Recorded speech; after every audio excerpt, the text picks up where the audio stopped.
I don't know.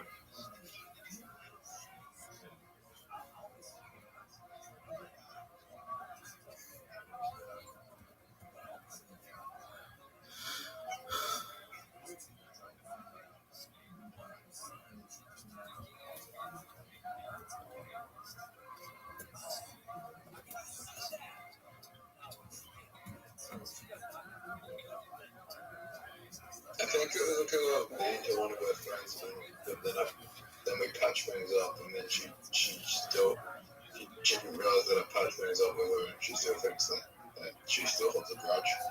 Okay, well, like, what happened with the girl? Okay. What happened to this chick? She's a bitch. Okay, you keep saying that, but what did she do? She told the guy that was going to give me the drink not to work with me. Okay, well, aren't there other strip clubs where you could work? Yeah. Interstate. Well, isn't that too far away? No. Okay, so are you going to do that?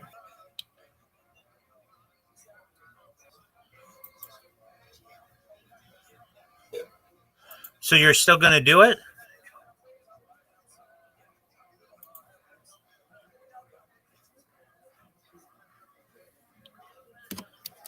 Zoot, are you still going to do it?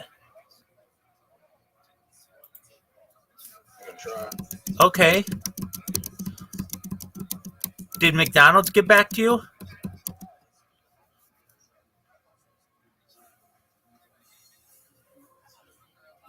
Zoot.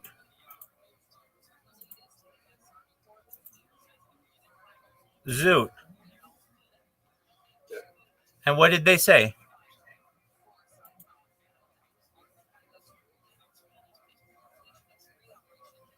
Did you make your video for them?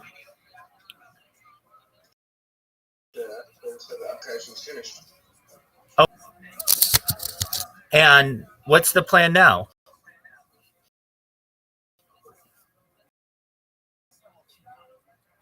Gonna stand up on Monday night. Get a look. Well, but I mean,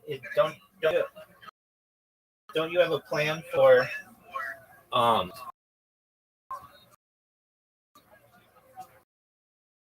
working at McDonald's? No. I got a plan being an occupational therapist, and then they give me a job providing services. What's a job providing service? You mean a headhunter? Yeah, but I look for jobs for me. Okay. I mean, that works. It's just a couple. So from September with them.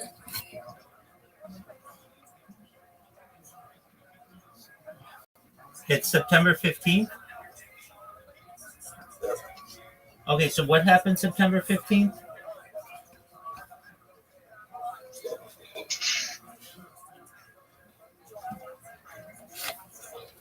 Zoot, what happened September 15th? I get to see my occupational therapist. Okay, are you excited for that? Yep. Okay. And what kind of job do you think they're going to give you?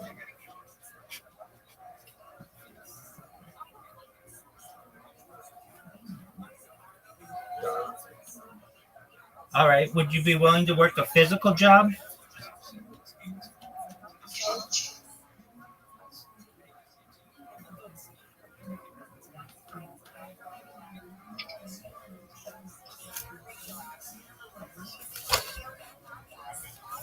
Oh, fuck.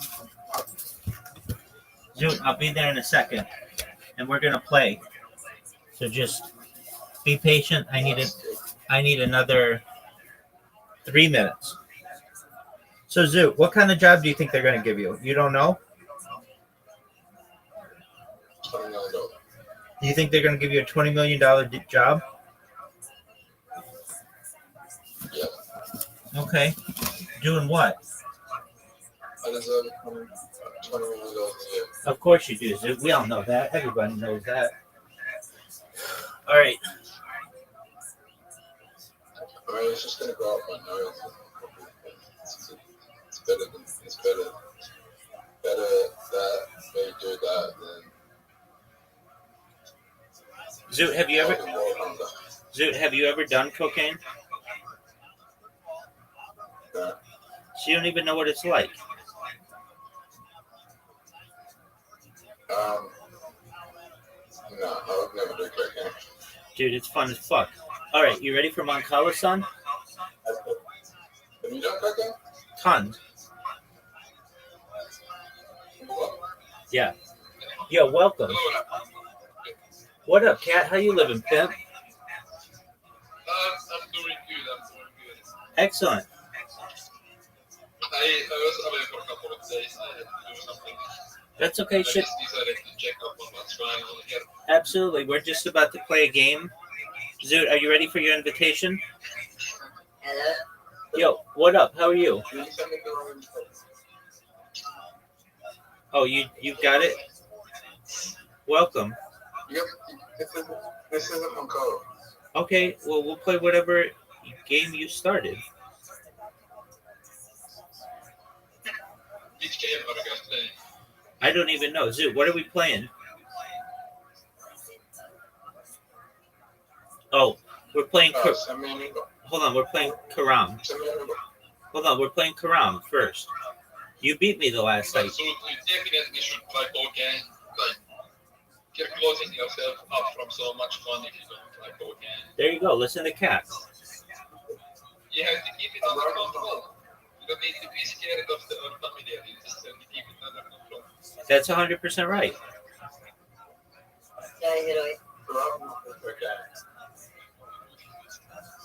Cocaine is good for you, trust me. Cocaine is not good for you. It's like coffee. It's a stimulant. It makes your brain function faster. That's all true. Oh, Rabbi, I helped you. All right. Talk.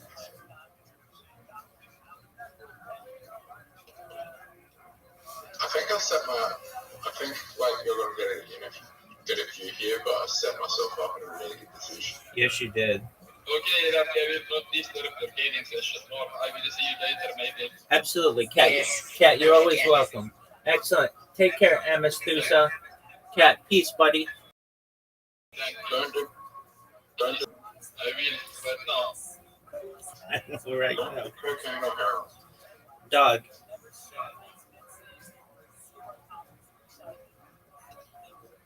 So you done cocaine, Robert? Yeah, I've done it in Mexico, and I've done it in Las Vegas, and Well, that's fucking good. You doing it in Mexico. no, because we got it in Las Vegas, so we had a hookup.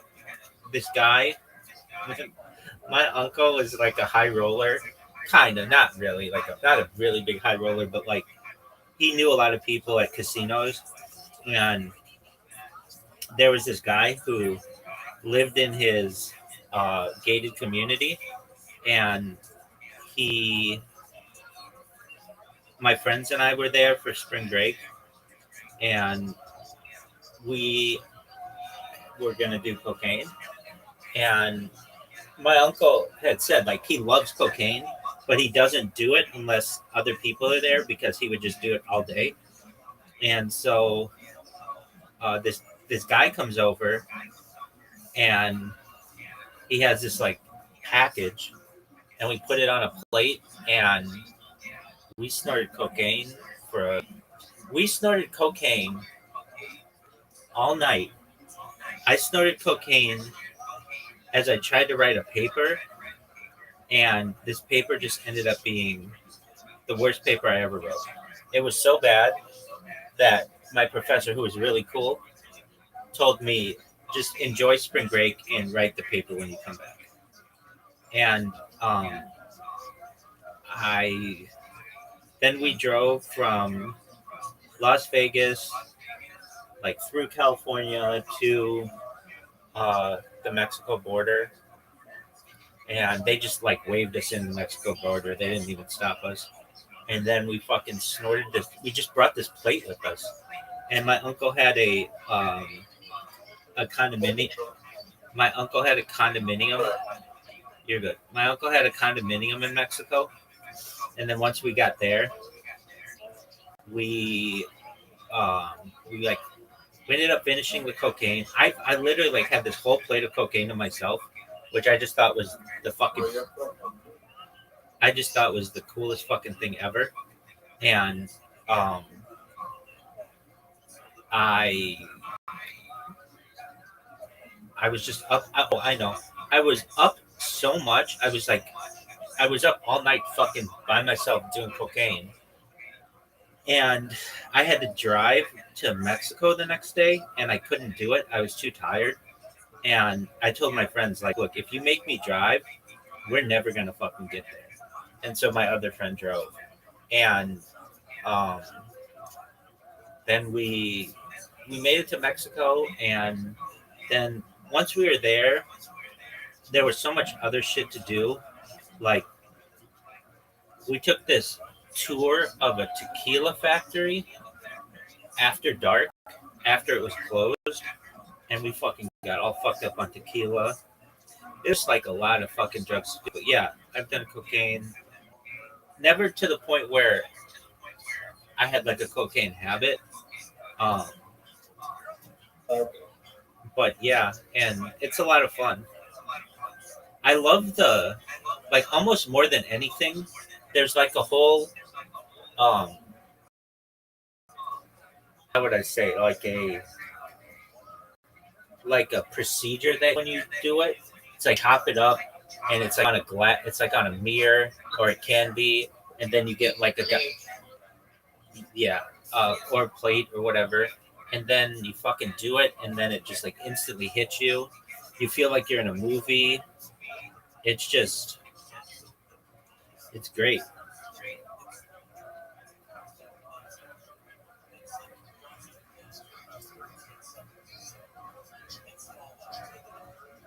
Doesn't sound right. Yeah, it does. It's amazing. No, the after effects. Um, I've got you here, Zoot. The After Effects.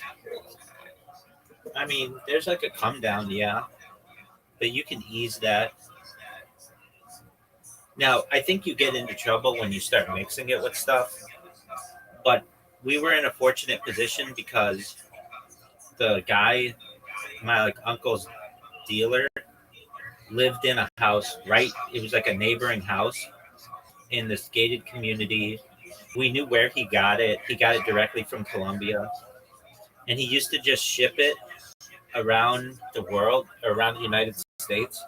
At least at the time, this was a while ago, but you could ship things from like FedEx and UPS, and they wouldn't get checked, but they would by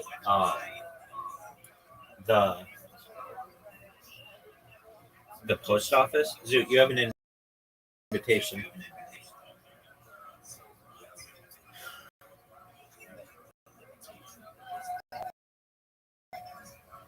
Zoot, you have. And the points. You play ranked games.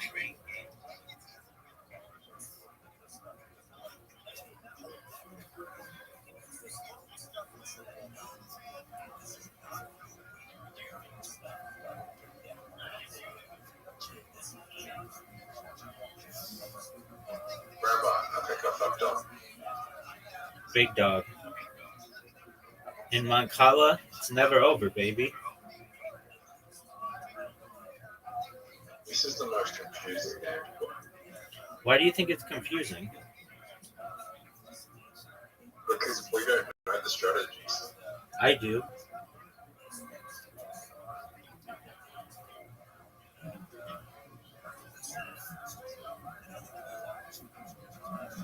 You think I'm doing a good strategy right now? Yeah.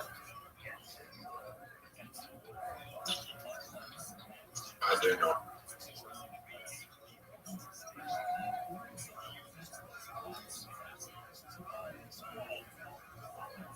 I think that was okay.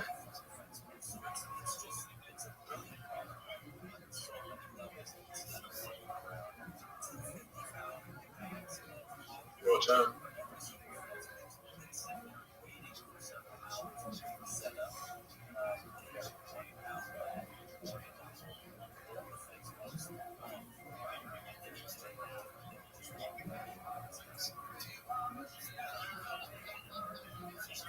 Okay, dog. Calm down, Zoot. I think everything.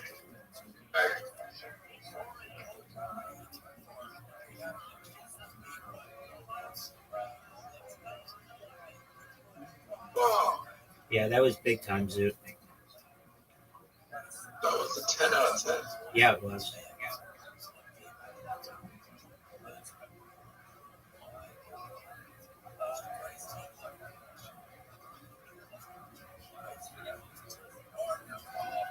Dude, I might lose. You just helped me.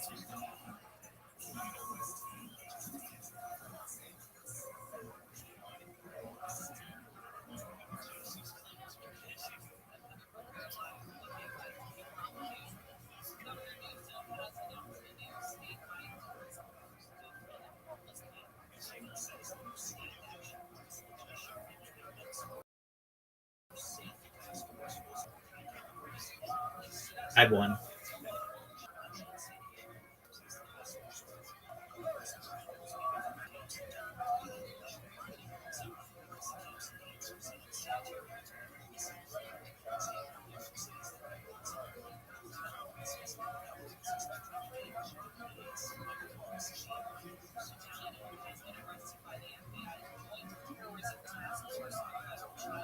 I played terrible. Yeah, you did.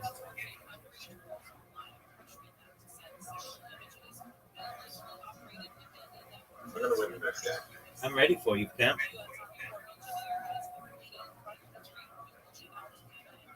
Do you know if you'll play that? Pardon me. I mean, 7. it's not done yet.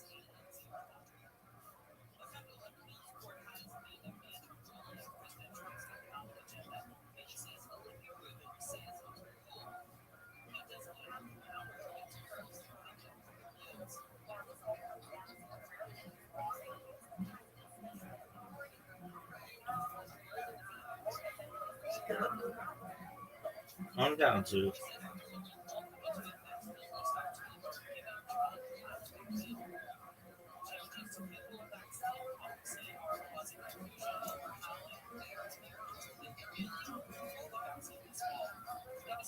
You're up, big dog.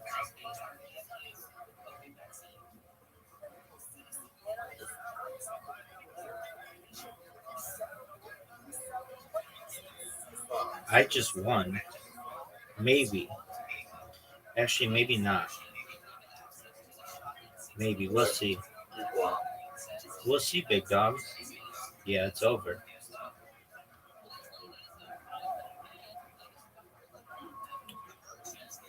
I think you probably got one of the highest scores you can get here.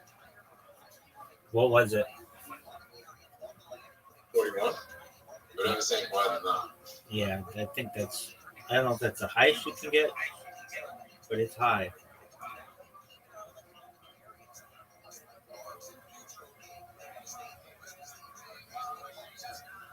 Big dog, you're up.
You're up, pimp.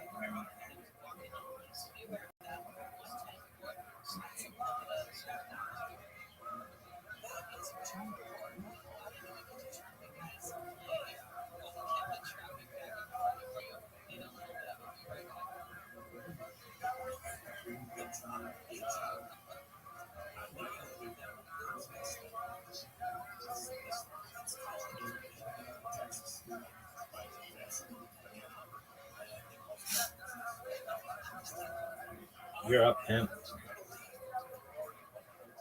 I keep losing. Yeah, you do. Wow, this one. That was a feeling I won. That was a big one.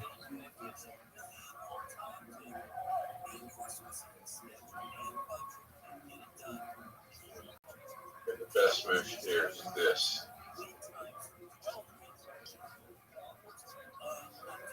Rabbi, What up, pimp? I don't think you're in a good place here. I am not.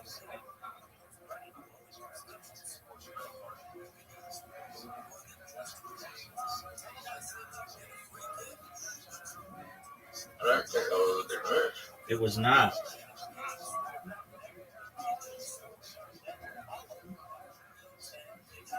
Oh, Zoot.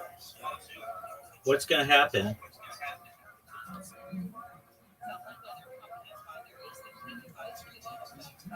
Wow. I think it's about even now.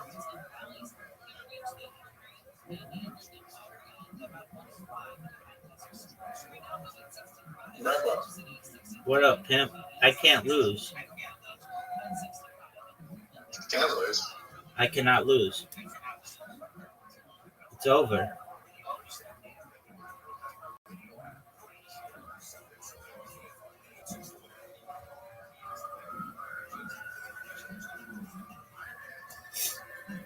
Fuck, I played wait. I swear, if I try, I was trying too hard and I lost. I swear in this game, like, you just click buttons and you win. You know that's not true. There is some strategy. And by the way, you can earn coins by just playing non-ranked games. We just earn coins there.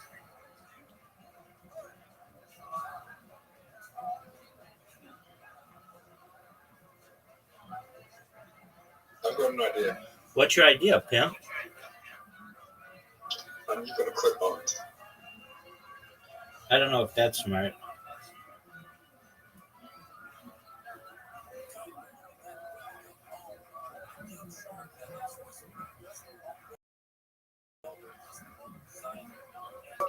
Yeah, you know it, babe.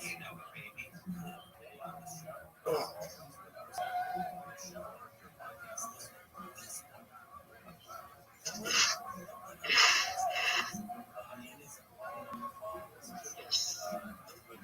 How long do you think it's gonna take?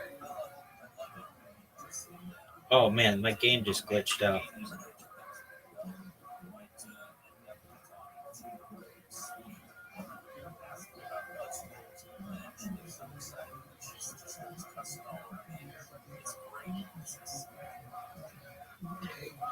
You're up, pimp.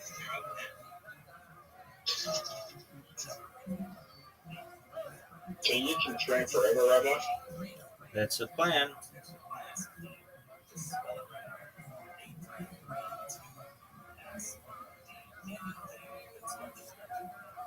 Do the people at Kid know what you're doing? Oh yeah. Like, have they ever come into the live stream? Yeah, they put me on the front page a few times.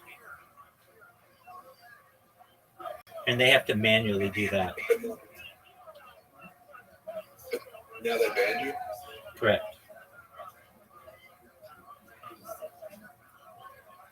Why do you think they banned you? They have told me they have banned me for ban evasion. Ban invasion? Ban evasion. What's that? When you avoid their bans. Oh, ban invasion. Word. What would happen if you stream on Kick right now? I would probably be able to do it for a little time and then they'd ban me. Dude, what's gonna happen here, son? Zoo, what's gonna happen here? This game is over. This game is over. Have they ever threatened legal action? No, but I've had people who have come to me to sue them through class action lawsuits. There was a uh, a law firm that contacted me and a bunch of other people who had their data leaked by Kick or something like that, and I thought about uh,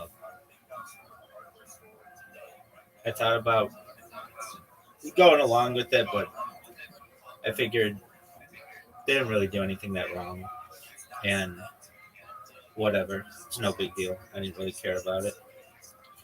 So you have an interesting strategy.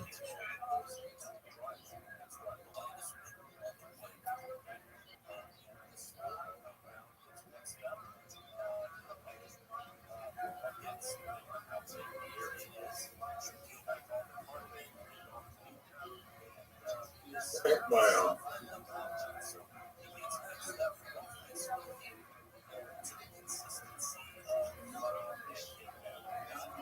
I fucked up.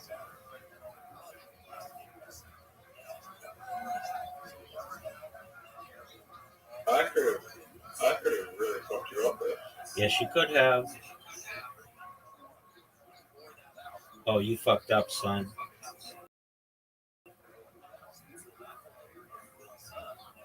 I don't think I did.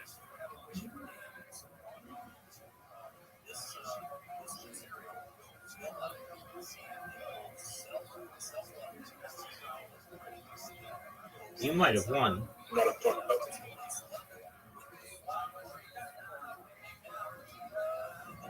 You, my friend, might have won.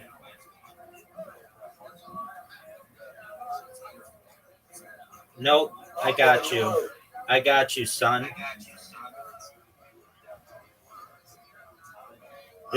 This game is over. Yeah, you still have to move. Yeah, it's over though.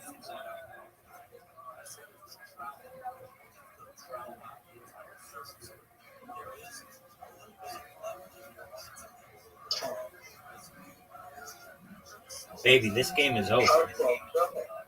You fucked up majorly. Hey, Robot. What up, pimp?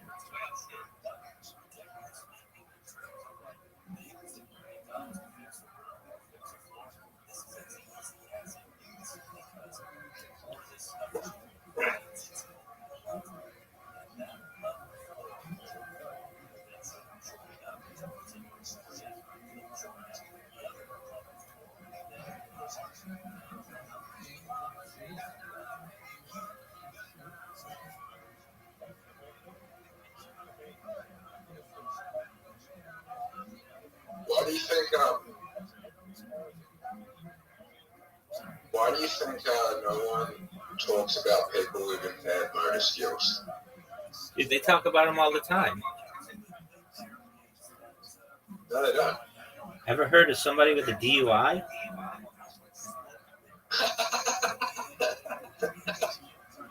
Yeah, I'm talking about like someone that's born with impaired motor skills. Why do you think it doesn't like the issue? Like, why are there so many people with impaired motor skills? I mean, a lot of times people don't want to talk about people with special needs.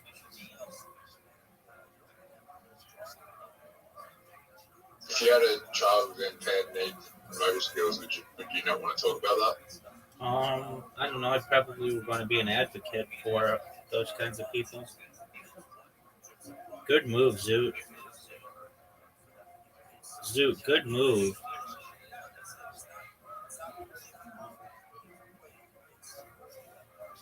What are you gonna do, Zoot? What are you gonna do, Zoot?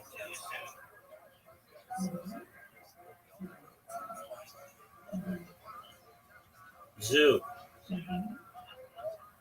what are you gonna do, son? Zoot, is this game over?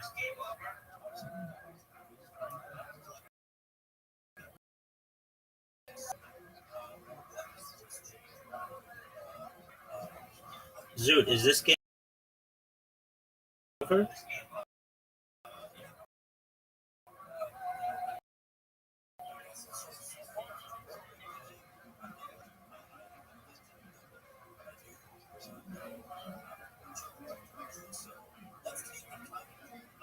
I think I'm in a better position. Let's see.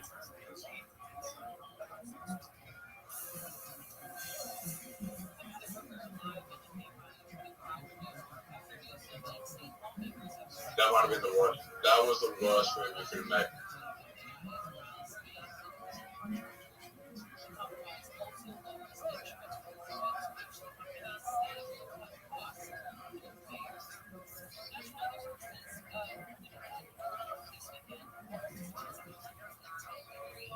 Alright, bye-bye.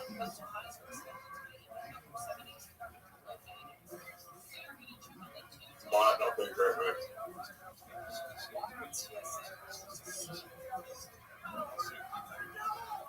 Oh, that might have been it. That might have been the move.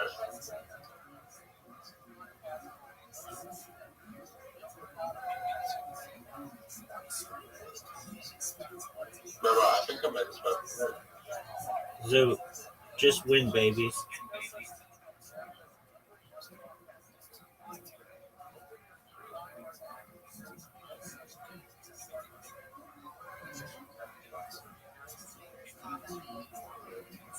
I won.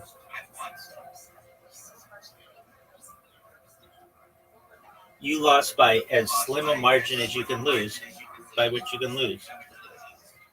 Zoot, you lost So 2 points? by 1 point. No, 2. You had 23. Yeah, you had 25. Right. You lost by 1 point. That's 2 points. That's a good point. But if you had one more point, we would have tied. So basically, I get what you're saying. It's an interesting thing. I don't know why they say it that way. Okay, so you lost by 2 points. But, okay, that's fine. Are you going to improve your game? I get what you're saying. Right. It's an interesting thing. What are your thoughts on this move?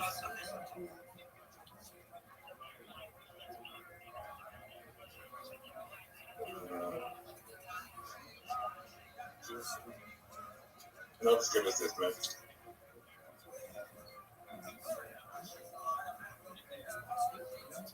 Yeah, that might seem like a bad move now, but it will come back later.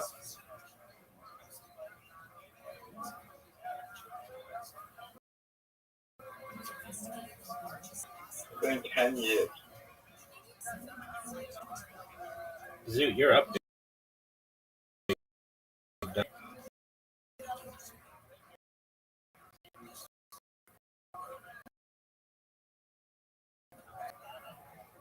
I swear the last 5 years, Okay. time just goes so quick when you get older. Word, dog. What's going to happen here, Zoot? I think you might win. Did your 30s go quicker than your 20s? Yeah. Really? Yeah.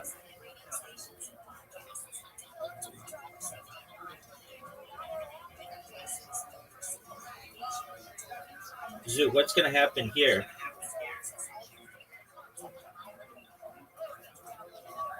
Zoot, is it over? Zoot, is this game over?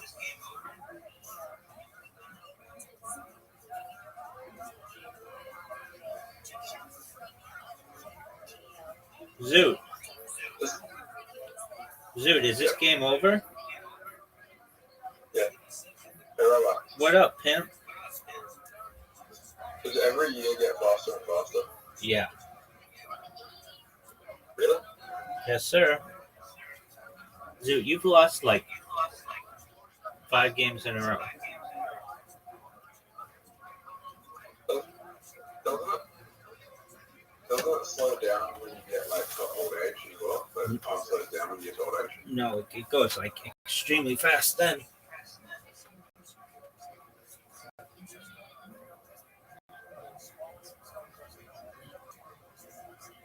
Why do you think that is?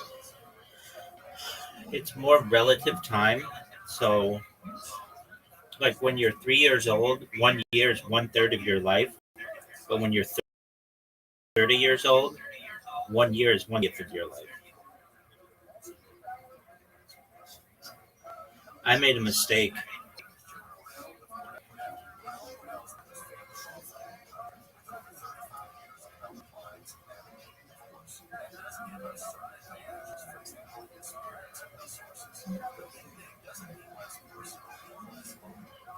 At the same time, it's just different experience.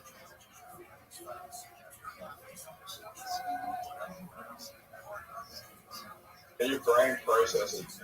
Your brain processes more information. Has to process more information that's not familiar, but as you get used to the information, yeah.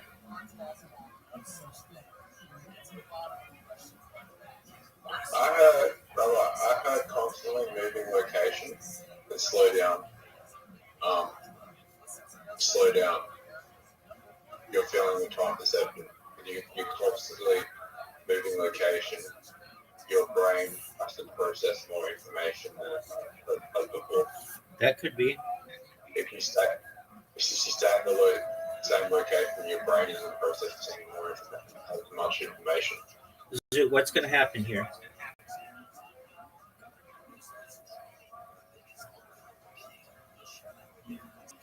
Zoo. I only need. Oh wait, you want?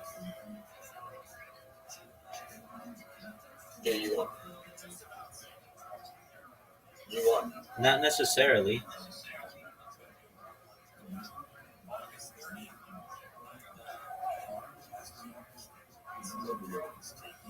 Zoo, what are your thoughts on that? Do you want to have?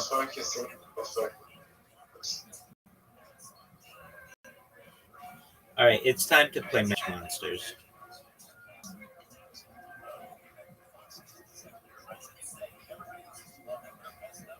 Maybe that's why time goes fast for you, because you're in the same location for the last couple of years.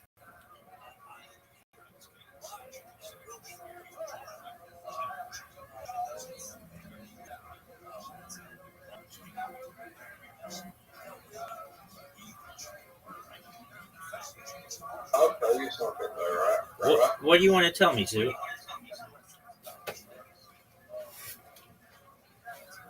There was one time I took shrooms, and the second time I've only done shrooms twice. The second time I took shrooms, it felt like I was stuck in that trip for 20 years. Yeah, that happens.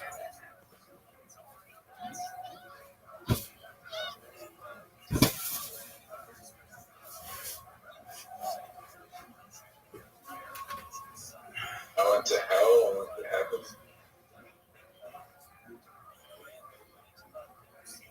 Heaven's better than hell.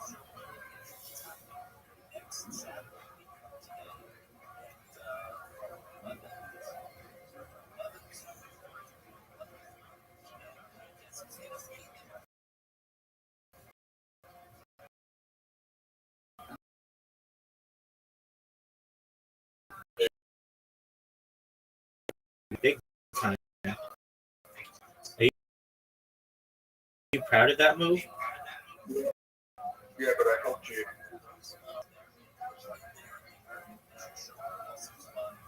If I was you, I would have just moved the berries, because you're only losing 5 points.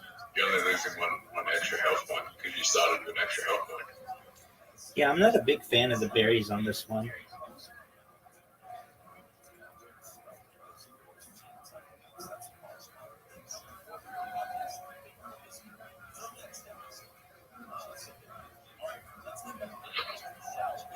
In fact, I do everything I can to outright avoid them.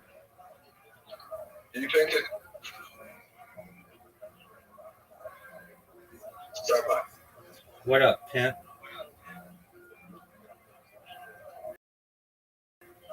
it is impossible to raise a 5 days economy for the Africans. Yeah, I mean, you have to make like $250,000 a year.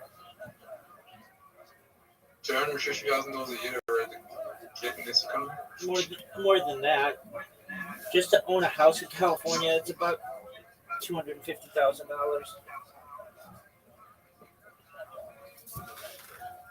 Yeah, no one's ever gonna have kids.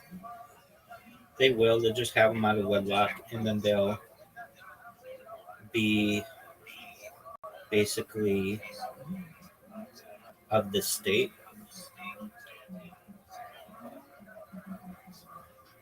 What do you mean? They'll just be like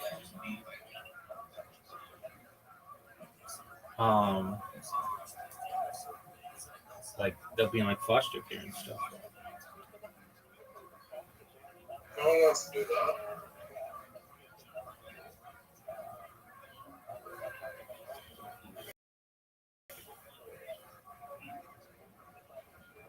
No one wants to have their kids in foster care. It's just what happens. Zoot, I'm at max hit points. Did you know that, son?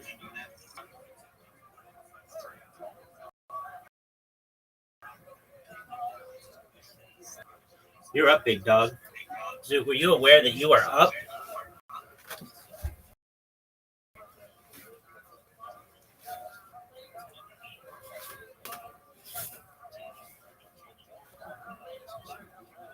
Are you aware that I'm winning? Look at the score, dog. Yeah, but how many of your monsters are above? 0. Why is that? Because I don't like to lose points.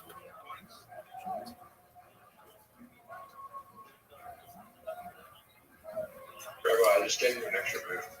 Thanks, baby. I don't see it.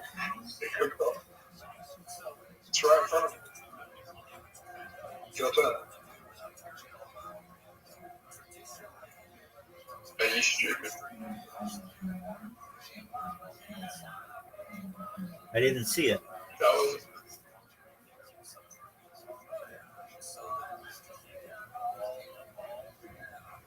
your turn. Rabbi, Yo, Zoot, give it to me, baby. give me that.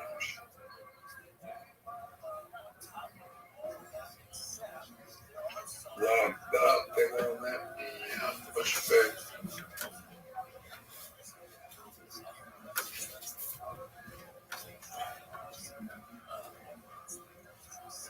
Maybe 8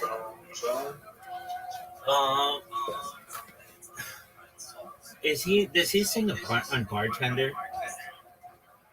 No, I don't know. That song, I'm strong, have to get me, got me doing things I'll never do with him, and never can you, I'm strong. I don't know. I like that song. I don't know if that's I don't know if that's big. Is it not Akon? It could be. You know that you say that? It might not be. I don't know why I think that's not by him. No, it's not. I don't think it is. Actually, now that you say that. But I do think that I just got a move, son. A heel leaf? Yeah, good. This is good. No, it's not. Oh, I'm on. Hey, You ever had it?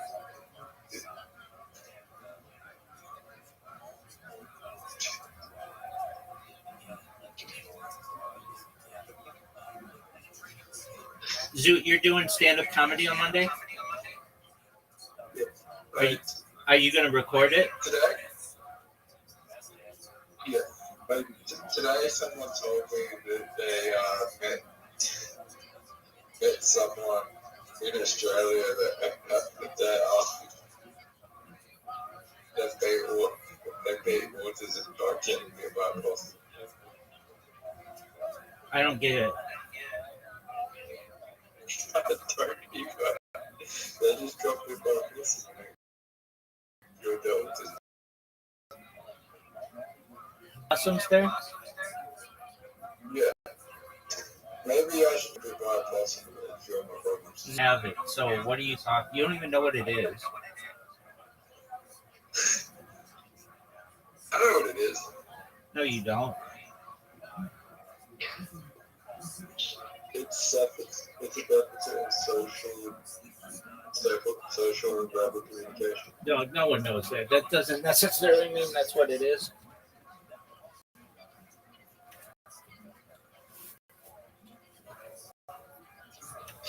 You know, just keep on changing ordering the criteria so everyone has some form of it.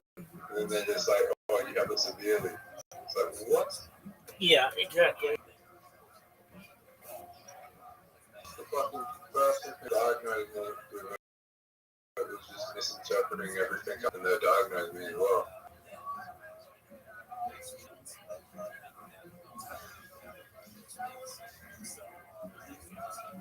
Dude, I got another heel leaf, son. You want to know the honest truth, Trevor? Tell it to me, baby. I think in life there's some people you just don't connect with, and there's some people you do, and then people find you weird because you don't connect with the person, and they put a label on you. Okay. That's the honest fucking truth. All right, big dog. Whatever you want to say. I fucked up. How did you fuck up? I could have beaten you straight up.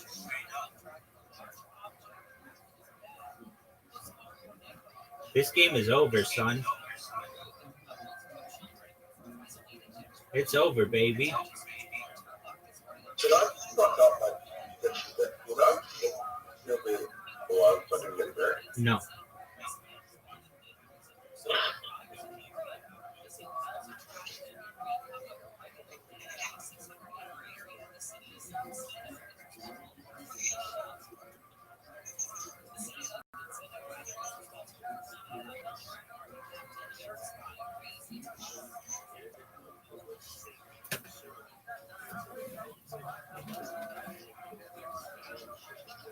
I'm gonna ask Brock what she's doing. You're gonna ask Brock what, son? What is this? Dude, no one knows. I think the people diagnosing what the fuck it is.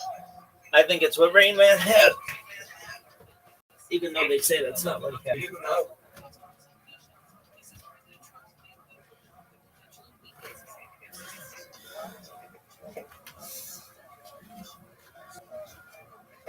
Difficulty with verbal and non-verbal communication, such as understanding social cues and maintaining conversations or interpreting body language, engaging in repetitive actions, hand clapping, lighting up objects, or having intense focused interest in specific topics.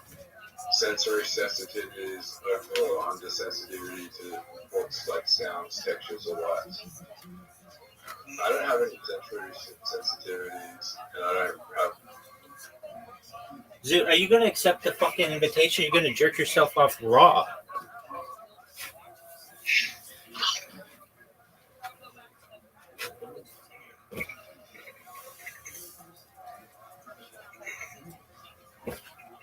Zoot, I just asked you a question, son. Are you ready to lose?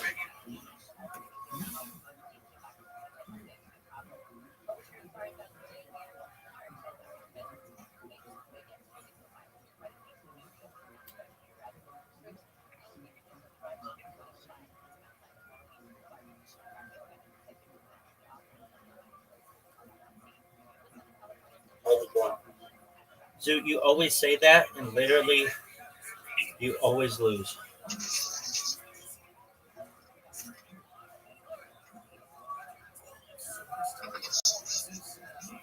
I just fucking gave you again.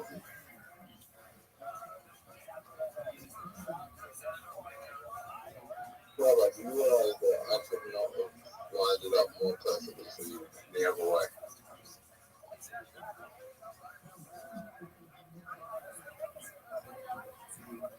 Do you realize that you are playing nearly perfect right now? Yeah, baby. I'm gonna play the best game I can. Let's see it. No, Batman. Oh, fuck, I'm fucked. That wasn't the best move. Yeah, it was. No, you could have got 5.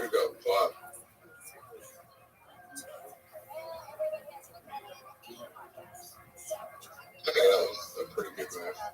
So I just got you with the fire and the green stuff. Yeah, but I'm gonna win. All right, let's see it because I don't think you are. Have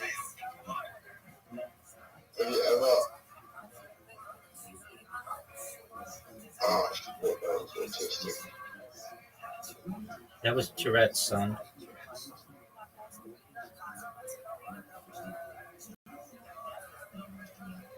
You're bad with social cues. No, I think I'm amazing with them. I meet new people every day and make things very You said tranquil. someone bad with social cues? Oh, you suck at them, dog. You're terrible. Really? Terrible. What? Um, you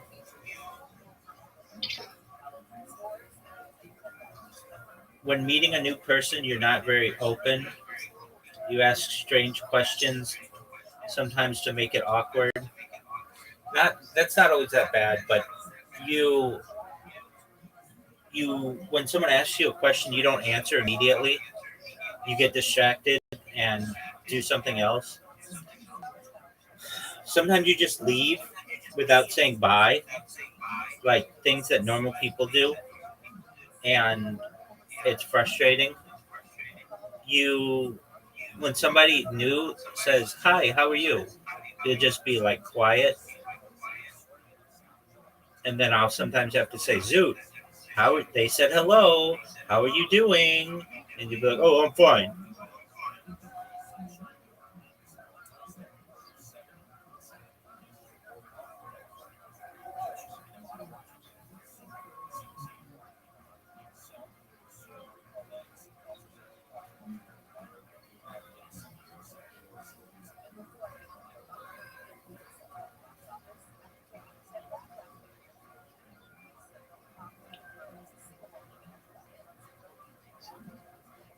You ready? I'm ready, baby. But this is the best move.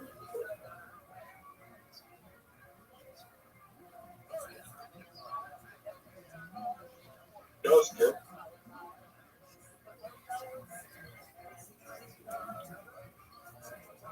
Even you did that. Even though you did that, there's nowhere on the board where you have an advantage here.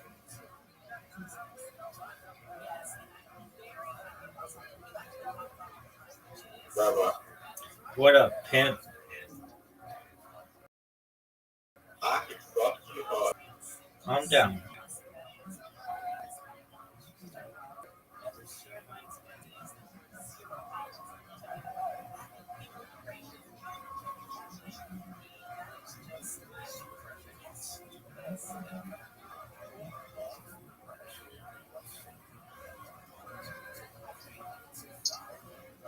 Are you ready to get, what, 30 points? How Baby, much damage should you do? 25. You ready for this? Oh, you're fucked. 25?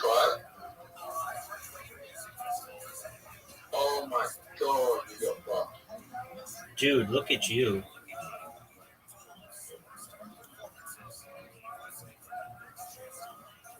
And you get to go again? Right one. Go, dog.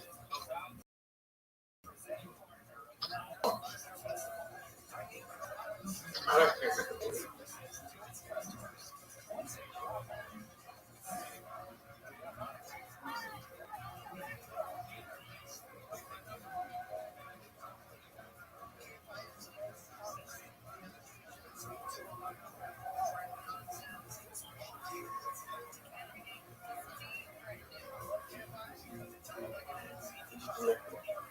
Of course you miss me. I'm amazing. I was so good. Calm down, Zoot. We all know that. It's not small. That's correct. Zoot, you are spanking me this game, son.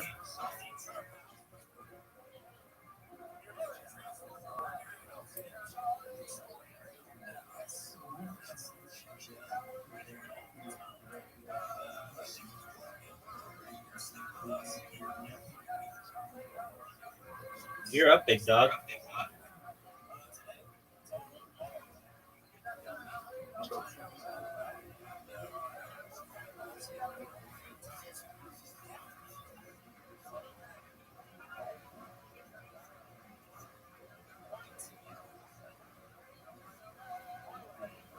Zoot, are you gonna win?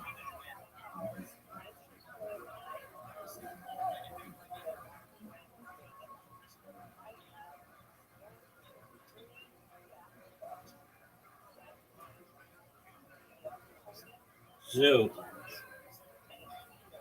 This game is over. You won. Are you proud of yourself?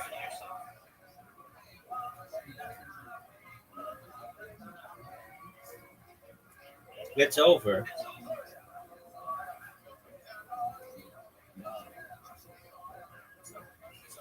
Zoot, it's over. Oh, big one. Big move, Zoot.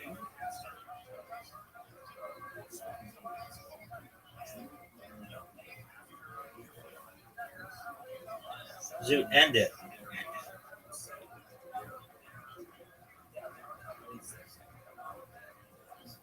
Zoot, go.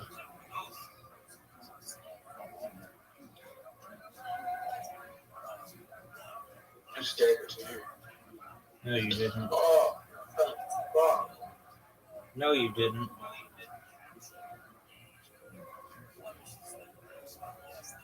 But you still get it. You still get a 25 hit. Like, do you make that move already?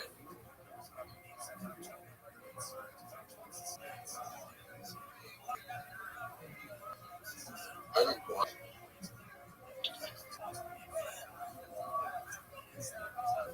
Rabbi, What up, pimp? I only need 15 points to live around. Yep.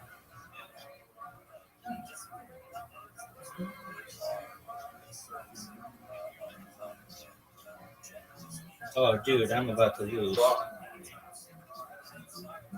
You can come back. It's like impossible.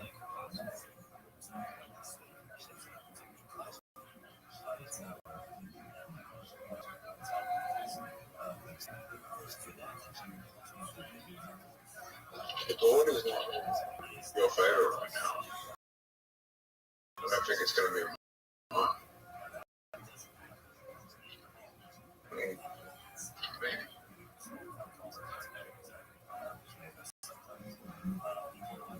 You're up, pimp. Can I win right now? No. Rabbi, can I win right now? No, go. And the answer is yes. I just want. How did you just heal?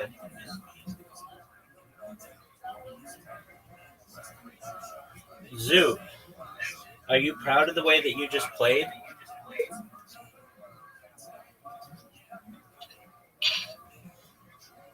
Zoot, are you proud of the way that you just played?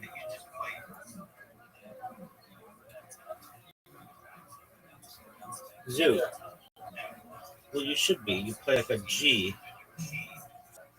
Now you ready to play? You've lost, or you have not won in this game in like 15 games in a row. Hey, Rabbi, What up, pimp?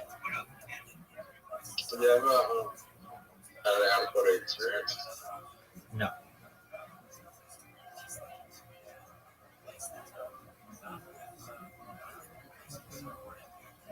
So you've never gone to a different...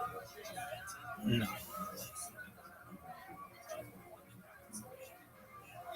What are your thoughts on this shot?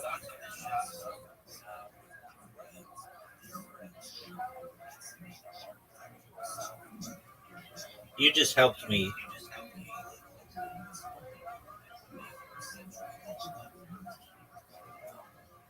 Look how good a shot this is, Zoot. Did you see that?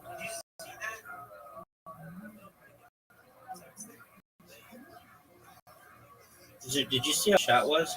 Your dog shit. Your shot's just gonna help me. It wasn't bad. It was bad. It's not terrible. Your shit is terrible. Your shot is terrible. You can't get through all that. It's over, baby. Rabbi, Yes, is sir. anyone in your family a rabbi? I've had people in my family are rabbis, but they're like a long time ago. Oh, come on, baby.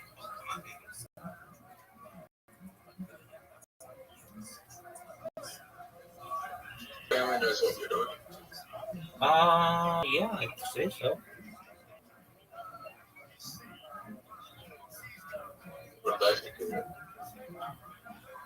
Oh, they know that I've always been an interesting individual, and oh fuck, I don't know if they haven't made me aware of anything negative about it. So long as I don't have to come to them for money, I think they're fine.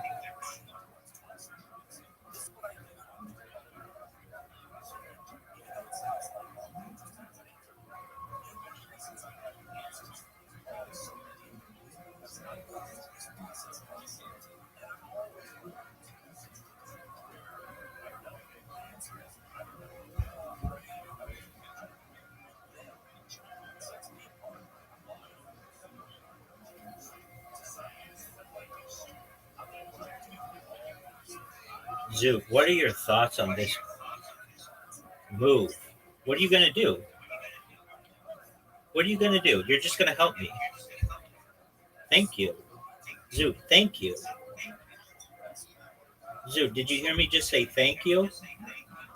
Do you know why I said thank you? Because you made this easy. Make it, Zoot. You just missed it. Zoot, that was one of the worst shots I've ever seen. I'm terrible at this hole. Dog.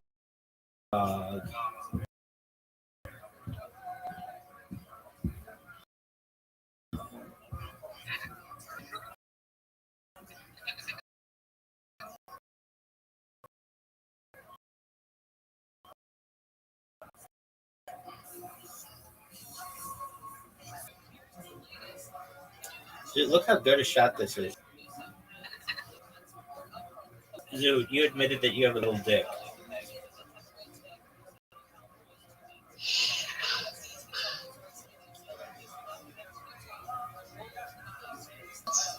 I mean, that's okay.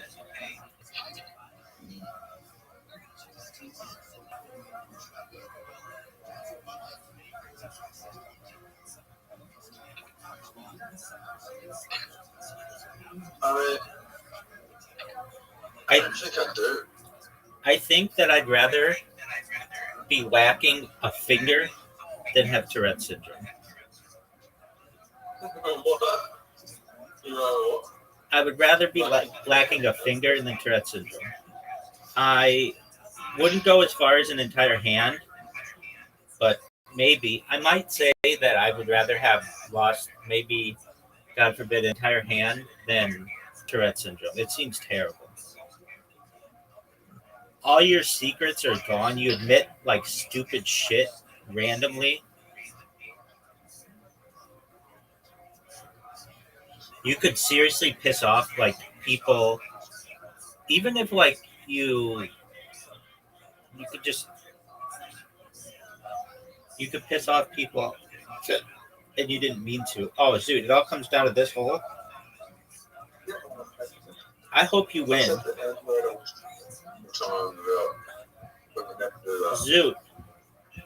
Zoot, I hope you win.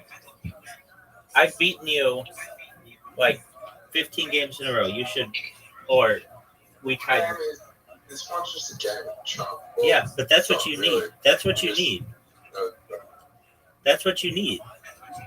Make it. Make it, Zoot.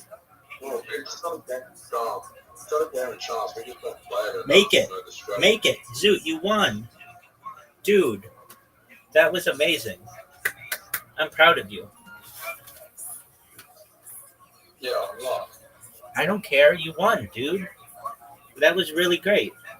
Are you proud of yourself? Yeah, you did. Are you proud of yourself? I mean, it was just lost. I don't want my. What'd you say?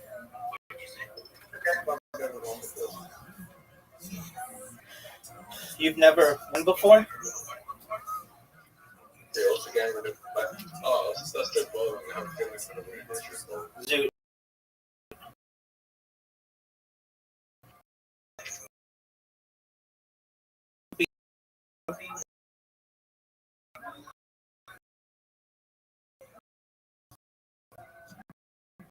I play bowling every night.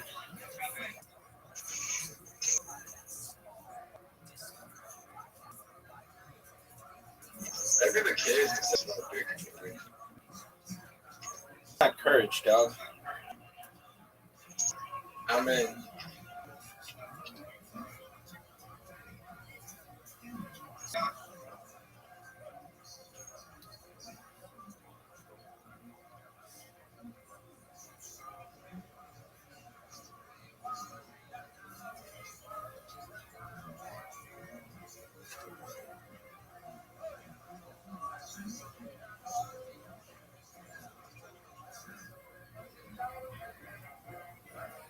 Look at this shot, Zoot. Did you see that spare, son? Zoot, did you see that spare?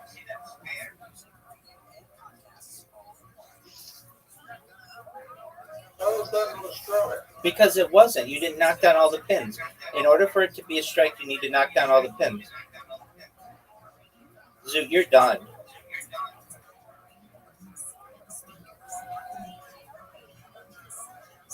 Zoot, are you ready? Yeah, you don't really fuck me up. Yeah. Oh, I fucked up, though. That was badly lucked up, though. Zoot, make a strike, dog, and you're back in the game. Oh, it's over for you. This game is over. I don't think it's over. Oh, Zoot, let me make it very clear to you. Let me make it extremely, extremely clear to you. This game is over. That's not good. Zoot, you're done. It's over for you, and you're not going to win.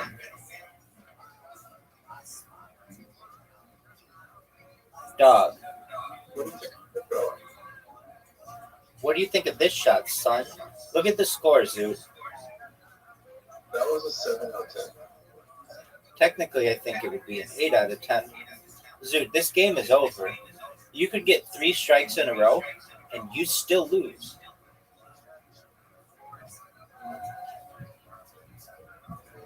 It's over for you. What do you think? Zero. With that. All of these are zeros. Every single one of these. Right, I think. Every single one of these is a zero. Zoot, you didn't even get half my score. Big No, Dog, no, my game. The 2 in. Big Dog, you didn't even get. It's time for 4 in a row. You know what to give your game? 100. No, it's not 100. It's about 7 out of 10. Well, I won, so that's a 10 out of 10, big man. Yeah, you won, but it's still a 7 out of 10. But I played it. Zoot, are you ready? You have an invitation and everybody's waiting on you. Zoot, Zoot, quit with your bullshit and just win. Do you know what you call someone who wins with ADHD?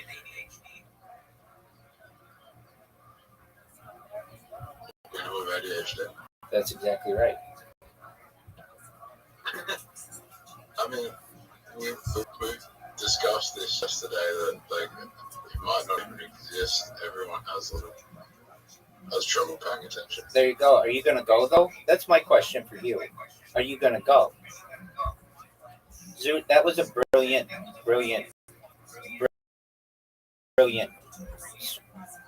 thing.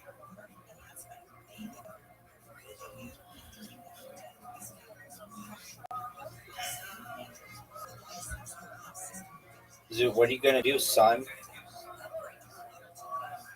Zoot, what are you going to do, son? Zoot, what are you going to do, son?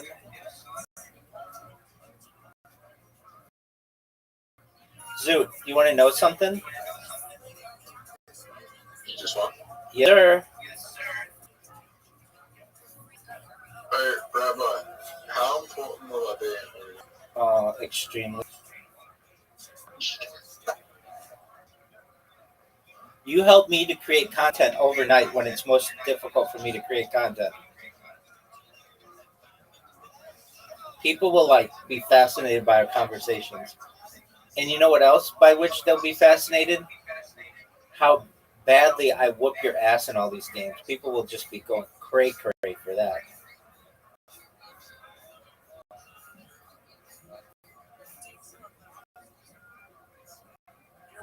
Does Plato have a stop? A stop? Yeah, we should ask for stock options in Plato while we promoted it. I'm cool with that.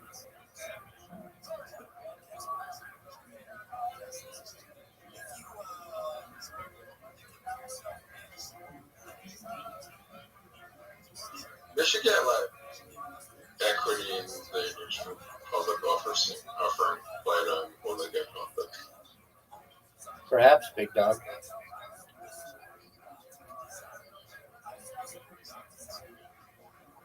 Oh, you're not gonna win. Are you sure about that?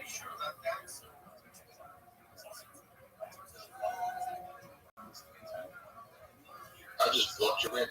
All right, well, that's a cool story. Zoot, I just won. Thanks, baby.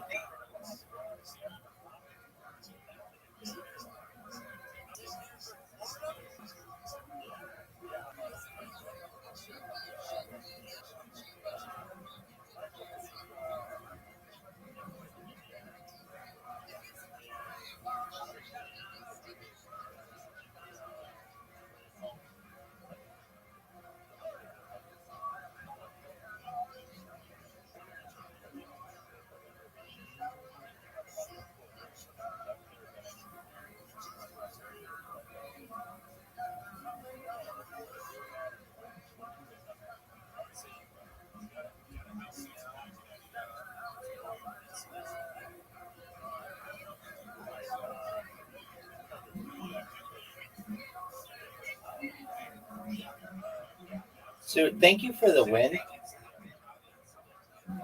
Zoot, you are just getting your ass kicked in this game. Did you know that? Let's try it a little different way.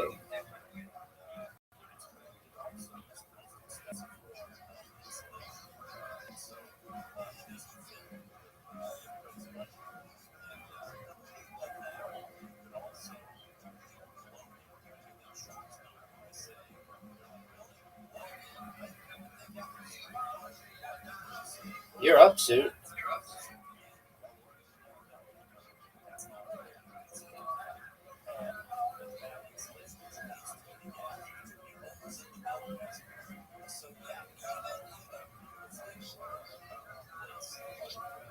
feel like the obvious way is the way.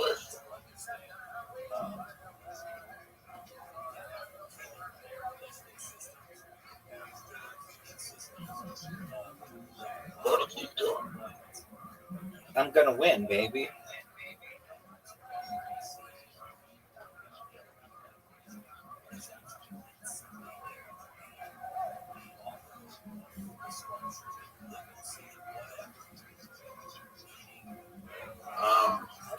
Rabbi. Zoot, how about you just go?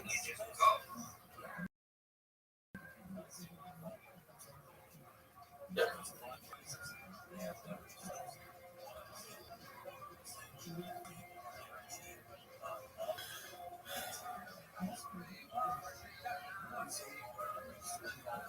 Oh, you just like the board on that. I didn't waste any time, baby.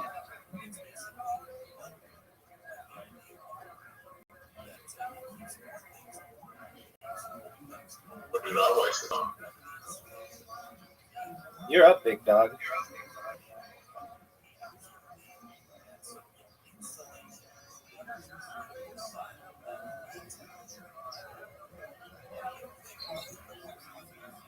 Better bang, better bang. I won. I didn't. Yeah, I did. It's over, baby. It's over. It's over for you, son.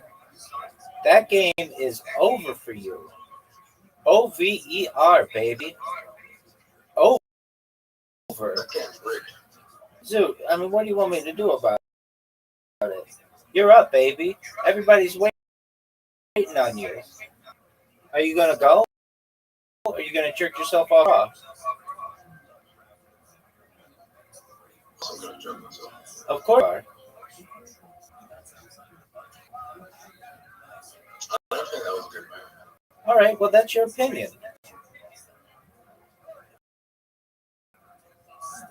No, that's not me. Oh, you don't think it was a good move?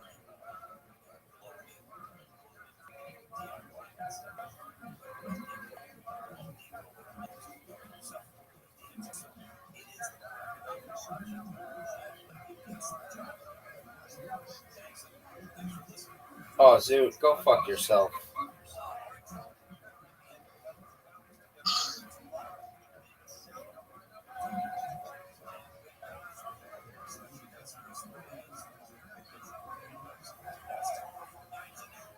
Zoot.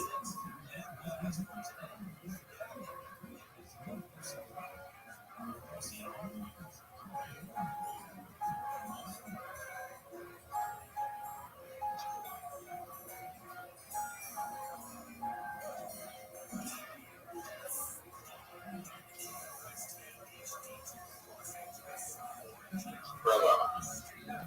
What up, pimp? Bad I think it was brilliant.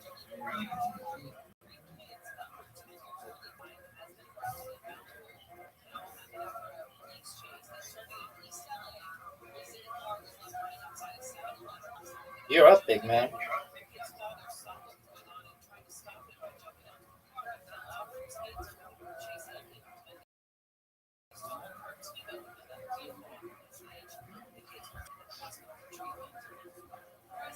Big dog, you're up.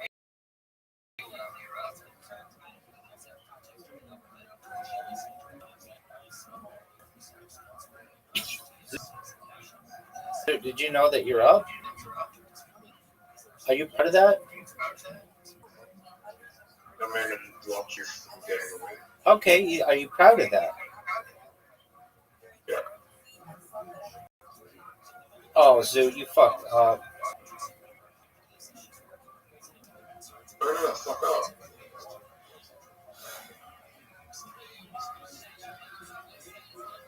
Where did I fuck up? Everywhere. Are you gonna?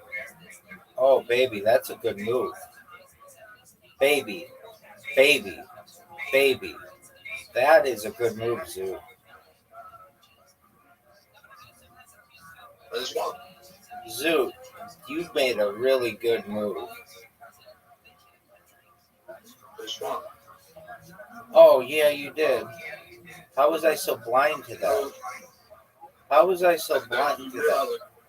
I could have won in two different ways there. I got the wrong person that died in the next one as well. Oh, boy. That's good. You got fucked. I got fucked. Zoot, are you ready? Yeah, I could have won. All right, Zoot, everybody fucking knows you could have won in two different ways. Are you ready to accept your invitation and lose? Bad move.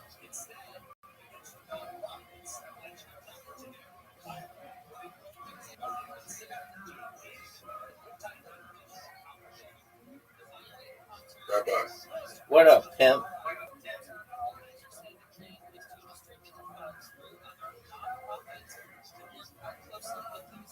I don't get that move. I think it was brilliant, son.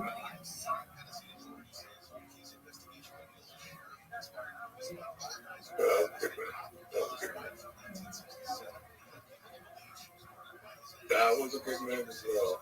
But have you ever go behind it? Calm down, Zoot.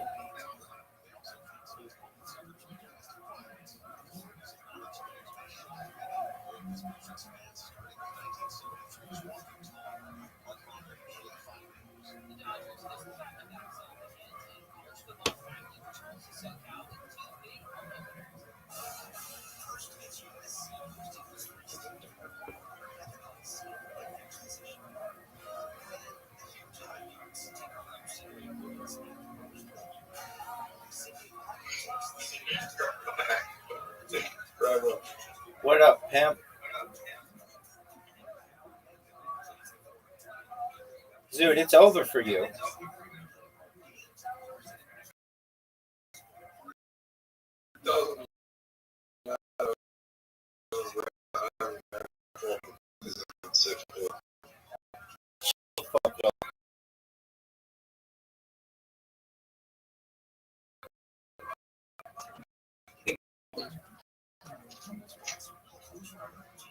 You don't have the in this discussion.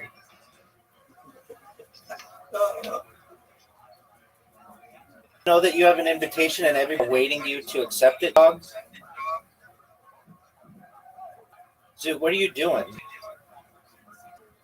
Zoot, what are you doing? Zoot,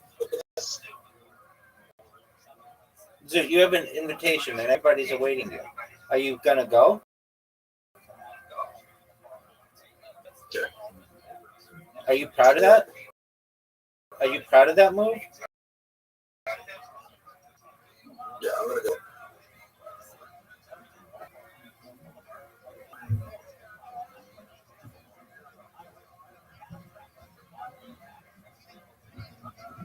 Zoot, it's over.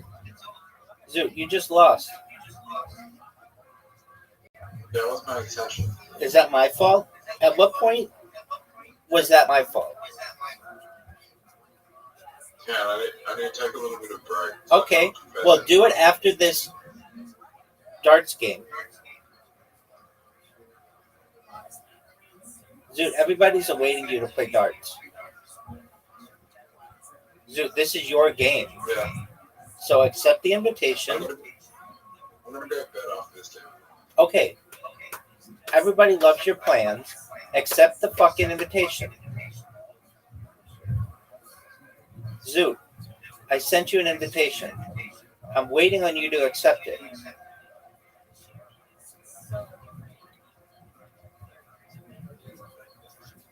Zoot, accept the fucking invitation, dog. Zoot.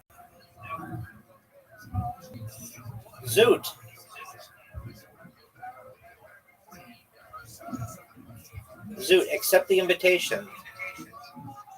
There, dog, you take forever.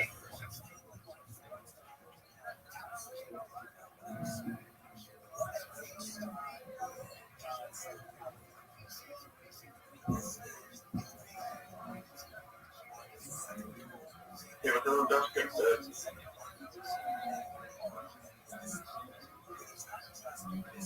Yeah, you are, because I just fucking checked out, son. You have to do really well. You need 3 bullseyes in a row, or some other shit. If you get a triple 20, it's over. You lose. It's over. Oh, dude, you almost got it. All right, Zoot, go to bed. It was really fun whooping your ass, and come back tonight, okay?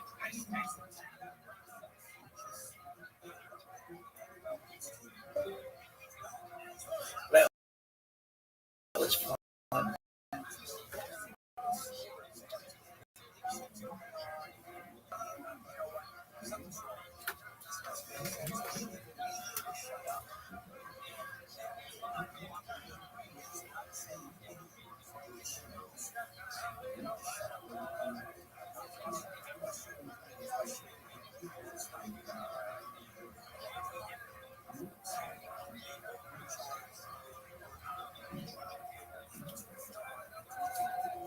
Hey, what's going on, Rabbi? You gonna pick another wide receiver? Why don't you shut the fuck up?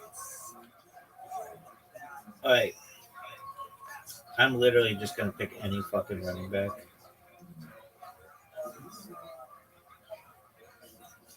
Mock draft. Oh, we're up. How about Joe Mixon?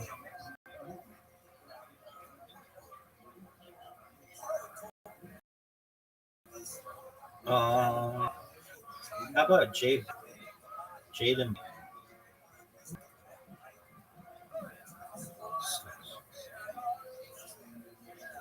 Najee Harris.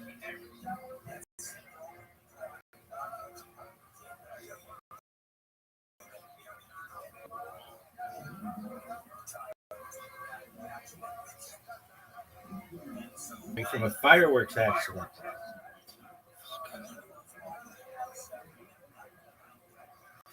Braylon Allen.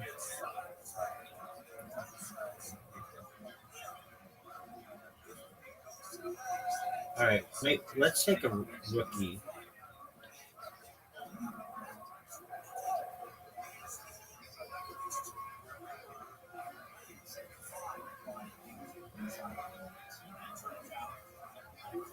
Flex.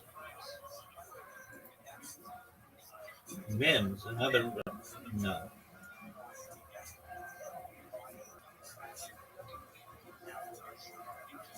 How about Joe Mixon? All right, take the blue guy. Jaden Blue, 3% starting.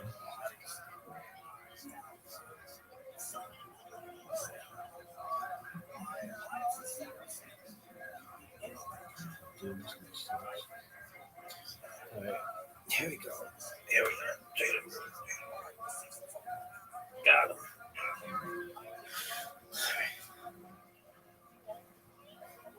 All right, I'll pick again.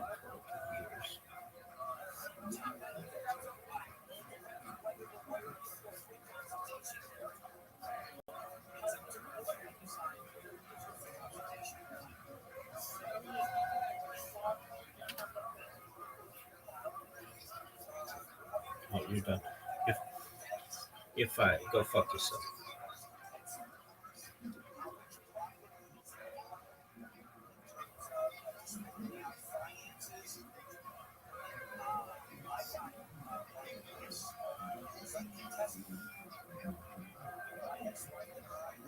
Hey, what's going on, Rabbi? You gotta pick another wide receiver.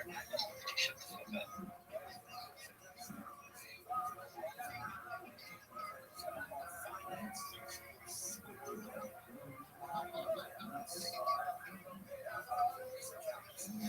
Hey, what's going on, Rabbi? You gotta pick.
This athleticism.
did Robert Jones.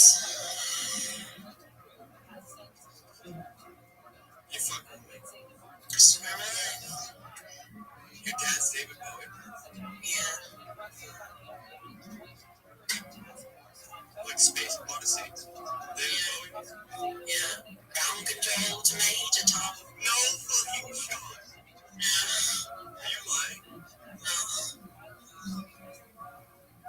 You can look up my name, Alexandria Jones, if you want. Yeah. Oh my god. So, that comes with that. Your dad's David Bowie? Yeah.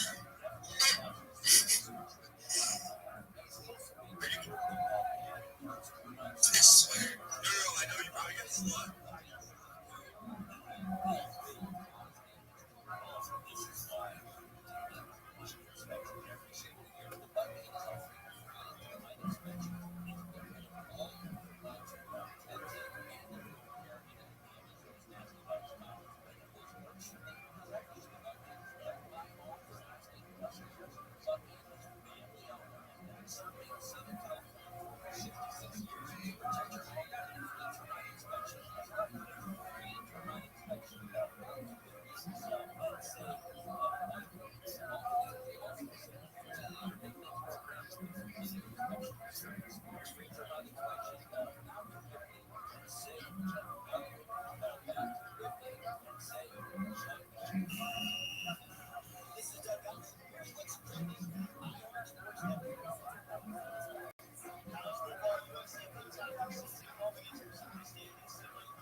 take us into the Civil War itself, because it's highly significant for the entire region.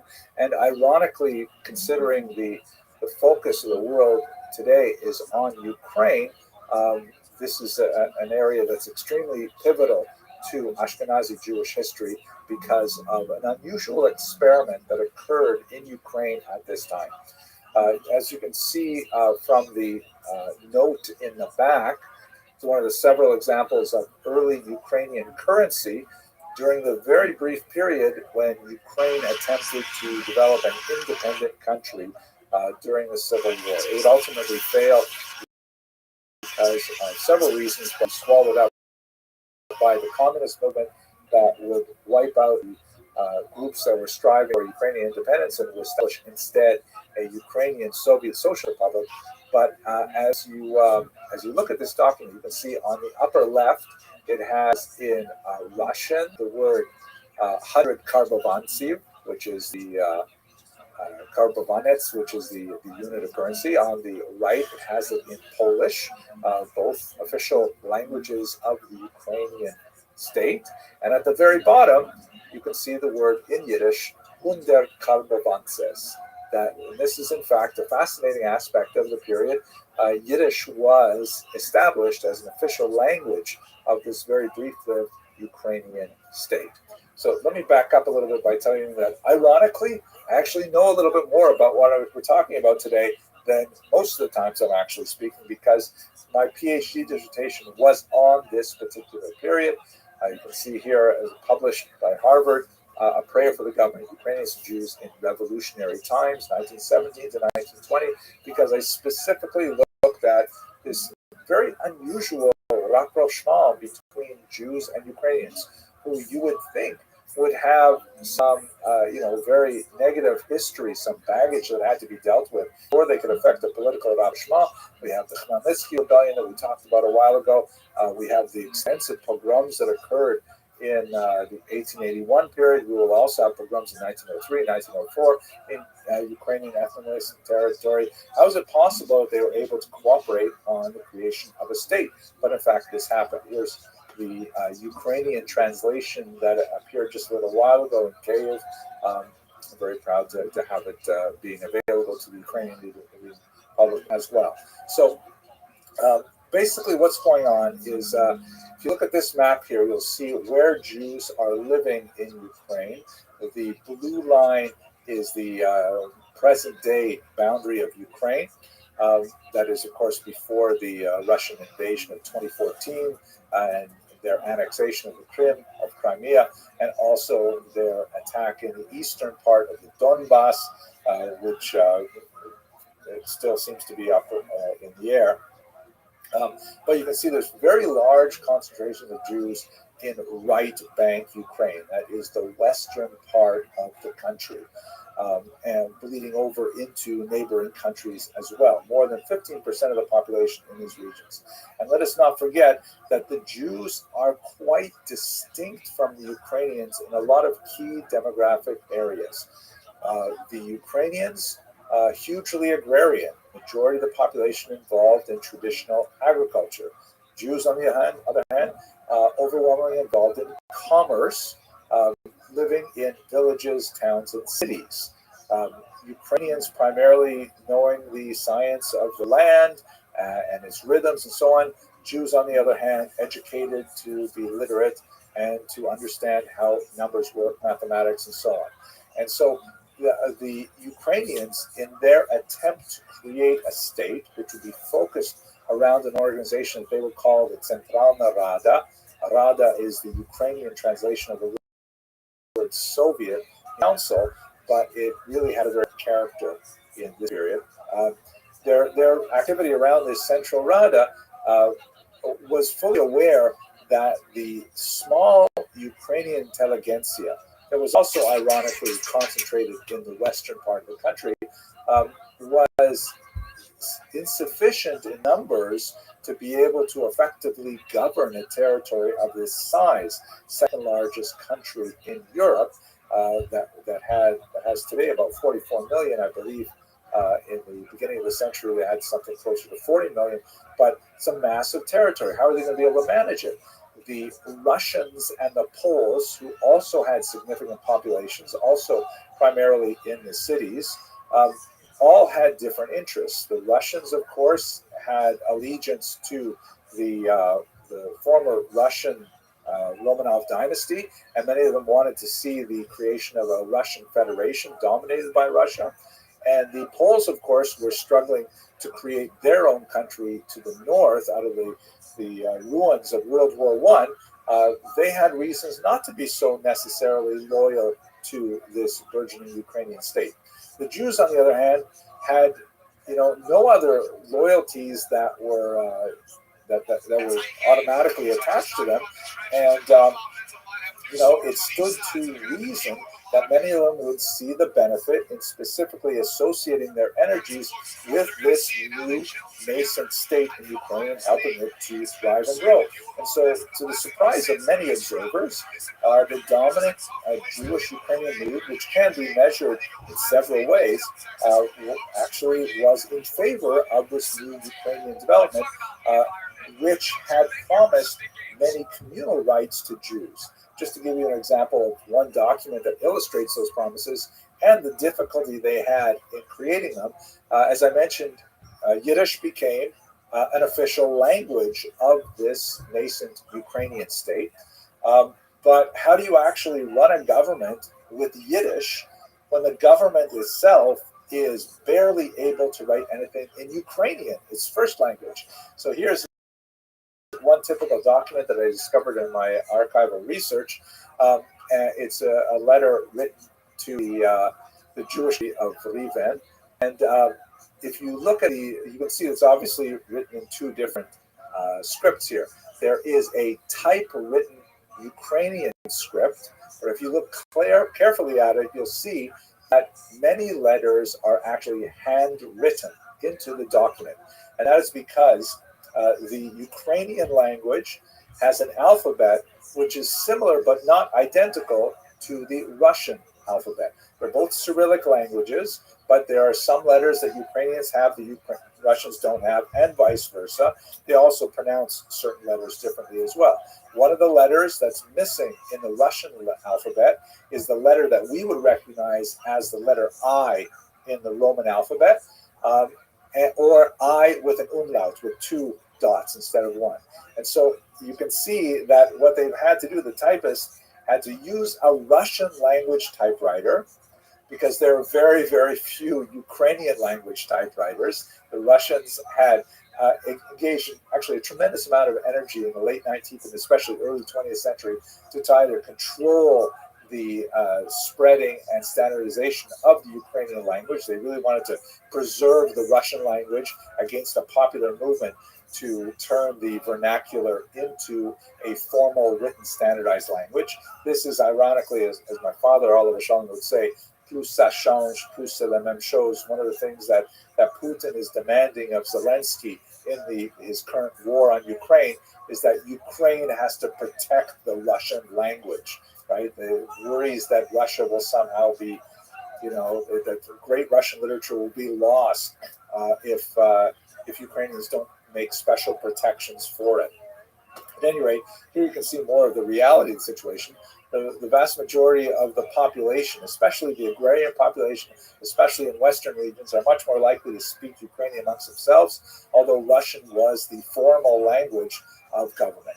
So by trying to recreate Ukrainian, they've had to use a typewriter that has only Russian Cyrillic letters, and every time they come to the Ukrainian letter I, or the I with the umlaut, they have to leave a blank space, and then afterwards the typist has to pull the paper out of the machine and write in the letters directly with a pen. By the way, I'm assuming that everyone watching this video or attending this class is old enough to remember what a typewriter looked like. It's kind of like a word processor that you cannot, simply hit the backspace key to delete anything. Whatever you type once is actually printed onto paper, and you can't take it off unless you use some kind of physical device like like literally a white paint to paint over the letter. It sounds absurd that I actually have to explain this, but that's the situation. So it's a Russian typewriter, and I had to use it to write Ukrainian. What about Yiddish? Don't even think about it. There are hardly any Yiddish language typewriters in Ukraine during this war era and the Civil War. So the typist has to save a space, draw a line, and then carefully write in the message in Yiddish on the right by hand. So this should give you a sense of the tremendous efforts that they were willing to engage in to be multicultural, but at the same time, it's chaos. They're having tremendous difficulty, for example, getting Yiddish literate or Yiddish fluent operators on a telephone switchboard and all kinds of things like that. But they are nevertheless making a good faith effort to try and include Jews in this new government. Okay, but what ends up happening is the whole experiment, however well-meaning, ends in terrible failure as the entire region is absorbed in a pogrom wave that was far worse in 1881, 1882, far worse even than the Khmelnytsky massacres of the 17th century. And if it were not for the Holocaust that occurs 20 years later, it would have been, it would be remembered as one of the worst periods in Jewish history. The pogroms were focused especially in the revolutionary year, the Civil War year 1919, but they began already in November 1917 and they extended into 1921. But 1919 was clearly the worst of them. The war ends in 1918. The Germans retreat in a very disorganized manner, often just selling their weapons for food to find their way back to Germany. The Russians invade from the north. The nascent Ukrainian state tries to defend itself, but it's ultimately reduced to operating out of a series of trains moving in a triangular region in the western part of the country before they're finally driven out. And you have many other forces active in Ukraine, including the White Russians that I described earlier, also a group known as the Greens, the anarchists, and there are several foreign armies that are active there as well. So it's a period of amazing, awful chaos. Earlier this morning, we talked about the importance for Jews of living in a Rechtsstaat, a society that even if it is moderately discriminatory, nevertheless, it is governed by law and there are predictable rules and enforcement of those rules.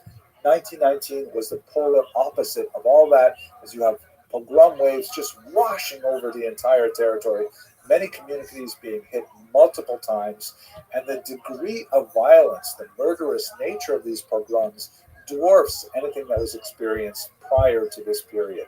It is truly a horrific time for Jews, and those Jews who have not chosen to leave for America or elsewhere prior to this are distinctly motivated to do so after this terrible period.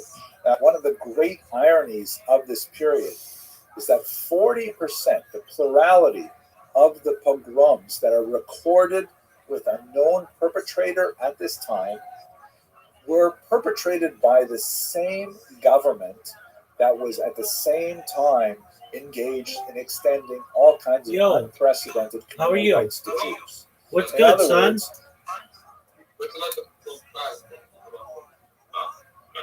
Do you speak English?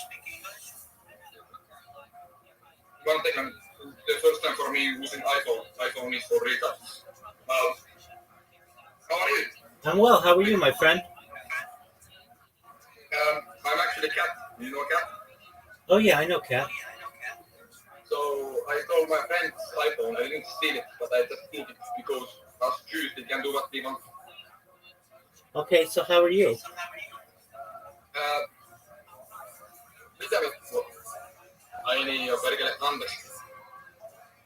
My friend, I can't understand what you're saying. What are you saying?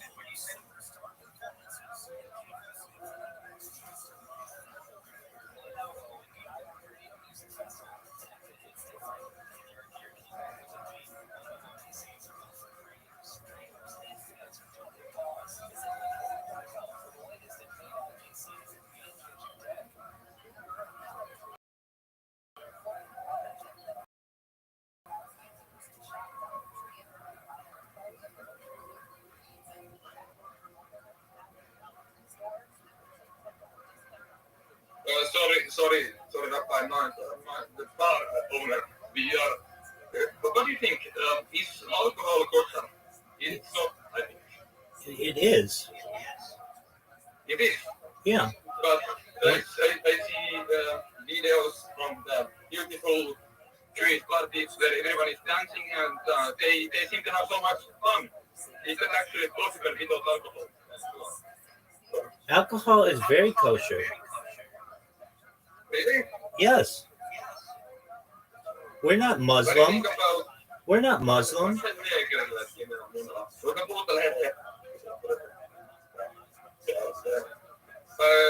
I'm sorry, my friend is literally drunk, but you actually sure that alcohol is kosher? Like getting drunk? Wait, getting drunk is different. You're not supposed to get inebriated that you can't control yourself. But of course, kosher wine I is. can't control myself We- right now, but I'm we- We make kiddush over kosher wine. We drink. Huh? Many Jews drink. My friend wants to go to ATM so he can buy cocaine. Should I allow this? Where does he want to go? He wants to go to the ATM so he can buy cocaine. Should I allow this? Western is. What are you gonna do about it? That's not really your decision. Let him go do what. Let him do what he wants to do. Exactly. Life is not so serious. Absolutely. I don't think I'm gonna ask you a serious question. Go for it. Did you actually have fun conversation with these other people that you called with during the past 3 days? Yeah. Really, it was a lot of fun. What do you think about this guy? I joined the call today earlier, and there was this blue guy. What's his name? I don't remember. I mean, if you don't remember, how am I supposed to remember? He's the guy who played a game with you. Oh yeah, he's fine. But I was like wondering. He told you that he's getting a job that's gonna pay him 20 million a year. Correct. I don't think that's realistic. I was like wondering why would he tell such a lie? Oh, he was just. Oh no, my one. Yeah, exclusive. Sorry, I disturbed you. Can you please say again? He was just joking. I mean, you can judge a lot about people by their tone of voice, and I think he's on the little serious. He wasn't serious. He wasn't serious. You weren't in the. Look, I'm not gonna have 15 calls with you guys. If you're gonna listen, dude. So I might. You want me to hang up, or should I keep calling you right now? No, hang up until you can focus. Wait, can you repeat? Go hang out with your friends, and when you are sober, come back. 1 second. Can you repeat?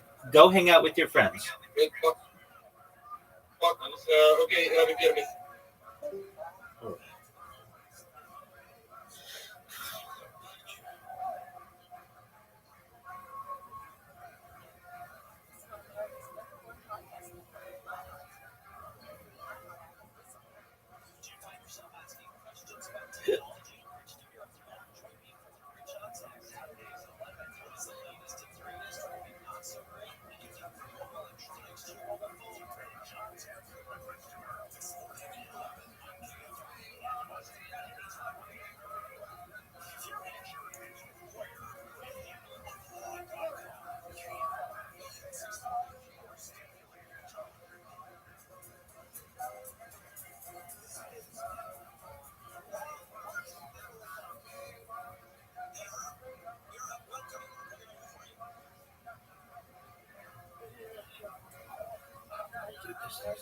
So fucking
ääni toi mulle. Hello, Rati. So before I left, I was supposed to ask you if you are being bothered by this call, which means I should hang it up or keep the call going. Go with your friends. I am with him actually, but no. Okay, I'm busy doing something, so enjoy your friends and come back when you're done. Okay, we will pick up later. Excellent. But listen, I might be a little bit drunk now. I might be 0.5% out of control of myself, but I still believe that cocaine is good for you. Okay. And I'm not taking it today. Yes, but I will take it today. Okay. We'll talk tomorrow. Or you did it for you. Peace. Peace, nigga.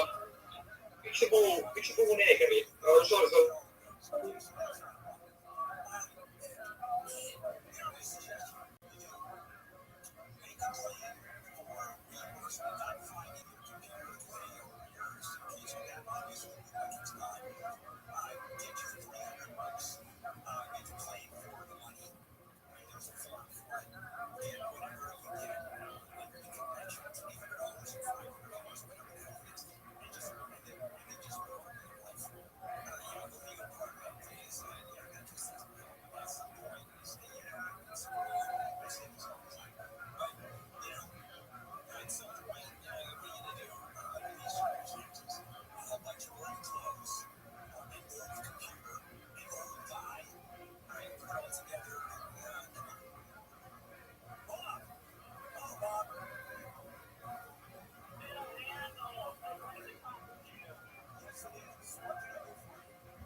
bitch.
Hello. Yo, what up? How are you? Hello. Hello. How are you? How are you? I'm well, thank you. How are you? How many laptops do you have? Are you listening? Are you listening? I think you are listening. You are listening in GTA 5. What are you watching? I will call you when somebody is chasing me. So you can Yo, dog. make them stop chasing What? me. How'd you find out about me? How did you find out about me? Because we use the Illuminati. They sent us to you. Okay, excellent. But how did you find out about me? Seriously. Because they sent me we work with the Illuminati. We work with the Illuminati. We got the IP. Say. أشهد خضع عليك خضع.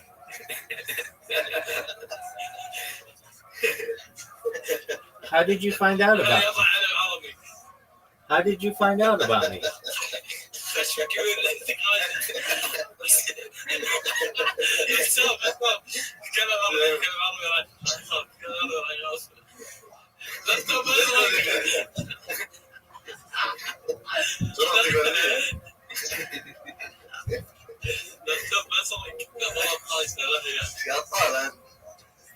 Yo, dog. How did you find out about me? We got your IP address. Because you are making Bitcoin. This is illegal. You need to go to the police station.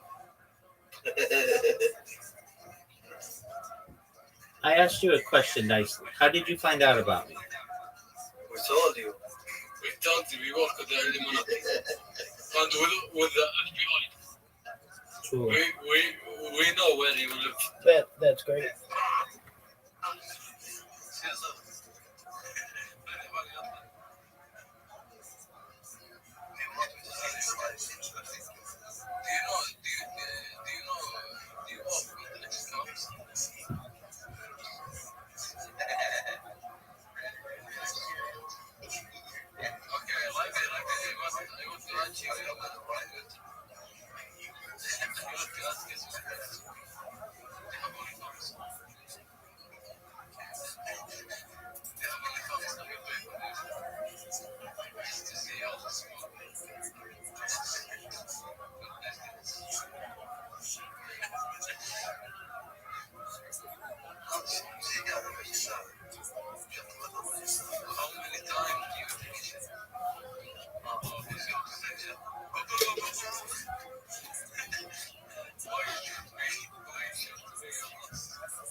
don't like that bad, but I'll sub up to you anyway. But Betty for subs. Throwing up games. What up, baby? Come here. I bet you one thing though. Oh my God! Thank you so much for changing your name, dog. I'm not gonna lie. You're an idiot, princess. What the hell? What the hell, man? I didn't want to say that again. Yeah, appreciate that, Dot, man. Everybody loves Dot. There you go, chat. Make sure y'all follow Book Game Queen, man.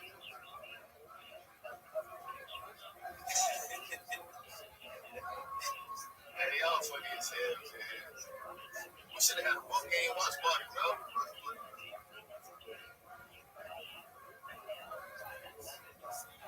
Get his ass. That's a Tesla Garden. That's a Tesla Garden, chat. I'm trolling. I'm trolling, chat. I'm trolling. I'm trolling, chat. I'm trolling.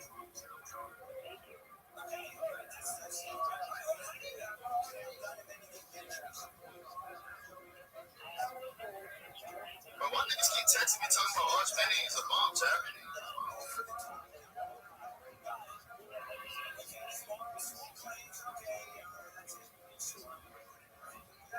Why niggas texting me talking about Arch Manning is a bomb? Come here. That was a terrible fucking play. Here we go, Arch. It's 2 minutes right here, baby. 2 minutes. Here we go, chat. Make sure y'all hit that follow button if you haven't already, gang. Appreciate y'all. Yes, sir. 2 minute drill. Here we go. I'm just getting tired of going in the half, chat. Oh, it's really not doing shit.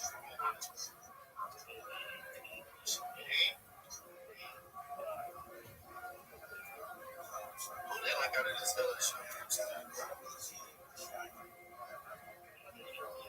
Who the hell I got in this game here?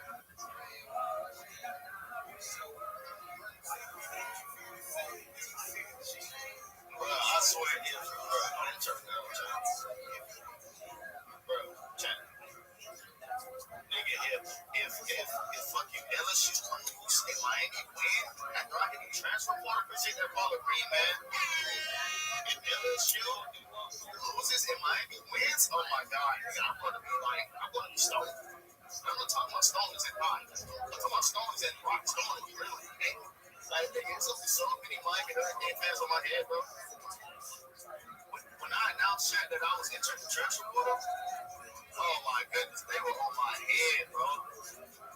They were like, nigga, you weren't a real fan. I'm like, yeah, I'm tired of this. I can't keep going. We got too much great chat.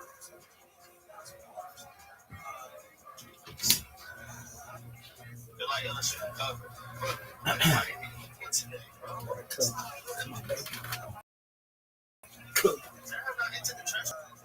What are you doing, dude?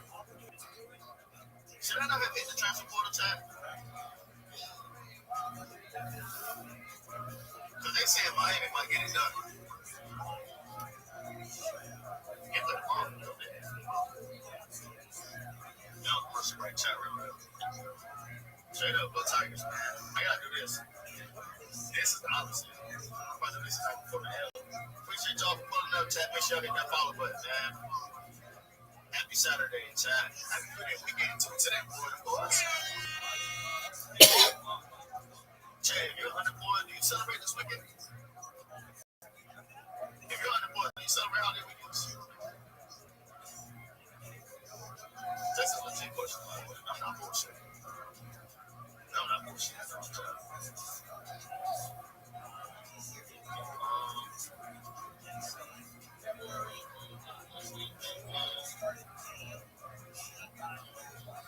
Reloaded. Yeah. DTD, how's life, brother? Shout out to my dog, DTD, DeAndre 905. That's literally my sandbox, brother, man. I promised my dog, I said, I'm going to never change on the game. Straight up. Never change up for my brothers, man. Never change up for my team. I know what's up. I ain't like the rest, gang. J Jeremiah Smith's frustrating day. Don't say shit like that game. I'm not trying to have this nigga go for 300. And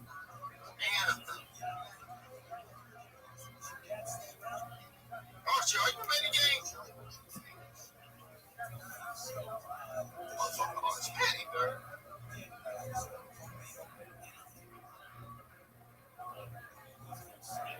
Great one. Here we go, chat. Y'all ready? Y'all ready for the 2-minute drill? I hope y'all niggas ready. Archie finna cook. Not bad for the audio, chat. I mean, for the quality. Who was the last preseason Heisman favorite to win the award? I don't know. I'm going Cam Newton, chat. I'm going Cam Newton. Oh, Matt Liner. Cam Newton was favored to win the Heisman. He was still in the fucking laptops from Florida. And nobody think those defense gonna win no damn Heisman. Here we go, chat.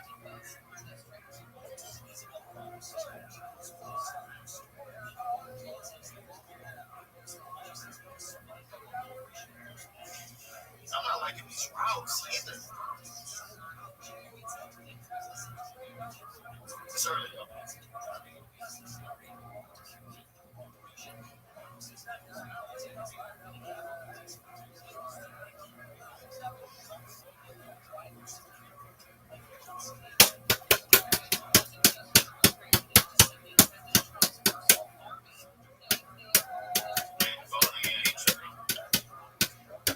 These plays are weak as hell, bro. You can't get no bench like, bro. Bench is 5 yards. Mandatory, my nigga. Like, if you run bench, you're getting 5 yards mandatory, chat. Why is he not running bench? Keep running this zigzag, cows, dog ass routes. Like, nigga, just do some shit to get you a quick 5, gang. What the fuck are they doing?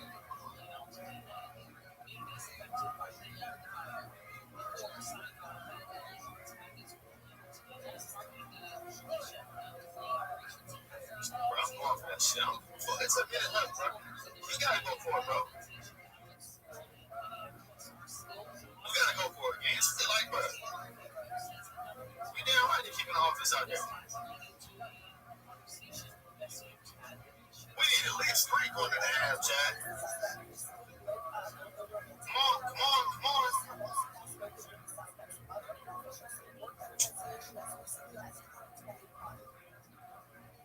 You're wearing these ugly ass glasses, man.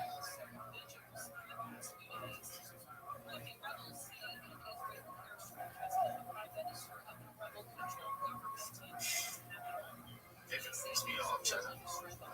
It's like, no, they're gonna crash out, Chad. These shit. They're gonna make me crash out, Chad. That's why I wanted to stream this shit, bro. Bro, if I crash out, Chad, you have to this shit, bro.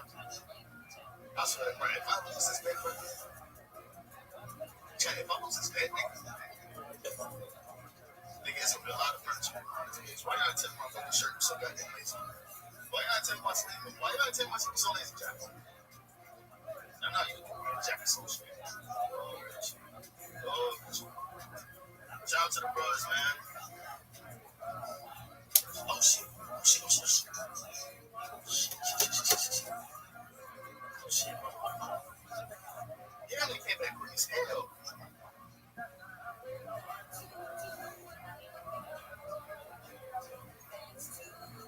Why don't tell me that money? No, bro, do not punt this ball, bro. I swear, if they punt this ball, Jazz want to crash out. I might destroy my entire setup, bro. I think they did that just to see what they was in, because they got 3 timeouts, Jazz. I'm at 6.5 stick. I'm not hearing that shit. You was right yesterday. I ain't gonna lie, gang. You were right yesterday, gang. All right. I thought, bro, the Baylor shit didn't make sense, Chad. They had Baylor at +1.5 against Auburn. I'm like, bro, I already got the shit. Plus 1.5 against Auburn, my nigga.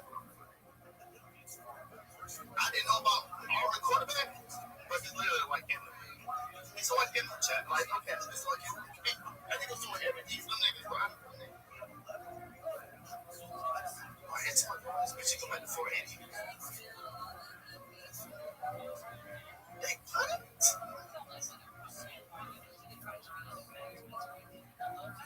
Why did they run it?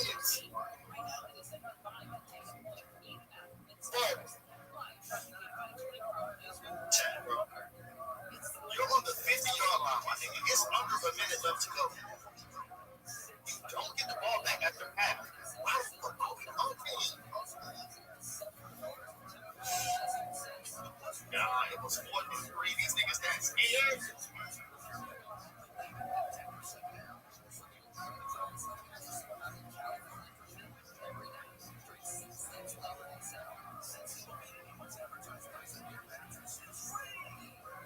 Bro, they didn't really just run the ball, my nigga. Around the 50-yard line, under 1 minute to go. 4th and 3. And we run it. Now, if we get the ball back at half, I don't mind us punting. Bro, we don't get the ball back at the half.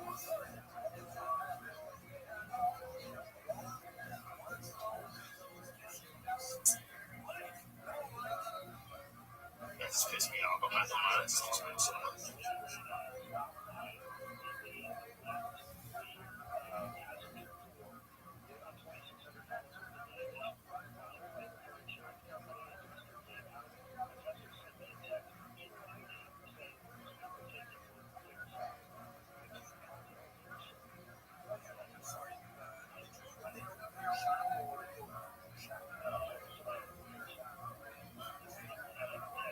Beat back.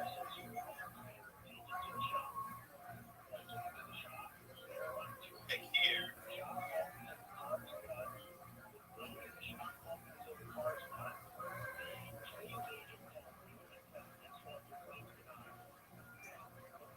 The game is back.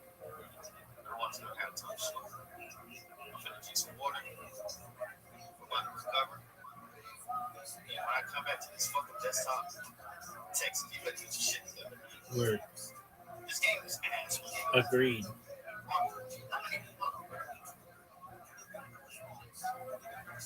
So I was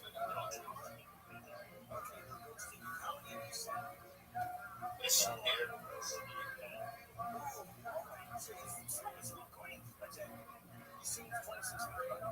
This motherfucker has 26 fucking yards. Bro, you got 26 yards, gang?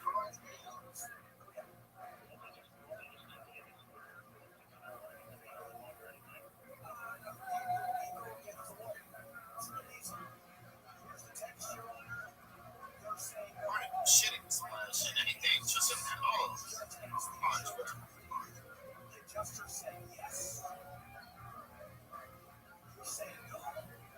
I got somebody that play on Texas. So, I got people on Texas and on State. Orange man, bro, you have to tell you, bro. Dang, you're from New Orleans, you went to Texas. Why did they go to LSU? Why did Orange man go to LSU, Jack?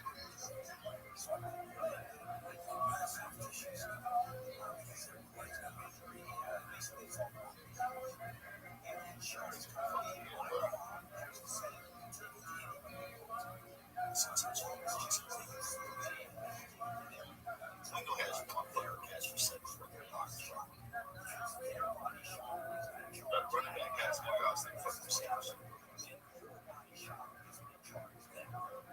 I get it. It's no whole other half to go. I get it.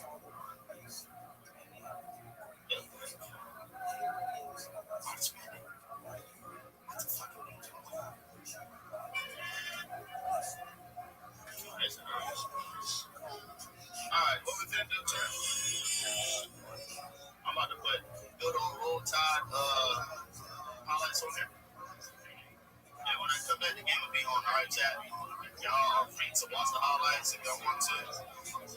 Or y'all can do what y'all gotta do and come back. And we'll be back when the game starts. Alright, chat. Alright, chat. Appreciate y'all.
There were Ukrainian pogromists affiliated, however loosely, with this man, Simon Petlura, the leader of the Ukrainian government, which is called at the time the Directory, who were at the same time attacking Jewish civilians in the villages. And this is like one of those hard to understand paradoxes. How is it possible that Petlura himself is in a government that has a minister of Jewish affairs, that has Yiddish as an official language, that has all kinds of these wonderful policies, which of course are kind of like mainly on paper because the government itself is barely able to hold itself together, and they're like they have such a pro-Jewish approach, and at the same time their army is attacking Jewish civilians. The reasons for this, I discuss it much longer in my book, but I should at least give some sense of it here.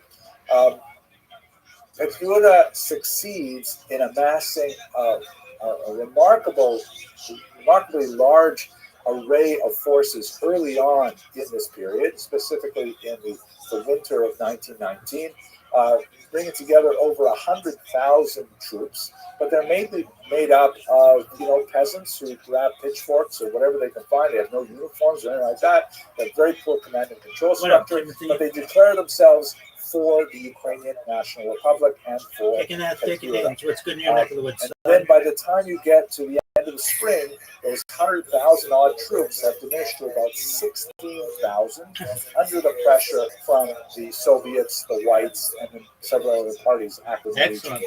So it appears that the peasants' understanding of what the Ukrainian National Republic was all about is very, very thin. And it was very easy for them to associate the Jews with the enemy.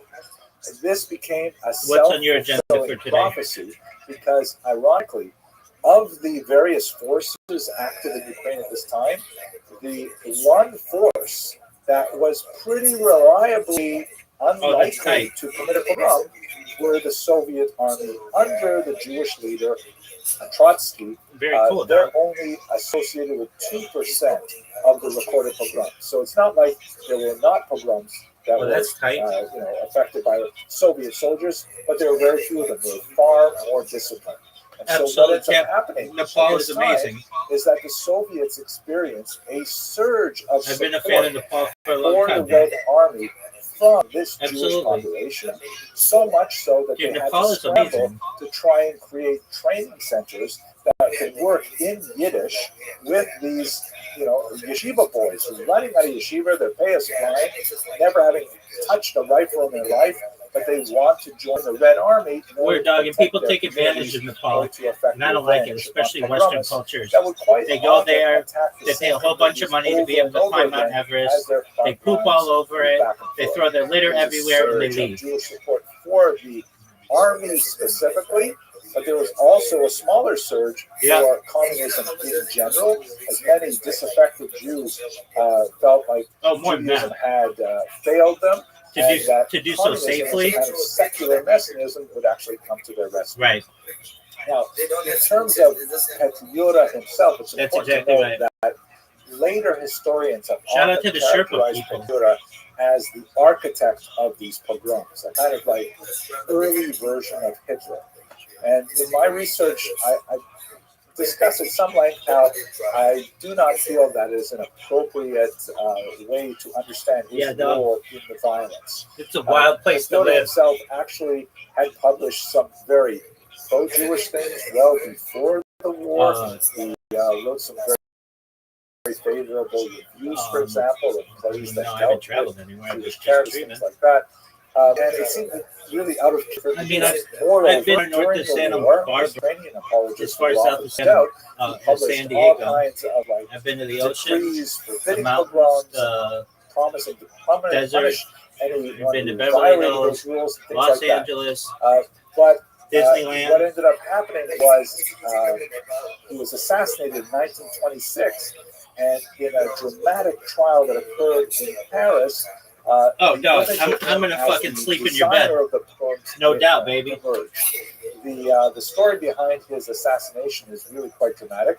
The man shown in this photograph standing on the left is named Schwarzbart, and basically at this time in 1926, absolutely, you're welcome anytime. Shout out to Kathmandu. Its bid for statehood, and the key figures in the government, including Petyura, absolutely, baby, have fled to the west. He's living in Paris.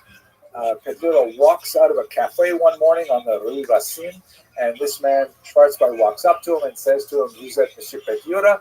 Are you Mr. Petyura?" And he says, "Oui." And Schwarzbart takes out a gun and shoots him dead on the spot. He is arrested and put on trial.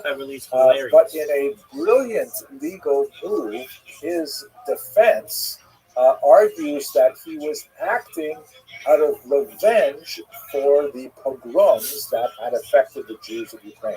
That Schwarzbart should be viewed, argued his defense, as an avenger of Jewish pride, and rather than making a trial about Schwarzbart, who is actually, an assassin in the open who killed him in cold blood on the street, the trial became one of Petyura and of his role in the pogroms, and it hinged on whether or not Petyura was guilty of creating this pogrom movement. And as I've argued in my book, but I'll state it very briefly here, I do not feel that calling Petyura the architect of the pogroms is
pogroms were in fact perpetrated by the Ukrainian troops, and the whole enterprise in a rapprochement ended in miserable failure.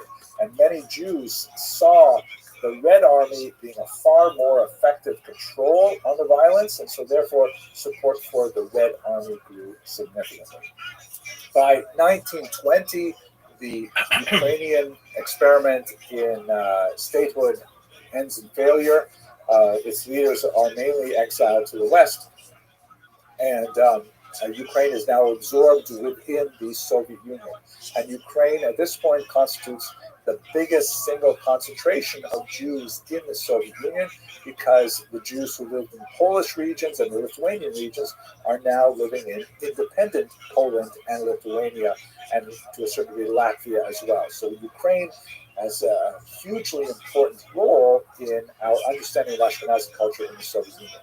So what does the Soviet Union do about Jews? So we should recall that at this time, there is a lot of flux going on in the new country known as the Soviet Union. They go through a period which they call war communism, which lasts till 1920. It overlaps the Civil War. And it is a period where the communists try desperately to bring this overwhelmingly agrarian society rapidly into a communist future, which, Karl Marx, when he outlined his vision of the march towards the progress that he called communism, he really didn't anticipate that would happen in a state that was largely pre-industrial.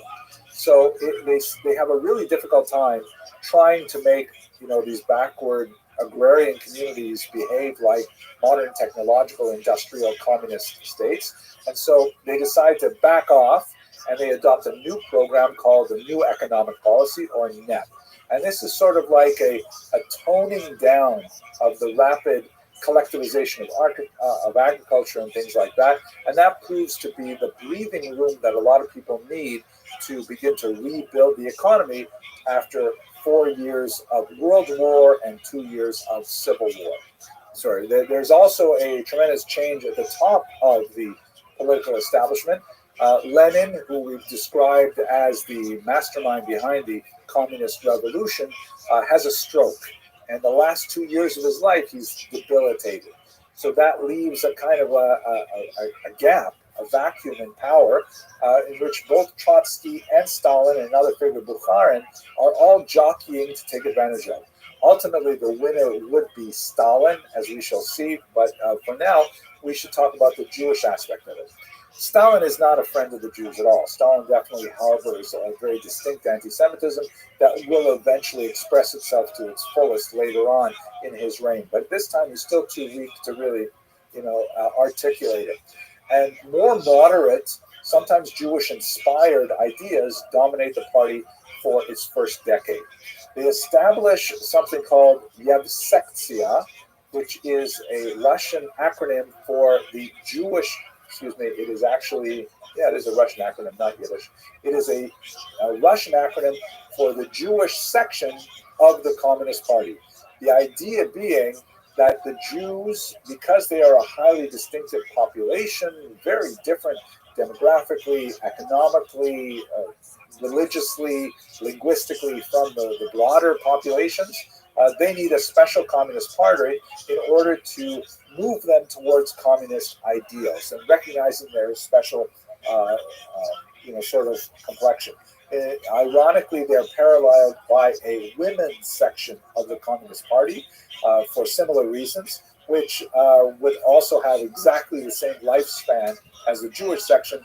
They would all be done by 1930 as Stalin consolidated power and said, enough of this, to use the Yiddish term, Narishkeit, enough of this silliness, let's move on with real communism. Yevsektia was specifically set up. The man in this picture here is the head of the Yevsektia, a former Chabad rabbi named Simon Dimenstein, who would abandon his Jewish identity, abandon his religious identity in order to lead this effort, and it had some interesting kind of plans. Perhaps the most significant aspect of the Yevsektia was initially its determined attack on Jewish religion. Right? Remember that the Communist Party is adopting a distinctly anti-religious stance based on Marx's ideas. The fact that Marx himself was born a Jew, later baptized by his parents, is irrelevant. He's perhaps one of the most notorious self-hating Jews of modern history. The whole idea of religion in the Marxist and socialist and communist mind is that it is an opiate of the masses, meaning it is a drug that keeps people stupid.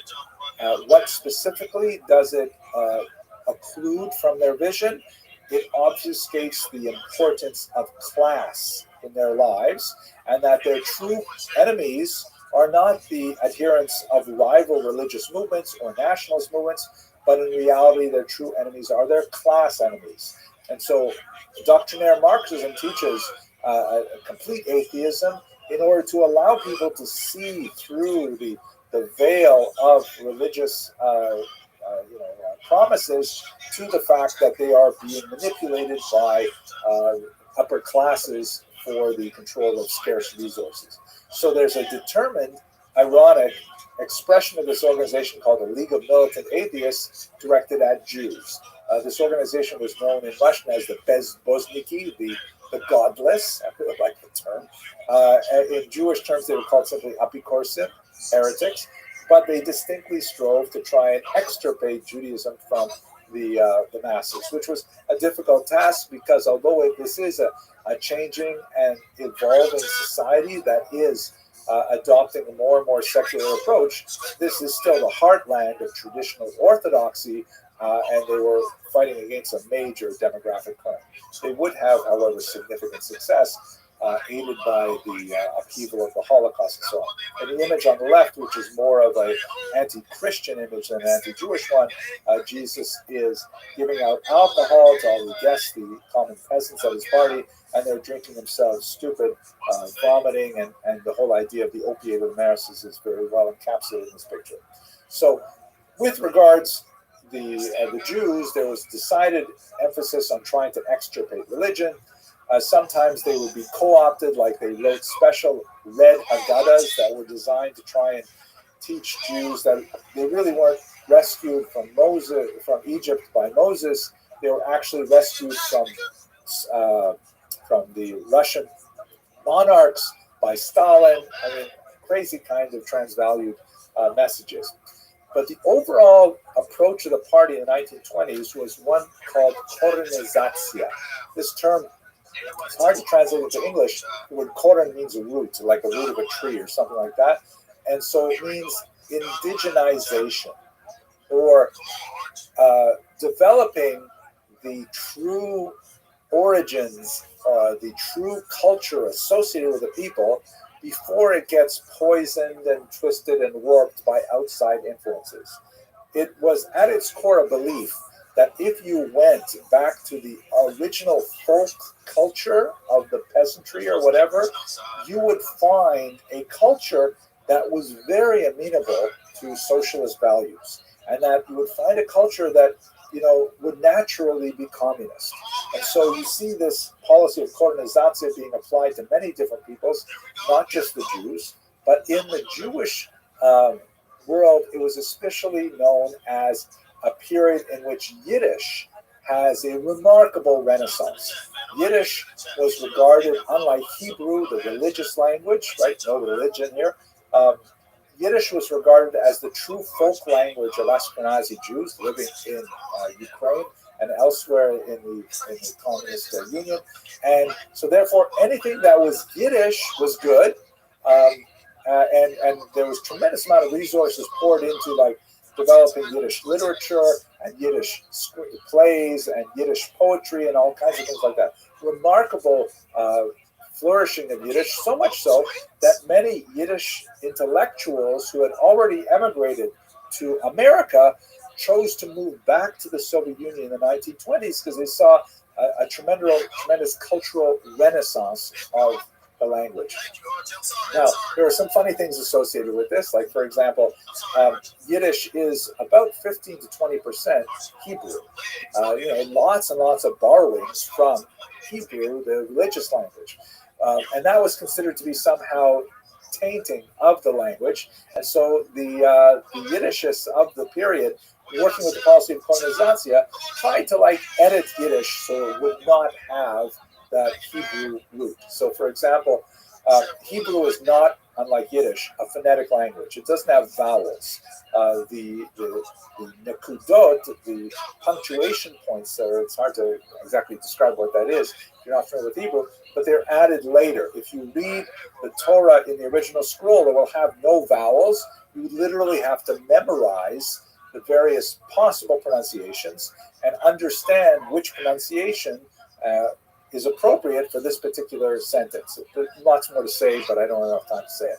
So what they did was the Soviets, when they tried to work with Hebrew terms in Yiddish, they either forbade them, or if they couldn't forbid them because they're so important, they would transliterate them phonetically using Yiddish. So, for example, the word emet, truth, very important word. It was the name of a famous publishing house, for example, but it was spelled in Hebrew. So they respelled it. Instead of Aleph, Mem, Taf, they respelled it Ayin, Mem, Ayin, Samech, which is pronounced MS in Yiddish, and is completely unrecognizable to a Hebrew reader unless they are aware of the bizarre transcription change. The Ukrainians had it even worse in some ways because, as I mentioned earlier in this lecture, Ukrainian Cyrillic and Russian Cyrillic are slightly different. And under colonization, they also wanted to try and bring the Ukrainians closer to the Russian language. Although they're encouraging Ukrainian because of colonization, they also want specifically to assimilate the Ukrainians to Russian. So they made the letter G in Ukrainian illegal. That's made they make a letter illegal. That's because the Ukrainian letter G is written differently than the Russian letter G, and the Ukrainians have a different letter called the letter H in English, which is pronounced in Russian like a letter G. I know it's complicated, but I think it's so ironic because if you look at this book here, this is the cover of the Chabad Siddur, the Chabad prayer book, and it is in a Hebrew Russian translation. And if you look over here, you see that it's called Tehillat Hashem, and the sound H for Hashem, meaning the name of God, it doesn't have a Russian equivalent. So the Chabad movement added a special accent on the top of that letter to let Russians know that even though it looks like the letter G, you have to pronounce it like an H. So it's a little accent they've added. So ironically, the Russians try to take a letter away from the Ukrainian alphabet. The Jews instead add a letter to the Russian alphabet. I think that's kind of fun. They also, at this time, towards the end of this period, even attempt to replace the popularity of Zionism with a bizarre experiment, something called Birobidzhan, which is declared a homeland for the Jews, a Jewish autonomous oblast located way out in the far east, not too far from the Chinese border and the Pacific Ocean. The only real thing speaking for this territory is its proximity to authentic Asian food, and the fact that it could have been a huge refuge for Jews had Stalin allowed it to be so during the Holocaust. But of course, that was not Stalin's thinking. And although it became officially a Jewish autonomous oblast with Yiddish as its official language and for a time center of publishing and culture, nevertheless, it was not successful in saving the many hundreds of thousands of Jews who could have used it as a refuge during the war. So all of this ends in 1930 and beyond, as Joseph Stalin is able to consolidate his control over the Soviet Union. He embarks on a series of 5-year plans in which he brutally attempts to force the Soviet Union into a rapidly industrialized phase to make it catch up with the West. Among the incredible tragedies associated with this is the Ukrainian Holodomor, what's called in English perhaps the terror famine, an artificial famine that was occasioned by Stalinist policies related to his aggressive push for industrialization that killed literally millions of people in Ukraine. There is still some doubt as to the true scope of it, but 3 or 4 million is considered a very low estimate. It could easily have exceeded 6 million people. It is a remarkable phenomenon that is not nearly as well studied as the Holocaust, but it had a searing impact on the Ukrainian memory. And the fact that one of the key figures behind the implementation of Ukrainian policies, Stalinist policies in Ukraine, was a Jewish communist named Lazar Kaganovich, certainly did not help the overall impression of Jews, as we shall see tomorrow when we turn to the Holocaust. But it turns out that in the later part of the 1930s, the Soviet Union goes into this terrible phase of the purges, which I won't go into detail now, but Jews, like all Soviets, were caught up in this bitterly, and it was a period of great horrors for the larger population. But at this point, I've got to end for my hour. Tomorrow, we're going to look, God willing, at the implications of the Soviet popularity among Jews in the so-called bloodlands, the region that would be between Nazi Germany and Stalin's Soviet Union, and we'll see how that plays out in the Holocaust. Thank you very much for your endurance and your attention, and I look forward to seeing you tomorrow morning. But then again, they cover you on 24.5. That's just too.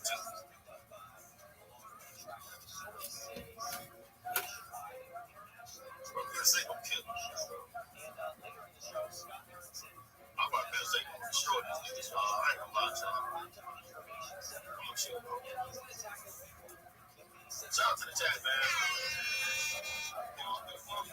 In this penultimate lecture, we'll look at the most difficult chapter of the history of the Jews of Ashkenaz, and that is, of course, the history of the Holocaust.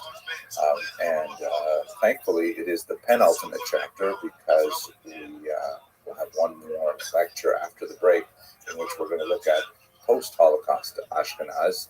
Thank God there is a post-Holocaust Ashkenaz. So let us begin just with a couple of preliminary remarks about the terminology and the scope of this very brief treatment of such a colossal event in Jewish and in world history. First of all, the term Holocaust is somewhat problematic.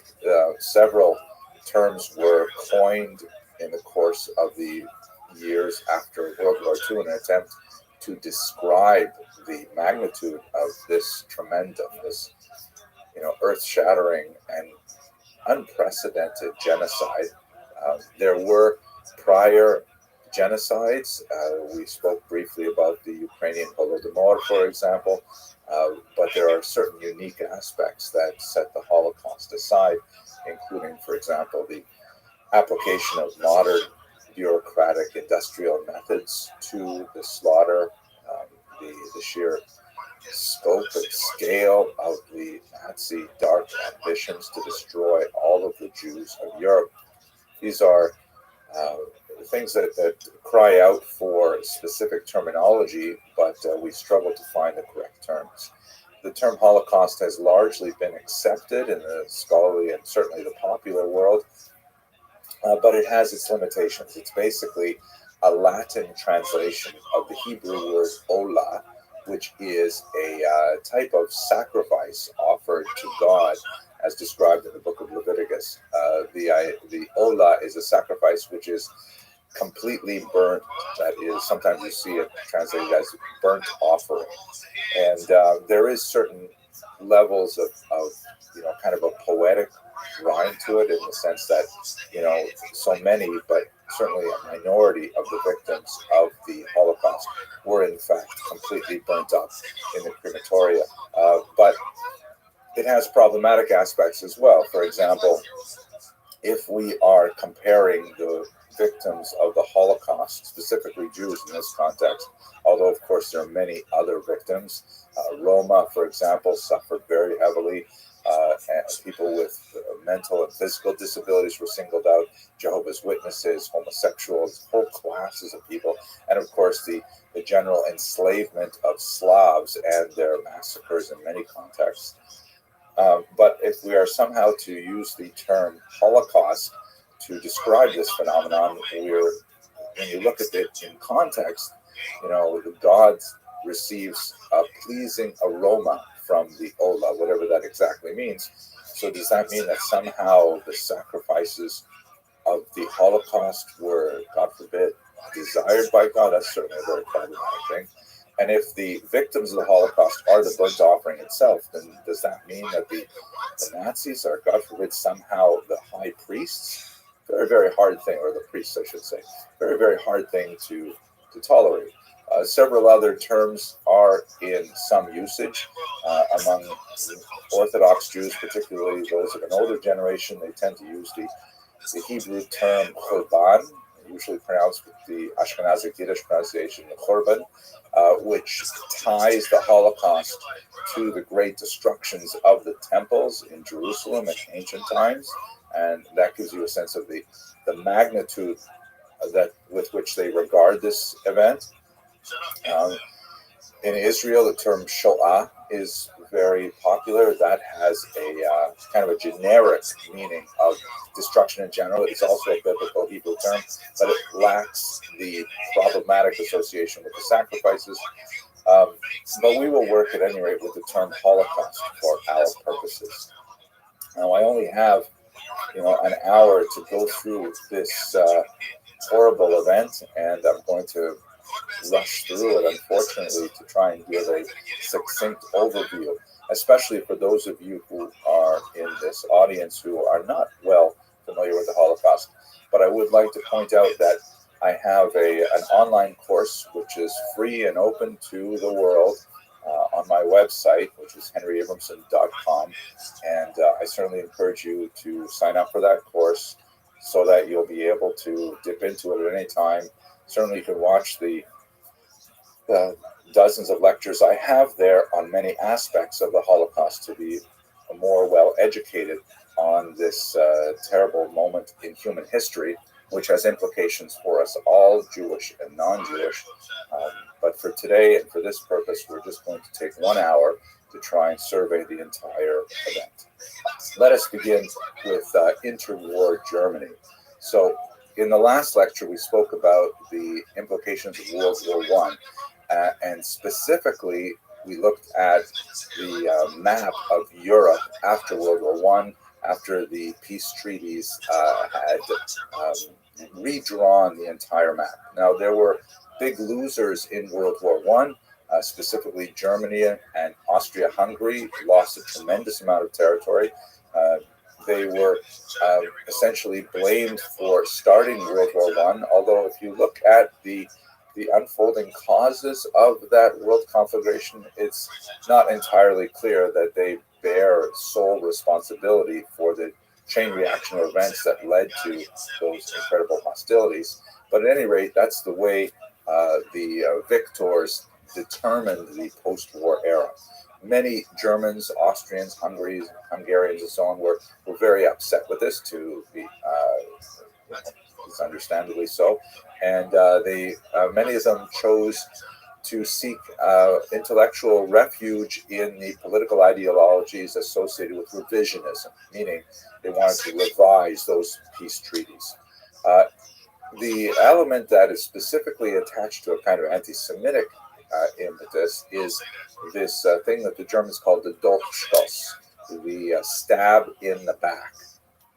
Basically, the argument went that the German troops and their allied forces were actually doing fairly well in the war. It had bogged down on both fronts, but nevertheless, they really did control a much larger amount of territory than they started with when the war broke out.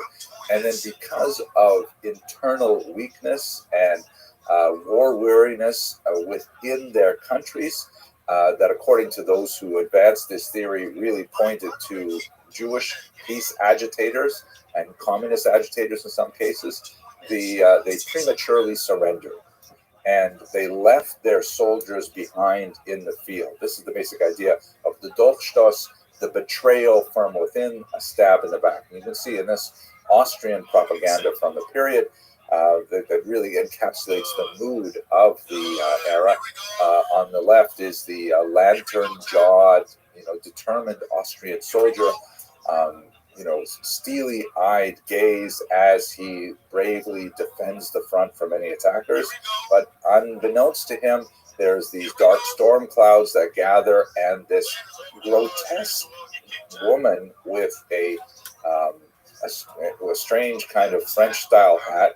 And in case you missed the iconographic elements of the large nose and the thick lips and the forelocks, the payos on the sides of the head, there's a Star of David on the hat, so you won't make a mistake. And she stabs him in the back, betraying the entire country and allowing the enemies to overrun the borders. Right? That's the idea of the Dolchstoss.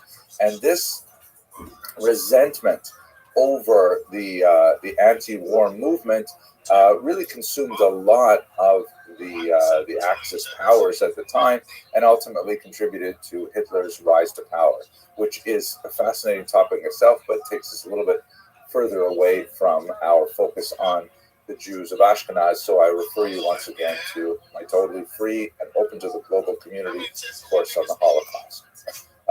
Here's another example, from Austria in the early post-war period.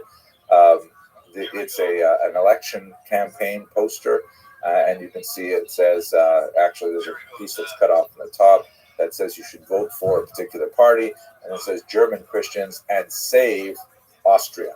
You see also here it uses the term Deutsche German, and in this context doesn't mean of the nation of Germany. It means those who participate in a larger culture of the Germanness, which of course Austria and Germany share, and that will contribute to Austria's eventual joining with Germany in the Anschluss.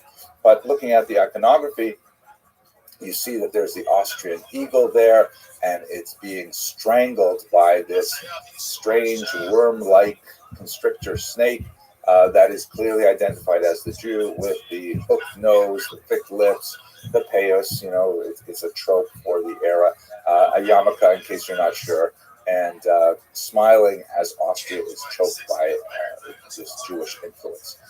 Hitler capitalizes on this rising anti-Semitism, which he records in his autobiography, Mein Kampf, My Struggles, a book that he wrote while he was imprisoned for attempting to take over the government in the beer hall putsch of Munich in 1923.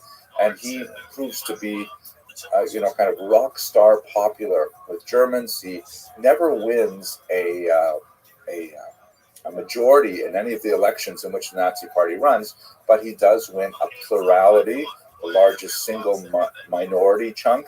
And so when he is able to finally take control of the government, he then imposes essentially a form of martial law, the Enabling Act, and that's the beginning, really, in 1933 and onward, of the Nazi control of Germany.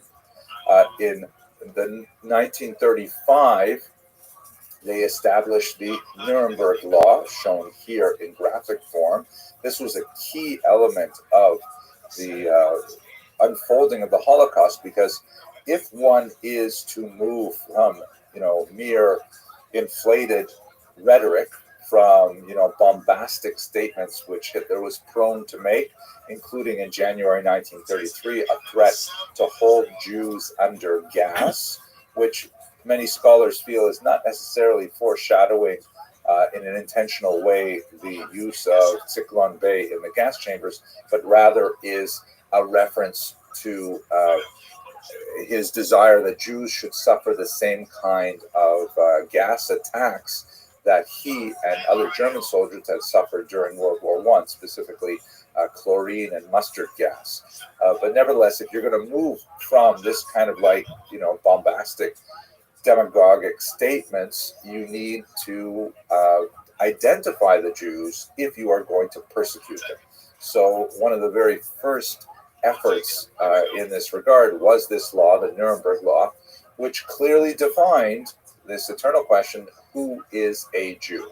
And as you can see on the left, you have Deutschblütiger, or German-blooded. These are Germans who have no Jewish grandparents. And this is extremely important, because what's going to happen as the interwar years continue and you go into the Holocaust, uh, German citizens will have the onus of proving that they are not Jewish in order to advance in various elements of society. So you have a huge industry of genealogy that develops. Then you have, moving to the right, you have the Mischling of the Zweite Grade, a second degree mixed race. And this is defined as someone who has only one Jewish parent. In Jewish law, the maternal line has a special consideration that if one's mother is Jewish, one is Jewish. And this goes back, of course, all the way through the maternal line. But the Nazis didn't care about that. They're working with this quasi-scientific new racist ideology in which it didn't matter whether it was paternal or maternal. The Mischling of the Erste Grade, the first degree mixed race, is someone who has two Jewish grandparents. And then as soon as you get to the point where you have a person with three Jewish grandparents, that's called a Jew. Right? You can see it labeled in the second from the right and the right-hand column with four Jewish grandparents. Those are Jews. And the reason why this was significant and important is because Germany had actually a very high intermarriage rate between Jews and non-Jews over the last half of the 19th and into the 20th century. Nowhere near the intermarriage rate that pertains, for example, with American Jews or with the Jews of the former Soviet Union, but nevertheless, something in the neighborhood of 30%. And so that meant that a lot of people were partially Jewish, and the state had to identify them and to categorize exactly which restrictions would be applied to them. Ultimately, they and their spouses were subject to persecution right up to murder in the death camps. But once you had a definition of Jews, then you could start laying on all kinds of ostracizing techniques, such as, there's just a sampling of setting aside benches that say only for Aryans, or you can put up signs outside town saying Jews are unwelcome here or are unwelcome guests and things like that. And you can slowly start, isolating them from the larger community, which you see in a whole series of laws that are imposed after that Nuremberg rally, excluding Jews from civil service, excluding Jews from working, for example, as teachers in public schools, and of course, excluding them as children from the public schools themselves. All kinds of things that were imposed upon them through legal discrimination. But the lowest point before the war is undoubtedly a massive nationwide pogrom called Kristallnacht that clearly had advanced planning by the Nazis. They were just waiting for some kind of pretext in order to unleash these plans. But there were hundreds of attacks on Jewish communities on the night of November 9th, 1938. Right, that's the original 9/11 of the era, which was a very clear signal to the Jews that the situation was escalating. The scope of murder was comparatively small when you think about the later depredations. Something like 262 Jews were killed, but there was phenomenal, and that of course is an incredible 262 tragedies for those individuals and their families, but still viewed against 6 million, we can understand how to differentiate the scope and the scale of this massacre. Tremendous property damage. The reason it's referred to as Kristallnacht, which means, the night of crystal, or really the night of broken glass, refers to the tremendous number of shop windows that were broken as the rioters went through the towns, led by some of the hooligans of elements in the Nazi party. There's, literally glass all over the streets, littering the streets, and so that's why it acquired that particular name. This signaled to Jews, without any doubt, if there were any questions beforehand, that they had to leave Germany. And as you can see from this map, about 130,000 of the 500,000 Jews living in Germany at that time managed to flee before 1937, even before Kristallnacht. The great challenge, however, was that most nations had been closing the doors to immigration over the late 1920s and into 1930s, and it was very difficult for Jews to gain visas to be able to actually immigrate to some other safe climate. One of the most terrifying examples is the voyage of the St. Louis, or St. Louis, which was a boat carrying Jewish refugees at this time from Germany to Cuba. And from Cuba, as was the custom at that time, there was a brief window where people could get transit visas to Cuba. And then once they were in Cuba, they would attempt to immigrate typically to the United States or to South America, or some might even stay in Cuba. But the United States objected to this ship, which was not even going to land on its shores. And it was moored off the coast of Miami Beach for weeks as diplomats wrangled over it.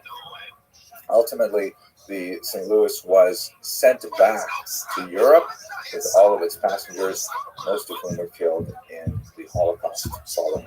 It's a terrible, terrible period, and one upon which we should really reflect as we have such a massive displacement of refugees in the Russian attack on Ukraine.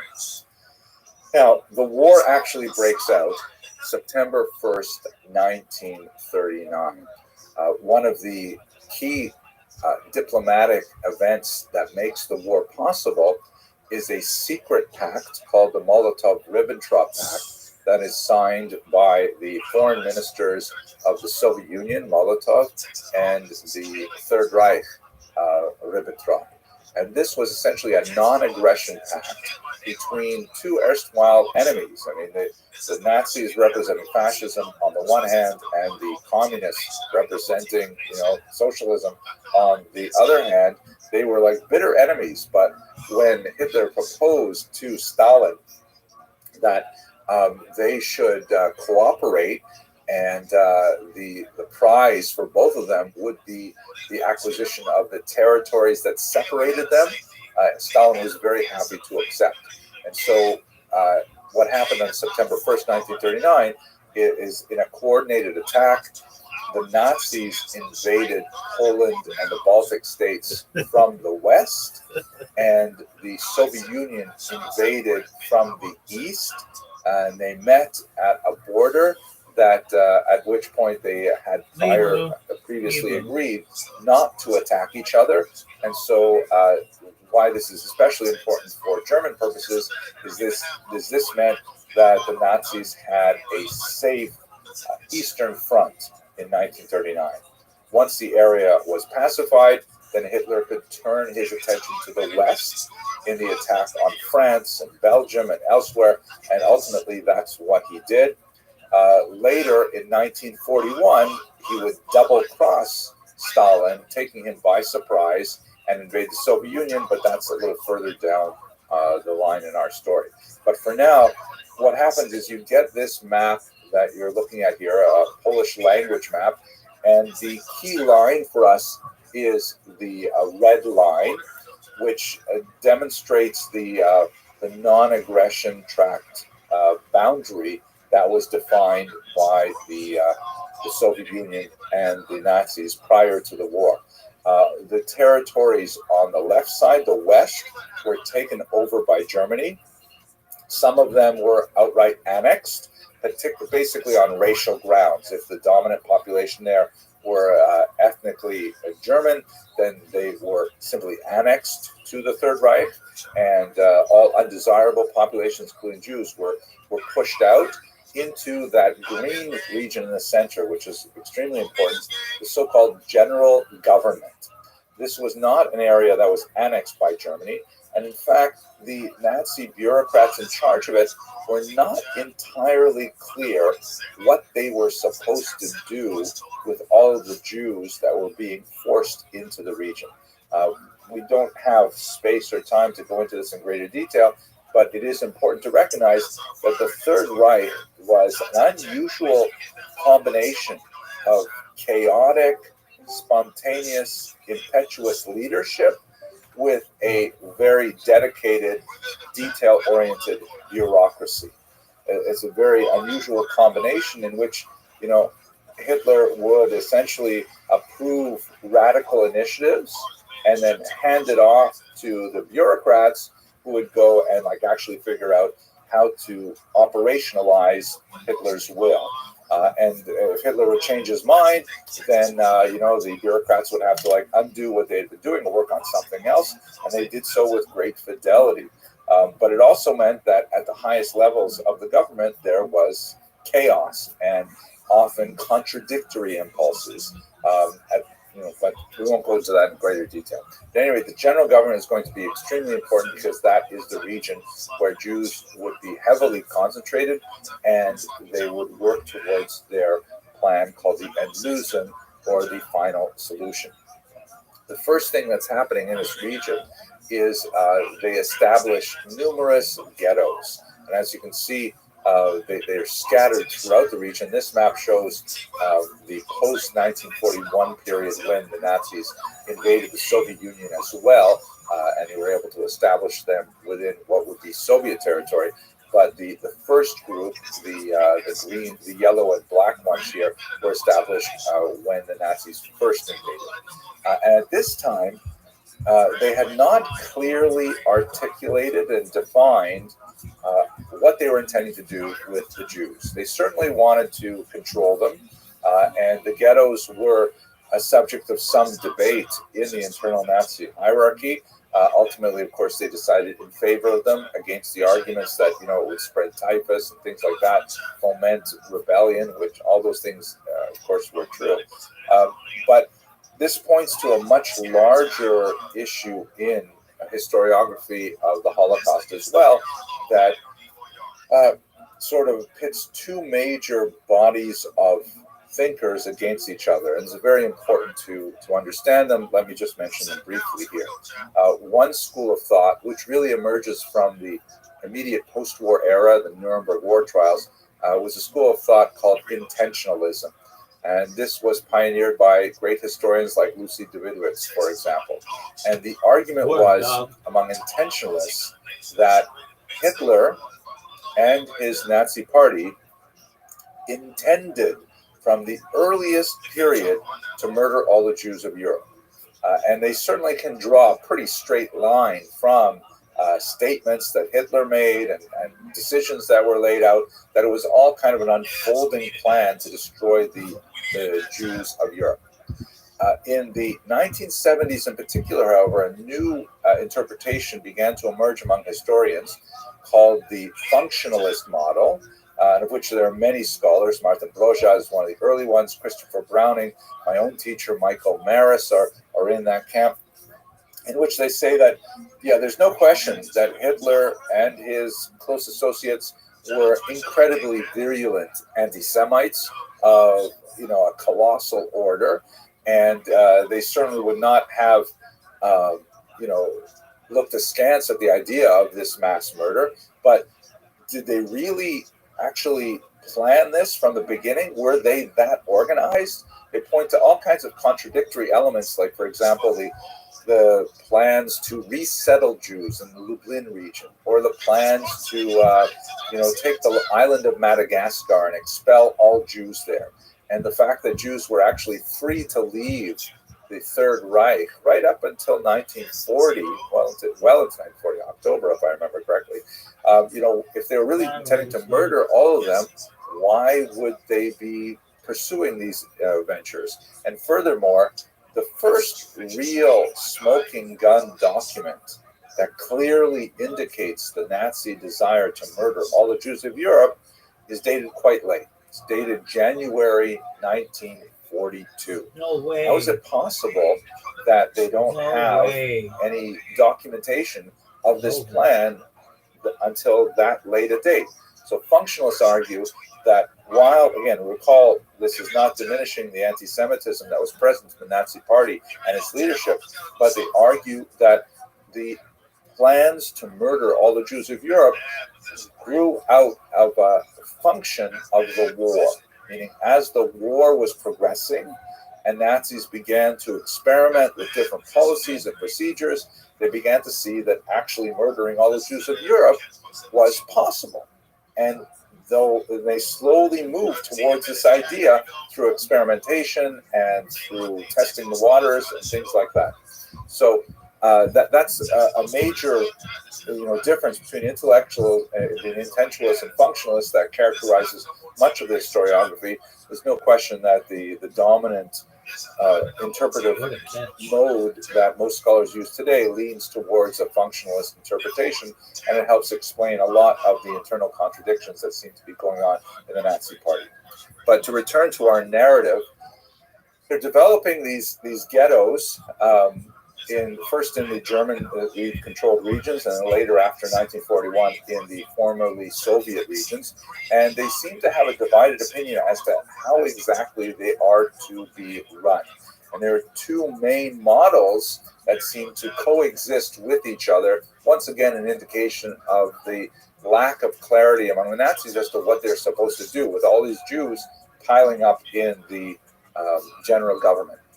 Some of those ghettos seem to follow a model which historians have called productionist.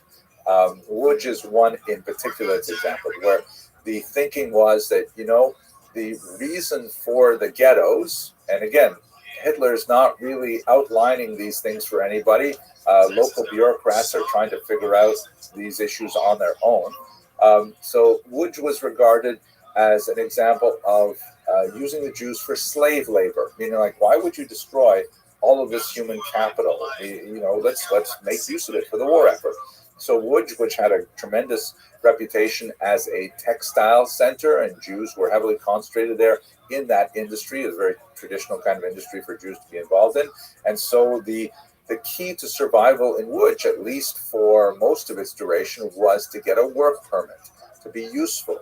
And Jews were employed in slave-like conditions to produce, military uniforms and warm linings for German soldiers on the Eastern Front and all kinds of things like this.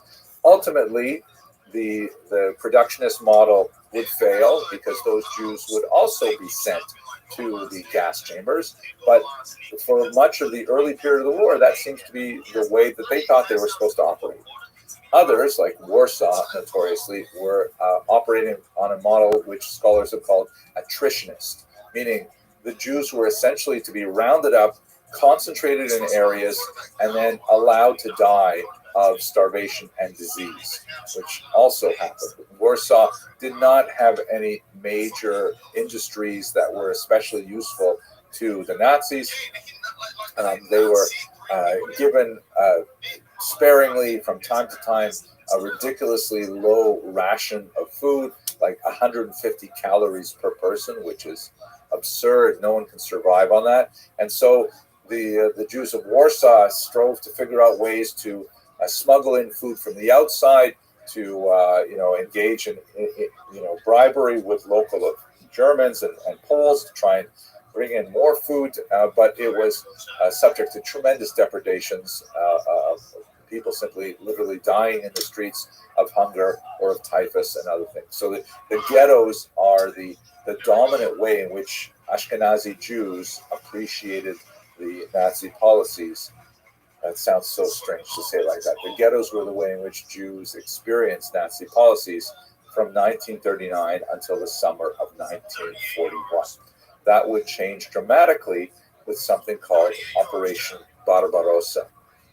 And before I continue, though, I reminded myself, the Holocaust is basically an Ashkenazi story, but it is not exclusively an Ashkenazi story. The Nazis would, of course, control many Sephardic areas.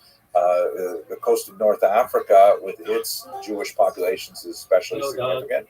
And they would also control the smaller pockets of Sephardim that are living, for example, in Greece and elsewhere. The general rule of thumb is that Nazis really didn't care about the cultural distinctions between Ashkenazim and Sephardim, although the policies that they implemented were different between Nazi-occupied Europe and North Africa.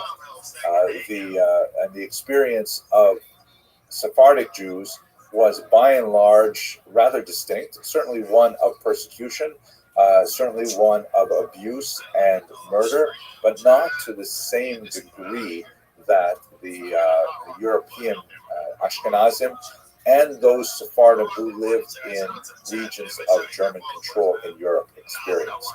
That is not to say that Sephardim were not on the list, that Nazis did not intend to impose those similar policies had they had the wherewithal to extend the same degree of control to North Africa and other Sephardic centers, Constantinople or Istanbul and elsewhere. But the war simply ended before they could impose such rules. Nevertheless, this is basically an Ashkenazi story, and Ashkenazim constitute the overwhelming number of victims. But let us return to Operation Barbarossa. Very important development in the war.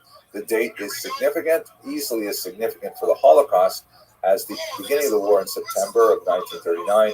The date is June 22nd, 1941.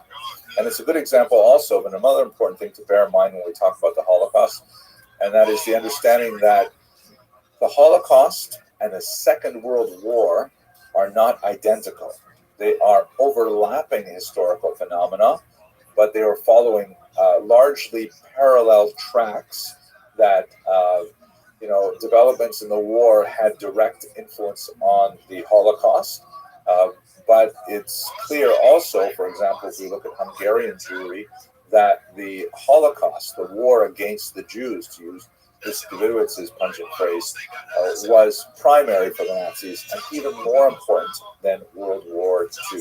In other words, when the Nazis had the choice between diverting resources to protect their eastern flank and, on the other hand, diverting those resources to murdering more Jews, they amazingly chose, in a suicidal manner, to make sure that they could murder more Hungarian Jews rather than protect themselves from the assault of the Red Army, which just shows how diabolical and how this was a phenomenal death cult that absorbed the entire Nazi hierarchy at that time. So anyway, here, have a look at this map, please. On June 22nd, 1941, Adolf Hitler sent his troops into the Soviet Union, breaching the treaty that he had signed with Joseph Stalin in August of 1939. Evidence indicates that Stalin was completely taken aback and surprised by this attack. They had not prepared for the Nazi advance, and the Wehrmacht, the German army, made phenomenal inroads in a very, very short period of time, taking over all of what will be today the boundaries of Ukraine, of White Russia, the Baltic states of Lithuania, Latvia, and Estonia, and penetrating well into Russian territory per se, approaching the city boundaries of Moscow and placing Leningrad under a punishing siege that was absolutely devastating to the population. Now, that's the war, using the army, the Wehrmacht. What he also did, and this represents a significant escalation in the war against the Jews, is he sent in 4 mobile killing squads called Einsatzgruppen. And these 4 squads they were called like a police battalion, followed behind the regular army, and their task was to spread out and go to all the tiny little Jewish villages called shtetl that dotted the region, round up all of the Jews that they could find, as well as any other undesirables like communists or homosexuals or Jehovah's Witnesses or anything else that was on Hitler's list, march them out to local ravines, if no local ravines existed, to have them dig their own graves, and then to shoot them. This is called lately the Holocaust by bullets, which distinguishes it from the Holocaust by gas. That would be the next evolution in the Nazi plan. But as you can see from this map from the United States Holocaust Memorial Museum, and this is only a sampling of the towns that were affected. The Nazis simply sent these Einsatzgruppen throughout the region, going village to village to murder small numbers of Jews at a time. Occasionally, like in Kiev, where you have a massive Einsatzgruppe action at the ravine called Babin Yar. Yar means ravine in Russian. A ravine is like a dried out riverbed. And they would kill, if I remember correctly, it was some 30,000 Jews within the space of just a few days. They would go on to use Babin Yar for up to 100,000 victims of various other stripes over the course of their occupation of Ukraine. But it was one of the single worst massacres of the Einsatzgruppen at that point. This is incidentally the way in which my grandparents' families were all killed. The only ones who were survived in my family were those who had emigrated to Canada prior to World War II and lived in safety while their parents and siblings lost their lives in the ravines of Lithuania. Here's one of the many photographs we have of the Holocaust by bullets, and various methods were used to process the Jews in this manner. One of the most chilling books on the topic is called Ordinary Men by Christopher Browning, a prominent member of the functionalist school, who mined the archives for depositions of Einsatzgruppen members to give us a really comprehensive look as to who these people were. He calls them, as in the title, ordinary men. They were people drawn from all walks of life, and here's in their own words how they somehow justified this horrific deed. Now, what ended up happening is sometime in the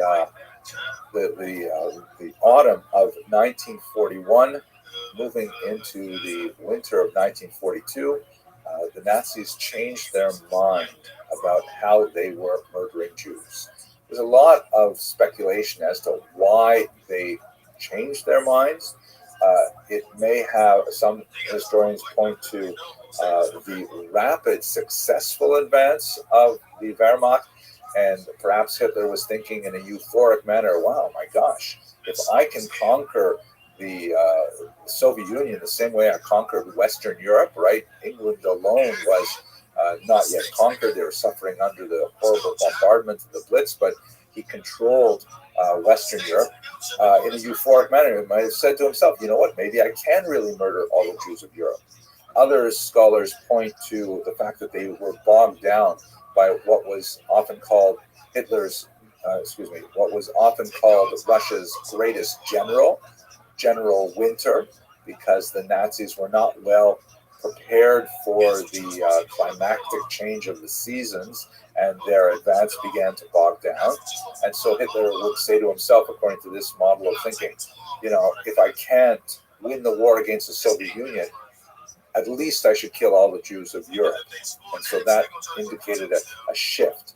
But what is certain is that the Einsatzgruppen were having an incredibly difficult time actually processing what they were doing day in and day out. This is amply demonstrated by Christopher Browning, that, you know, it was psychologically traumatic to wake up every morning, drive out to a village, round up regular people, and look them in the eye as you put them in their graves. And, you know, they were getting drunk in the morning because they simply couldn't take it. They were relying very heavily on local volunteers, so-called Hilfswillige, from the Baltic and Slavic populations to help process this.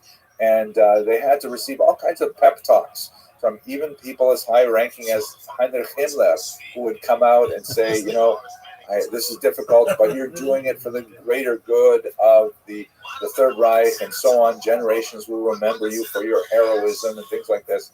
So there was definitely a need to find a more efficient, less psychologically challenging way of murdering the Jews. again, not for our purpose here, but I would strongly recommend, if you're interested in understanding this phenomenon, you have to look at the great experiments from psychologists of the later half of the 20th century, such as Stanley Milgram and Zimbardo, who've all done really useful work to show how this process, plays out in the human mind, and also how prone are we to the dangers of this, this impetus to obey authority. So what happens is, in January of 1942, there is a gathering at the Berlin resort known as Wannsee, the so-called Wannsee Conference, in which, for the first time, the Nazis sit down and they lay out a plan to count all the Jews of Europe. One of the most chilling pages of the records of that meeting that we have is a list of all of the countries that the Nazis controlled or planned to control, including England, for example, and the Jewish populations there.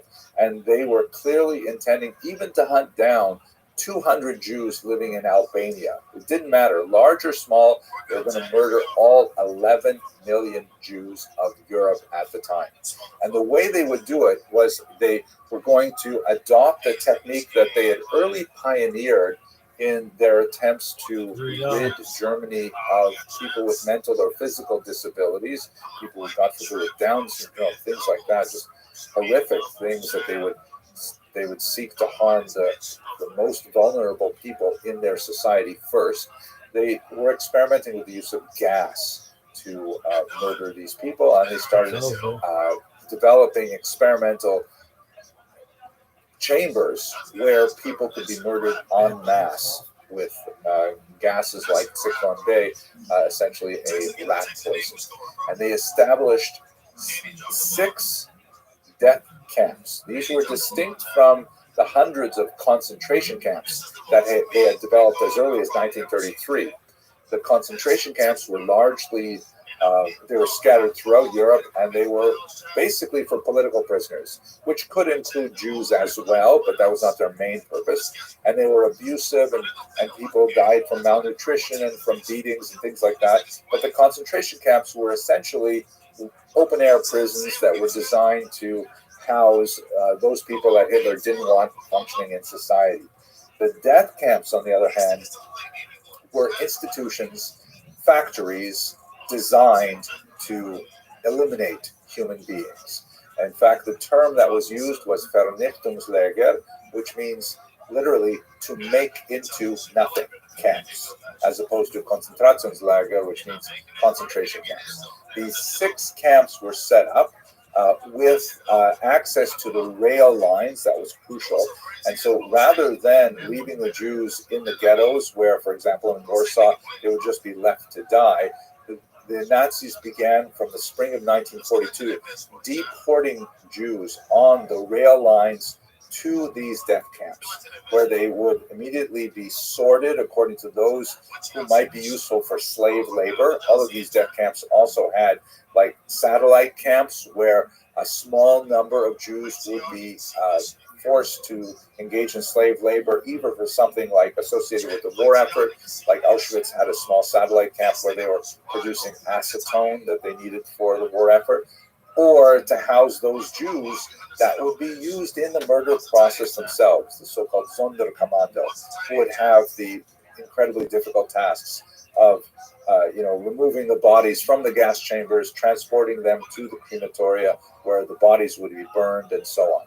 And these gas chambers operated with, stereotypical Prussian efficiency, massacring thousands every day, far more effective for the dark, demonic plan of the Nazis than the Holocaust by bullets that we saw in the Operation Barbarossa. Jews were not the only victims. Millions of Poles were also deported to death camps. The Roma and a whole series of people from, then they had a complex hierarchy of political criminals and regular criminals and, homosexuals. Everyone was thrown into these camps and had to exist in this bizarre universe of suffering. when the Americans from the West and the Red Army from the East liberated these camps, they found the few Jews who were used in as the slave laborers incredibly emaciated. Many of them, thousands of them, died after liberation because they were given food and their stomachs couldn't take it. But this is definitely the darkest period of the Holocaust, and I would venture that it's probably the darkest moment in human history as well.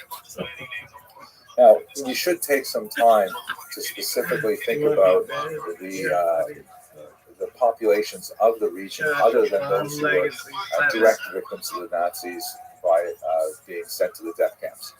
Let us recall that between the beginning of the war in September 1939 and Hitler's double-crossing of Stalin in Operation Barbarossa in June of 1941, there was a region of territory which was taken over by the Soviet Union, as you see in this map here. These constitute the core of what historian Timothy Snyder calls the bloodlands. And it included these countries, Estonia, Latvia, and Lithuania, and the eastern part of Poland, that had all experienced freedom and national sovereignty from World War I, and it was snatched back by the Soviet Union, which wanted to regain territory that they had lost in the revolution and war. That it was originally part of the Russian Empire, and the populations there were really quite restive and unhappy about that. So when they invaded these territories, they engaged in rapid, brutal Sovietization, meaning they came in and they rapidly tried to force these countries to adopt the communist way of life, collectivization of agriculture, arrests of local intelligentsia, including especially priests. Any kind of religious functionaries were under threat. The suppression of independent journalism.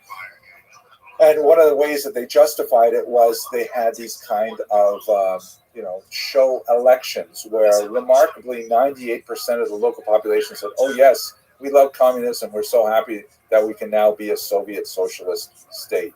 If this sounds a lot like Putin's advance into the Donbass, it's because it's exactly the same thing that the Soviets did in 1939. I can't even think about that. So, not surprisingly, huge amount of resentment builds up against the Soviet Union in these bloodland territories in particular for the very harsh, brutal treatment and confiscations and suppression of religion and arrests of their leaders and all kinds of things that are happening at the time. And also, very important to understand, for reasons which are complex, more than we can go into here, a lot of these populations believed that communism was essentially a Jewish phenomenon. This was certainly encouraged by Nazi propaganda, and it was accelerated by the presence of Jews that we saw in the very beginning of the Soviet experiment, when Jews joined the Red Army, largely to protect themselves against pogroms, and also in the high-ranking members of the Soviet leadership who were ethnically Jewish, although they had largely jettisoned their Jewish identity. There were several prominent members, including, for example, the foreign minister Zinoviev, who was displaced by Molotov because Hitler wouldn't sign a treaty with a Jewish minister. And the perceived presence of Jews in the Soviet secret police, then called the NKVD, later would be called the KGB, and now it kind of morphed into what the Russians call the FSB. And so there was this hostility to Jews that because of the perceived association of Jews with communism. By and large, this perceived association was incredibly exaggerated because Stalin had already purged Soviet ranks of so many Jews, but this kind of simmering hatred would serve the Nazis very well when they invaded these territories. When they came in 1941, one of the things the Soviets did was they essentially practiced a kind of scorched earth policy. and they murdered those prisoners that they had been holding in jails up and down the territory. These were the journalists, the priests, the thought leaders of these local populations, Western Ukrainian, Polish, Belarusian, Latvian, Lithuanian, Estonian leaders, and then they fled. They also, by the way, fled along with about 600,000 local Jews who realized that the Nazis presented a much greater threat to them than the Soviets did. And so a very, very large number of Jews survived the Holocaust by fleeing east in time in advance of Barbarossa and setting up their homes briefly in Central Asia, places like Uzbekistan, Kazakhstan, even Siberia, and later they would move to the west, they would return. But for the local populations, such as the Ukrainians in Lviv, for example, one of the things they did as soon as the Soviets fled, is they went into the local jail halls and they found the murdered bodies of their loved ones and their leaders. Here's a photograph of Ukrainian women who are striving to identify the bodies that were taken out of the prisons. And there's a huge amount of truly spontaneous anger directed against any representative, perceived or real, of the Soviet Union. So you have a series of pogroms that take place right after the Soviets leave. Sometimes, as in the very notorious case of Jedwabne in Poland, these pogroms even took place before the Nazis arrived, that they really came from the population as a whole, indicating the nature of the hatred of the Jews because of their association perceived with the communists. Now, collaboration with the Nazis during this period was built largely on the resentment of the Soviets. Right? We should understand that while there certainly, like in every society, were true believers in anti-Semitism, most of the local population and those who collaborated with the Nazis were primarily motivated by their hatred of the enemies of the Nazis, that is the Soviet Union. And the degree of collaboration was also related to the ferocity of the Nazi policies towards local populations.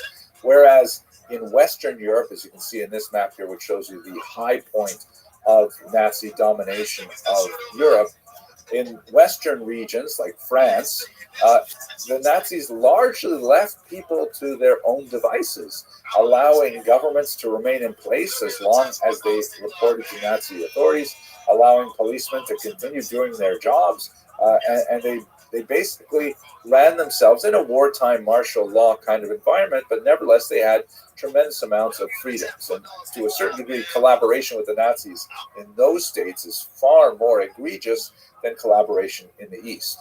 In the East, daily capricious death was a feature of everyday life, that people could be killed certainly for harboring and rescuing Jews, but they would also be killed for having an unregistered pig. It was an incredibly brutal environment. Public hangings, the lives of Poles and other East Central Slavs in particular were worth almost nothing to the Germans, and as a result, the motive to collaborate was even stronger.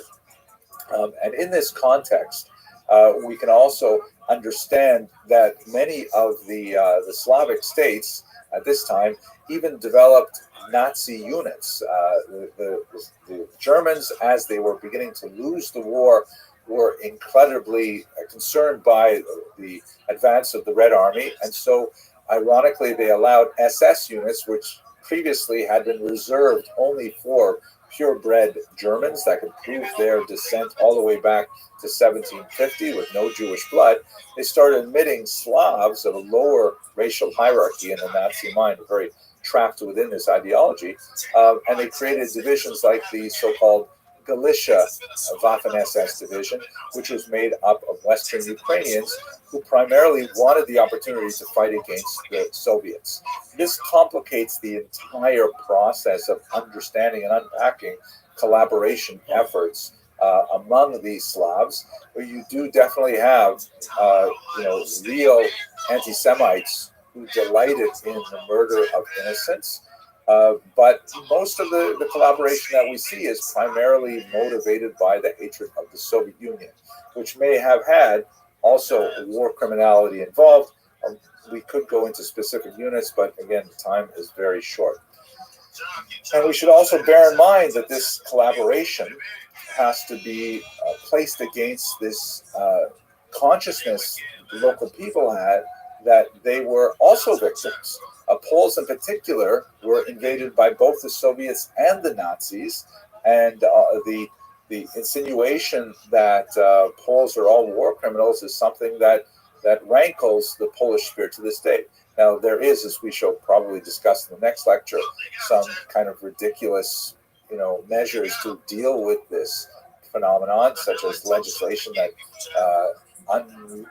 that unfairly limits appropriate discourse on the Holocaust, part of a larger phenomenon. But nevertheless, it's important to understand that local populations also regarded themselves as victims, and so unpacking the complicated issue of collaboration is definitely challenging. It's extremely challenging as well to try and squeeze this into 1 hour, but I with your permission, I'll continue in an abbreviated fashion for at least 5 minutes. I apologize for not timing this more accurately. Resistance among Jews was fairly widespread, as you can see in this United States Holocaust Memorial Museum. And since these lectures are delivered to students in Hungary, I want to point out one of the most inspirational figures of the Jewish resistance, a young Hungarian woman who had emigrated from Budapest to Israel, Hannah Senes, who was so moved by the suffering of her co-religionists in Hungary that she signed up with the paratroopers to be parachuted into Nazi-occupied Europe and to connect with the resistance. She was captured, she was betrayed, and although she was tortured and horribly beaten, she refused to divulge the signals that would allow her captors to use the radio that she carried with her. And it's a rather remarkable story of heroism from a very young woman from Budapest. So you do have military resistance of this form. However, one of the characteristics of Jewish resistance is that it tended to occur fairly late in the war for reasons that I'd like to explore. But we should also understand that armed resistance may have been delayed for reasons we'll explore. There are many other forms of resistance. When you are subject to a decree that would have you die, then even choosing to live is understood as a form of resistance. And in the Warsaw Ghetto, for example, one of the hellholes of the Nazi Empire, Jews set up a tremendous network of charitable institutions that were designed to promote life rather than to allow it to fade away. They had 2 functioning underground medical schools. I mean, it's amazing. Lending libraries, theaters, all kinds of activities, orphanages run by people like the incredible Janusz Korczak, the famous child psychologist who dedicated the last months of his life to the welfare of his children. And you have the incomparable Rabbi Kalonymus Kalman Shapiro, who is someone that I've studied and written about extensively, who insisted on remaining with his parishioners right until he was shot in the context of a failed rebellion. But when we look at the resistance by Jews and we try to understand it, because again, we wonder why didn't they resist early? Why didn't they rise up earlier? We have to point to several factors. Nazi policy of collective punishment is very important. Generational differences is extremely important. Older Jews were working with an older model that had served the Jews fairly well for centuries of trying to basically stay out of trouble and ride out the punishment, hoping to emerge unscathed on the other side. And this is something that the great historian Raoul Hilberg has pointed to. And it's worth longer meditation, but to state it briefly, historically, Jews living as a minority in Europe, in Ashkenaz in particular, had learned that they simply, it was suicidal to try and take up arms against an invading authority. It happens on occasion. We do see Jews, for example, defending local cities, participating in the local defense.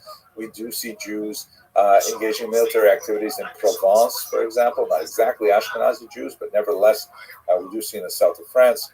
But for most of this period, Jews had learned that there were two basic ways that were more likely to ensure survival. The first was to bribe the offending local authority to offer a contribution or a gift to refrain from attacking the Jewish population, or to simply run away, to self-exile. This is what one of my students coined the fee or flee strategy of Jewish existence. And it worked pretty well for a good 1,000 years of Ashkenazic history. But what did not work, and this is really the key element of the Hilberg thesis, is that the Jews did not have a mental model of what Nazism represented.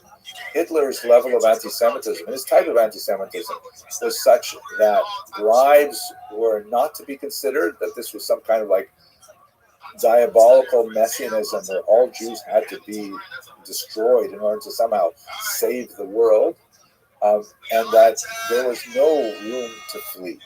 So therefore they simply could not compute the threat that Nazism represented.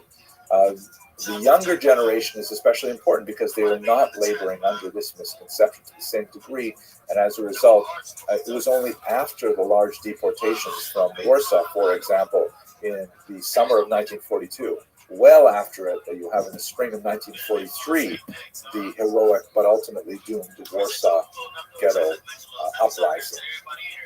Okay. So with this, we're going to continue with the final chapter in the next lecture. There is, thank God, an after for Ashkenazic Jewry, but not for the 6 million Jews that lost their lives in this Holocaust. Thank you very much for your attention, and I look forward to continuing with you in the final lecture of this series.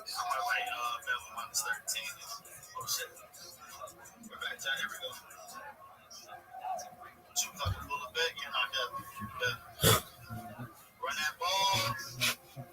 Yeah, the first one was good. But that's the thing, though, State. You trying to play complacent. Hello, fellow students of Jewish history. Over the course of this video, I'd like to walk you through the millennial history of Jews in Ukraine and try to describe how they interacted with the peoples of that region. Here you can see Ukraine, a nation of some 42 million people, about the size of France. It's an extremely valuable piece of global real estate because it has a very rich soil, a black soil that has a phenomenal agricultural output. It's often called the breadbasket of Europe. One of the things that we'll see about the peoples of Ukraine, because it is appropriate to speak of it as a multi-ethnic nation state with not just Ukrainians, but also Jews, Poles, Russians, of course, and many other nationalities living within this region, is that the region is largely fissured, a very long-standing, centuries-old fissure, part of which makes Ukraine face towards the east and the north, kind of oriented towards Moscow, and part of it which faces towards the west, toward Warsaw, and also towards Paris, London, and New York. We'll see how this occurred over the course of this video, but it is important to note that Ukraine is a rather distinct territory, and although it did not receive formal statehood until the 20th century, it really has a very old history that goes back before most of the countries in this region, including Russia. In fact, it would be more appropriate to say that Russia belongs to Ukraine than to say that Ukraine belongs to Russia, as we shall see shortly. This map here describes an early medieval region called Kievan Rus. The word Rus is not related to the word Russia. but it refers to a series of principalities. It's hard to use the term state to describe these affiliated princedoms, fiefdoms, but they centered around the city of Kyiv. That's the Ukrainian pronunciation, by the way, that's favored today because, of course, Ukrainian is the dominant language in the country, but it used to be called in English Kiev, which is closer to the Russian pronunciation because Russia dominated much of this area in the modern era. But this period of Kiev and Rus, which existed long before Moscow was even established, was focused around Ukraine and several of the Slavic peoples that emerged from Kiev and Rus, which include not only the Ukrainians but also the Russians, the Poles, the Belarusians in particular. They all owe their cultural heritage to this region of Kiev and Rus. What's especially important in its history is the conversion of one of its leaders, Volodymyr, pronounced in Russian Vladimir, shown here in a statue overlooking the Dnipro River that runs through the middle of Kiev. Volodymyr made a decision to convert to Christianity. This is a period when Christianity was expanding in the region, and in the one of the most important early historical documents of the region, something called the Povest Vremeniach Let, or the Chronicle of Bygone Years, there is a discussion of how Volodymyr converted to Christianity, and he had a debate which would actually be familiar to students of Jewish history because the same kind of situation is enacted in the Kuzari by Yehuda Halevi. Specifically, Volodymyr in the 10th century invited representatives from all the major faiths active in the region, not only Muslims, but also Jews, and two different types of Christians, Western Christians, meaning Catholics, and Eastern Christians, meaning the Orthodox. He has this long, drawn-out discussion about the various merits of each faith. He comes actually very close to adopting both Judaism and Islam, but he rejects Judaism because he is concerned about the fact that the Jews had lost their national homeland. He's concerned about the Muslims for a whole host of strange reasons that the authors of the Povest refer to, not the least of which is that they don't drink alcohol. And ultimately, he decides to adopt Eastern Christianity, that is Orthodox Christianity. And that becomes the faith of the majority of Ukrainians today, although, as we shall see, a significant movement of Ukrainians in the Western region adopt a form of Catholicism, which retains certain important aspects of Orthodox practice, even while remaining allegiance to the Pope. Now, where did he get these Jews to debate with? In the Povest, they brought them from Khazaria. Khazaria is a fascinating chapter in Jewish history. We don't have a lot of time to explore right now, but it was, according to medieval sources, a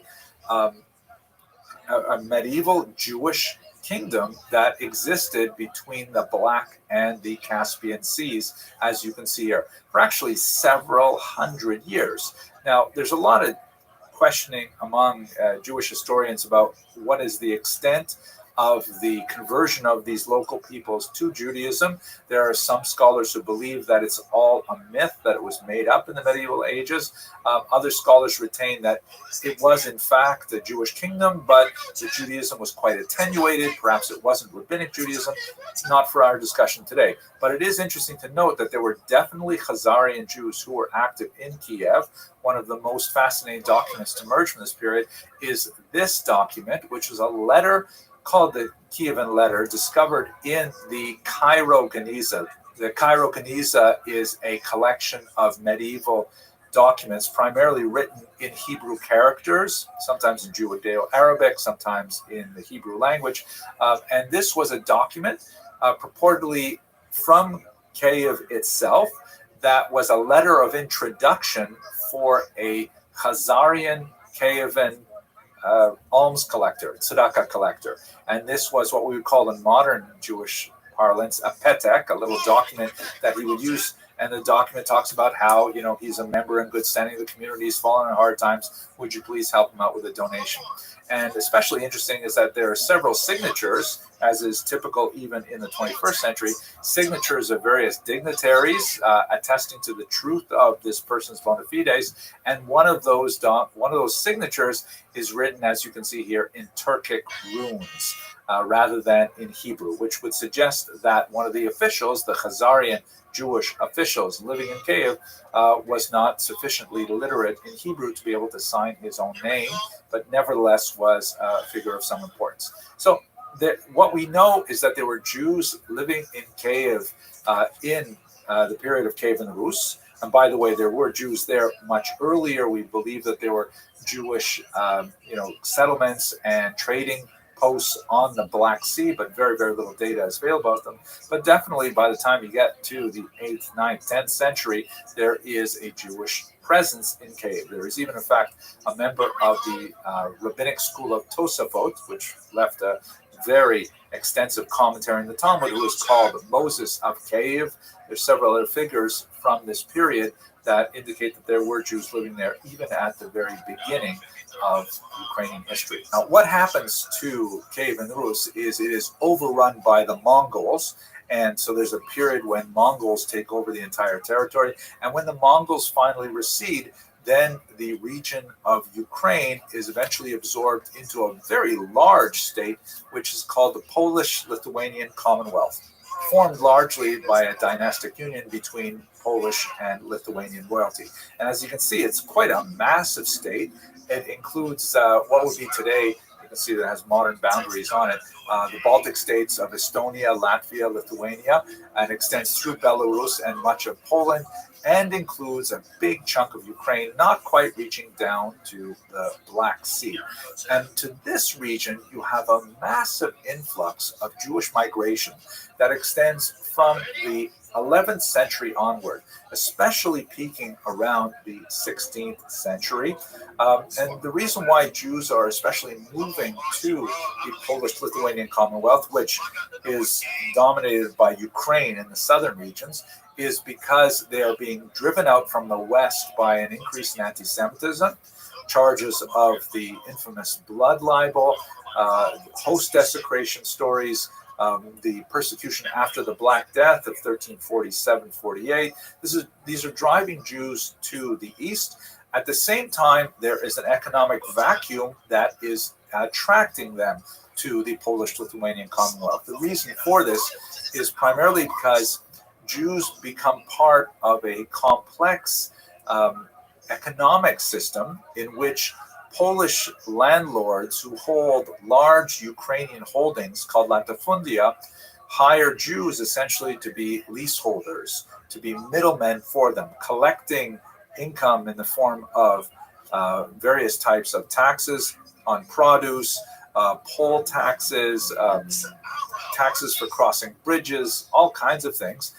This system, also known as tax farming or the arenda system, was definitely exploitative.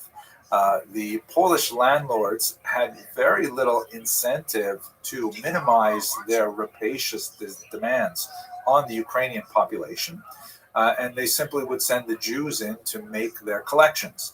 The Jewish community's income was largely based on the differential between what they could collect and what they had to transmit to the Polish landlords. And so that meant that the pressure on the Ukrainian peasantry simply increased every year as the Polish landlords would demand more income from their latifundia, their massive holdings. So many Ukrainian peasants, particularly males, simply abandoned their ancestral farms and they retreated to these kind of quasi-military sort of cowboy-like encampments, primarily along the rapids of the Dnipro River. And in these sort of encampments, they would make their living by pirating and by freebooting. And ultimately, they organized themselves under one leader, a man named Bohdan Khmelnytsky, who organized them all and rose up against the Polish landlords and their leaseholders. And in 1648-49, there was a wave of violence that shook Ukraine to its very core.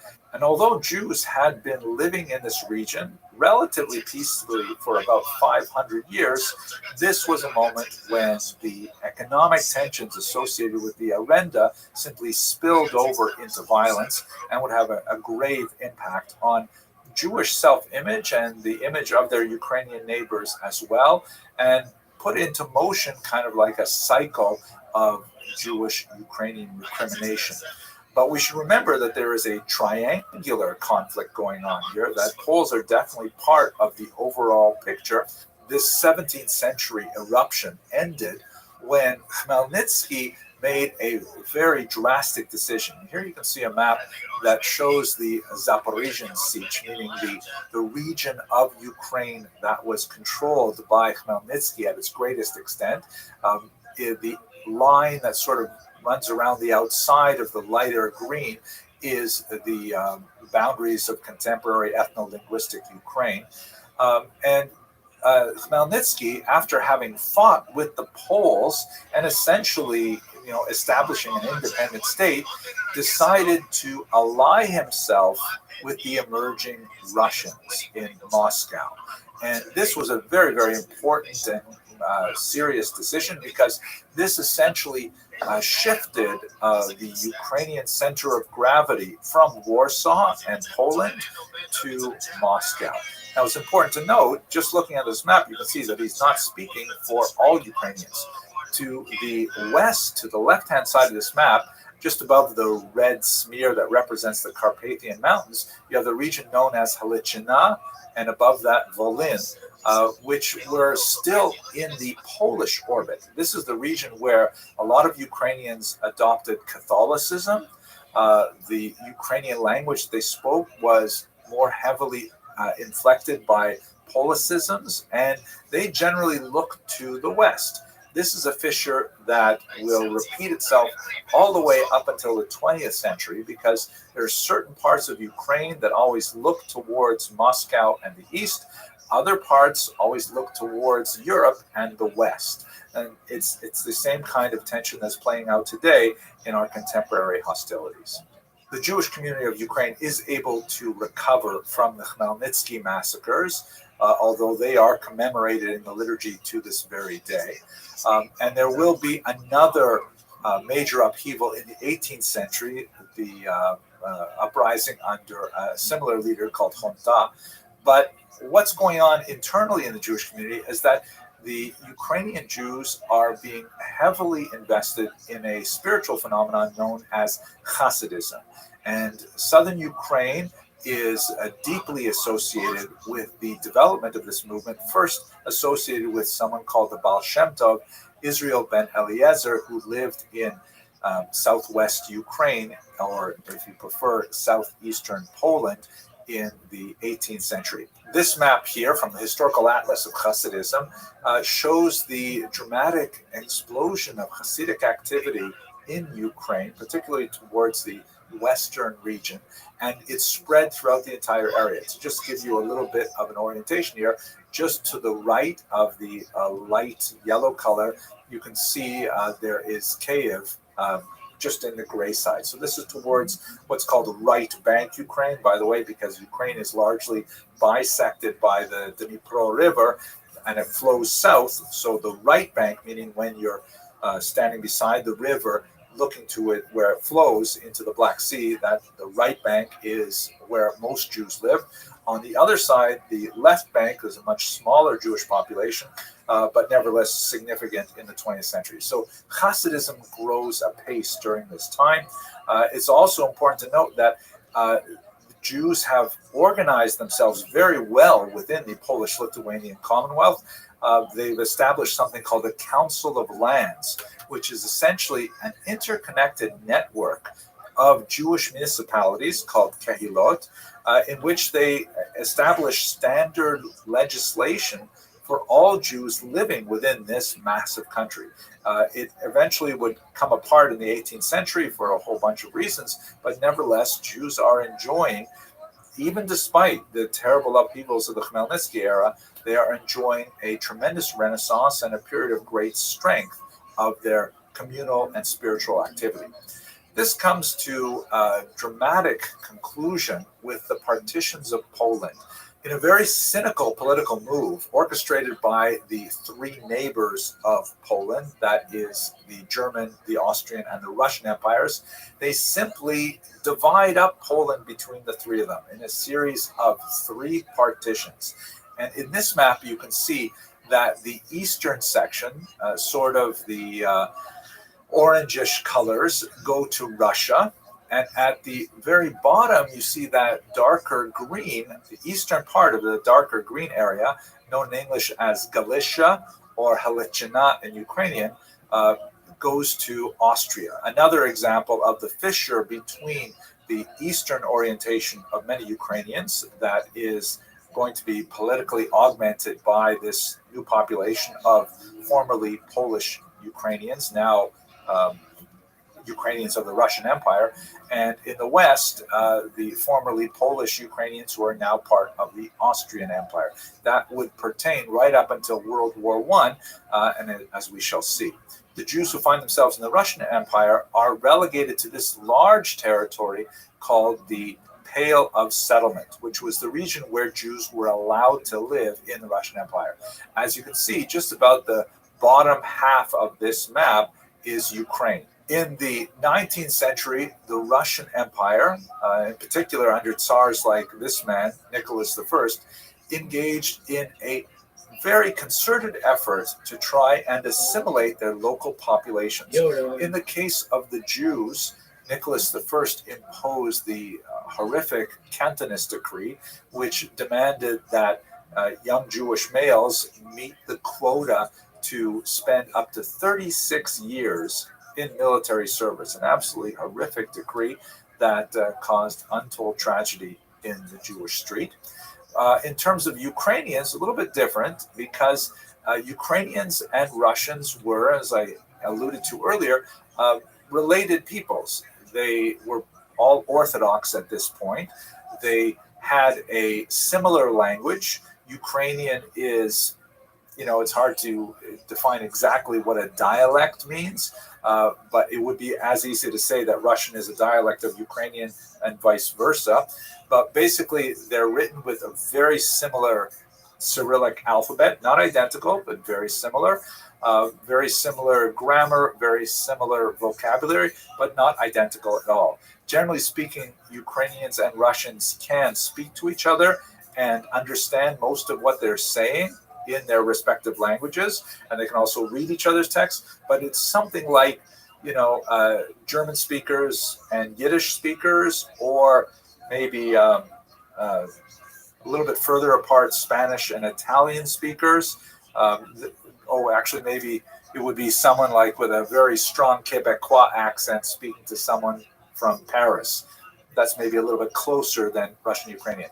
But in this environment, the Russian Empire embarks on a sometimes very coercive, sometimes very suggestive campaign to try to get the Ukrainians to think of themselves as the little brothers of the Russians. In fact, one of the terms that was used for Ukrainians at this time were Little Russians. And the Russian people were called Great Russians or Big Russians, trying to convey the idea that they were part of one family, that the Ukrainians were sort of the little brothers of the senior brothers, the Russians. In some cases, this meant closing down Ukrainian language schools that were developing towards the end of the 19th century, censoring Ukrainian language publications, and many other crude moves to try and make the Ukrainians think of themselves as being Russians. But it should be borne in mind that this is a period when Ukrainians were just beginning to articulate their differences, which obviously went back for centuries, but had not really been defined as such. This is an era in the late 19th century when all the peoples of Eastern Europe, including the Jews, are beginning to explore the idea of their self-determination and their national status. In the case of Jews, it is expressed in terms of experimentation with the Yiddish language and the development of Yiddish literature, the standardization of Yiddish, which had been spoken like Ukrainian for about 10 centuries, and yet it had never really decided on its own spelling, let alone its grammar. And also for Jews in the development of political Zionism, the idea that Jews constituted a distinct nation and should return to their national homeland. For Ukrainians, of course, they were indigenous. They were living in the national homeland, but it meant developing a national identity which was very sharply differentiated from their northern neighbors. This comes to a head in the revolutionary era immediately following World War I. This map here, circa 1900, shows the density of Jewish population in Ukrainian regions. The blue line represents Ukrainian boundaries as they exist today. And as you can see, the Jewish population is concentrated on the western side of the Dnipro River, that's the right bank region. But a significant amount of it spills over into the neighboring region of Austria and Romania and even Hungary. This is, of course, a very heavily Hasidic region in particular. And these cultural boundaries, these linguistic and religious boundaries, are often much more significant than the political ones, as we shall see. So during the revolutionary era, leading up to World War I, and then especially in 1917, when the Russian Empire collapses, a lot of Ukrainians begin to say, hey, now is our opportunity to actually establish some kind of independence from the Russian Empire. At first, it's envisioned in the form of a federated Russian state that includes many of the non-Russian nationalities, like Ukrainians, like Poles, and so on. And one of the great champions for this kind of moderate evolution of greater Ukrainian national expression is this man, the historian Mikhailo Khrushchevsky. Khrushchevsky and many others assembled an organization in Kiev called the Central Rada, or Central Council, which included Jews as well, with the idea of hammering out a rapprochement between the many peoples that live in Ukraine, not only the Ukrainian majority, but also the significant national minorities, including the Jews, the Poles, the Germans, the Russians, of course, all of whom had different ideas about how to shape the post-World War I reality. Unfortunately, the years after World War I were consumed by violence as civil war erupted, with many internal and external forces active in Ukrainian territory. There was an attempt, specifically by the inheritor of the Central Rada, the directory, to establish that connection with the Jewish minority. This directory was led by this man, Simon Petliura. Unfortunately, Ukraine was submerged in communal violence at this time. And in particular, there were a series of pogroms concentrated in the year 1919. And one of the great paradoxes of this period is that 40% of the recorded pogroms were actually committed by the troops that ostensibly were loyal to the Ukrainian Petliura, who had a minister of Jewish affairs in his government at the time. It's a very confusing period. I've written about this if you're curious. Ultimately, the Soviets were able to seize control over most of Ukrainian ethno-linguistic territory, and they established a new country, the Ukrainian SSR, or Ukrainian Soviet Socialist Republic.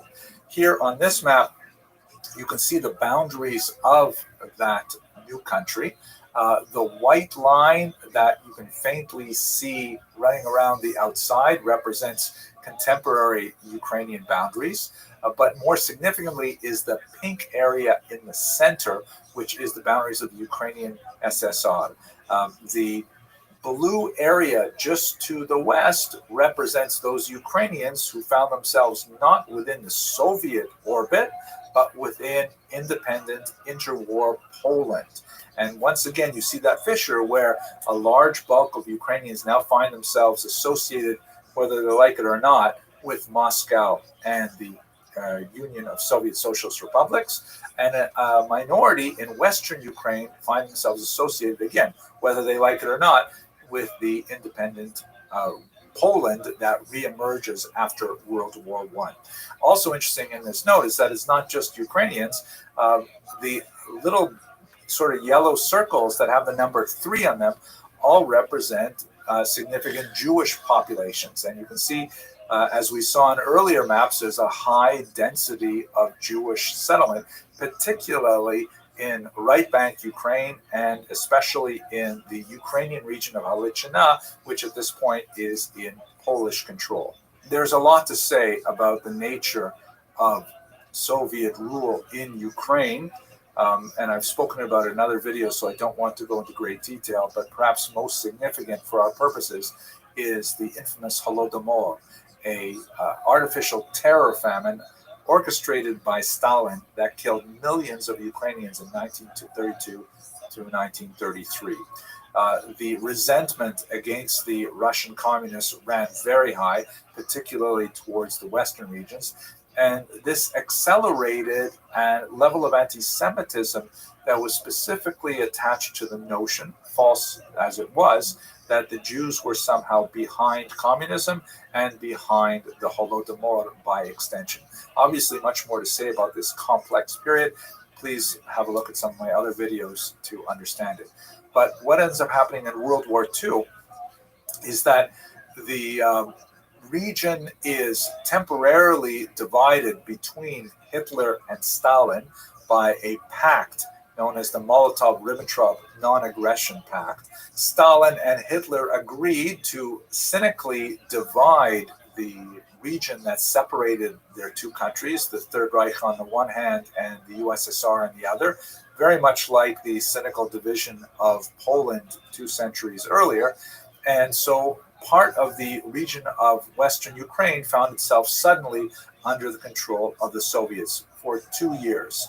During these 2 years, the Soviets subjected Western Ukraine to a very brutal, rapid process of communization, the collectivization of farms, the seizure of intellectuals, of intelligentsia of various types, priests and teachers and postal clerks and you name it, torturing them and ultimately murdering them.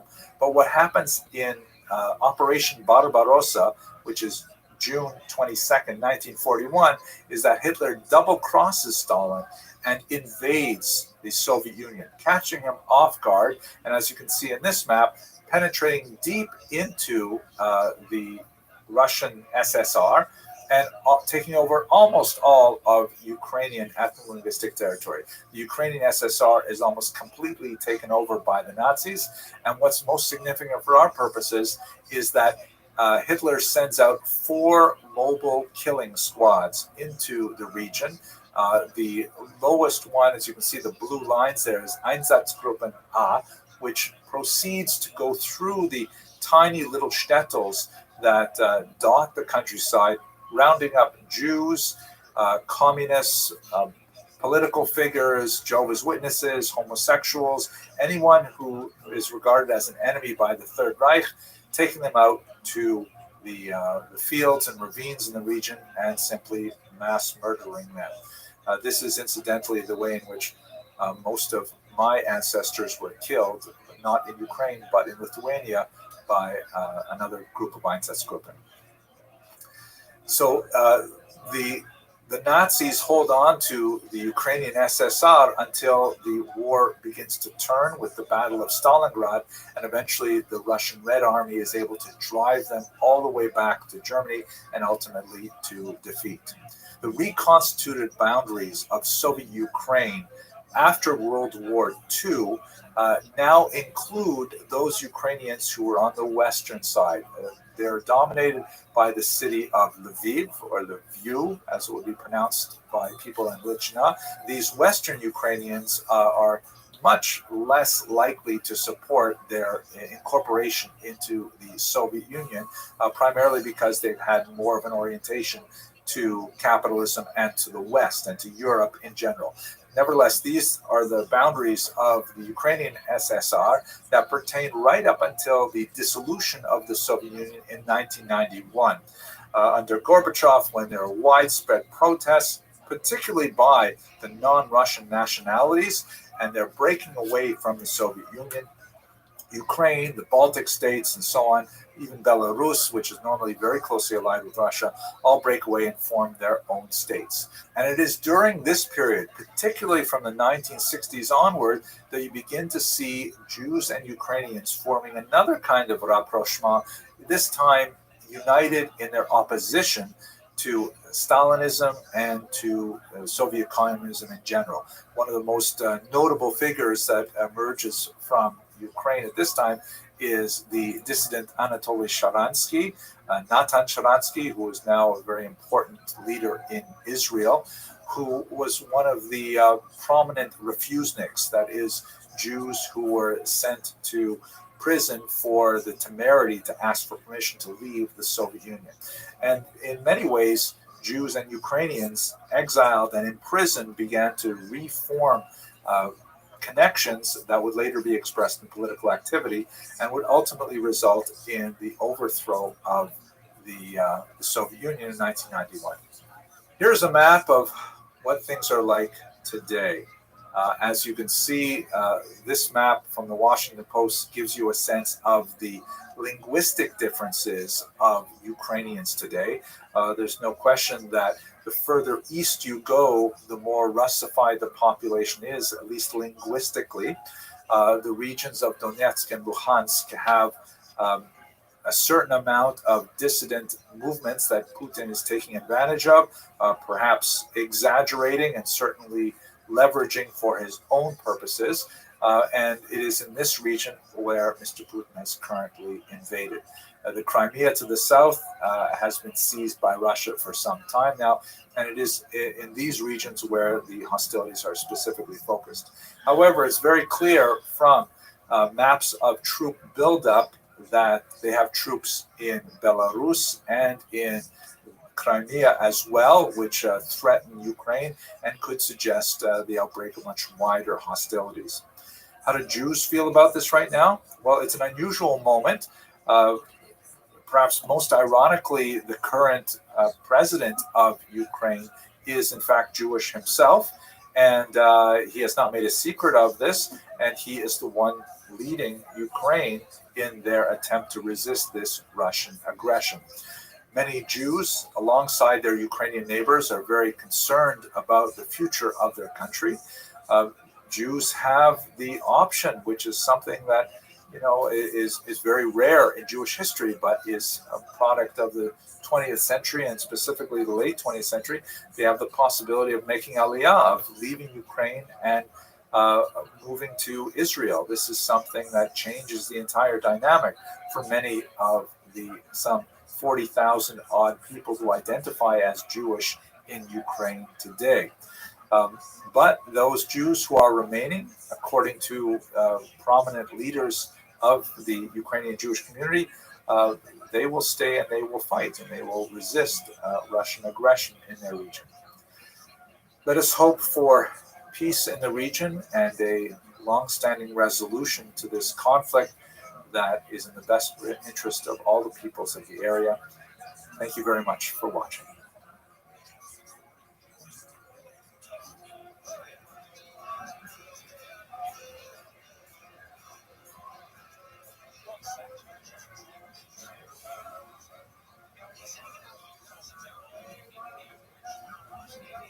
Hello, fellow students of Jewish history. As we all watch the terrible events that are currently unfolding in Ukraine, I think it's important for us to recall that Jews have a very, very long and rich history in this region. And I've prepared a couple of videos already that point to the long Jewish history there. Today, what I'd like to do is to just give you a few biographical snippets of some historically significant Jews who have come from Ukraine. This video could be much longer than it actually is because there are literally hundreds, maybe thousands of really famous Jews who have come from Ukraine themselves or are of Ukrainian Jewish lineage.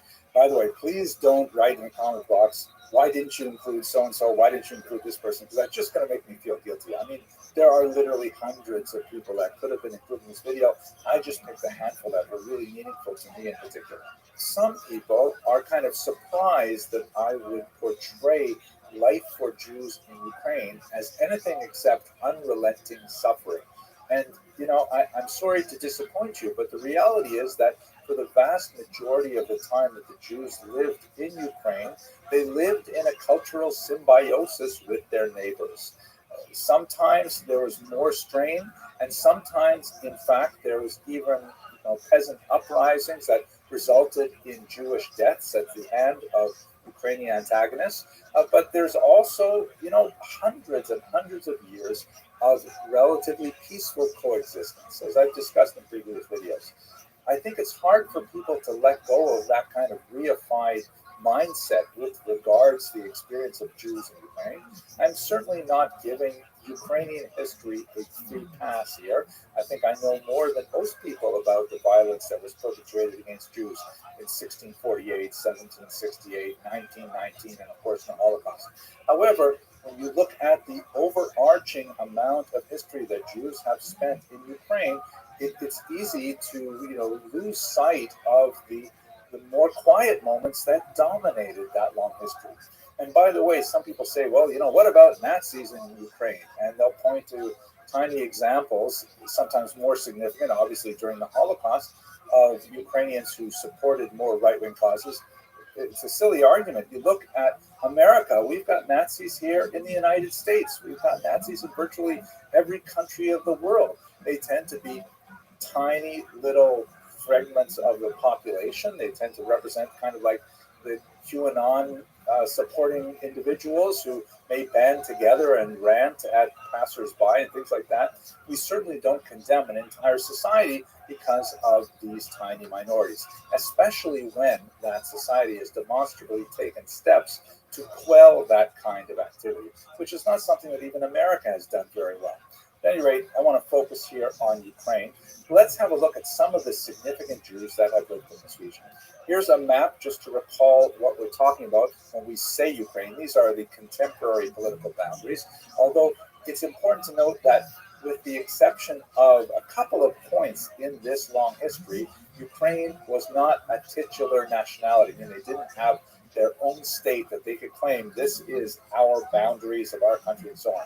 Ukraine was typically dominated by other countries, and the ethno-linguistic population known today as Ukrainians often found themselves within, let's say, Poland or Russia in particular. Also, sometimes they were divided, meaning the western sections in particular found themselves under the Austrians or the Hungarians or the Poles, and the western group found themselves under the Russians, for example. If we go to the earliest point in Ukrainian history where we actually have named Jews, the 12th century stands out because there are two figures who belong to the Talmudic school of the Tosafists. These are very, very important thinkers who, circulated commentaries on the Talmud in particular. One is named Moshe of Kiev. He maintained correspondence with Rabbeinu Tam, one of the most famous of this school of scholars. Also correspondence with Gaon Shmuel ben Ali of Baghdad. And there's another, Isaac of Chernihiv, sometimes recorded as Isaac of or Yitzchak of Chernigov. That would be the Russian pronunciation of the same place. Also a 12th century figure who traveled to the west, to the Rhineland, and he became one of the students of Rabbi Yehuda HaChassid during the period of the Hasidei Ashkenaz.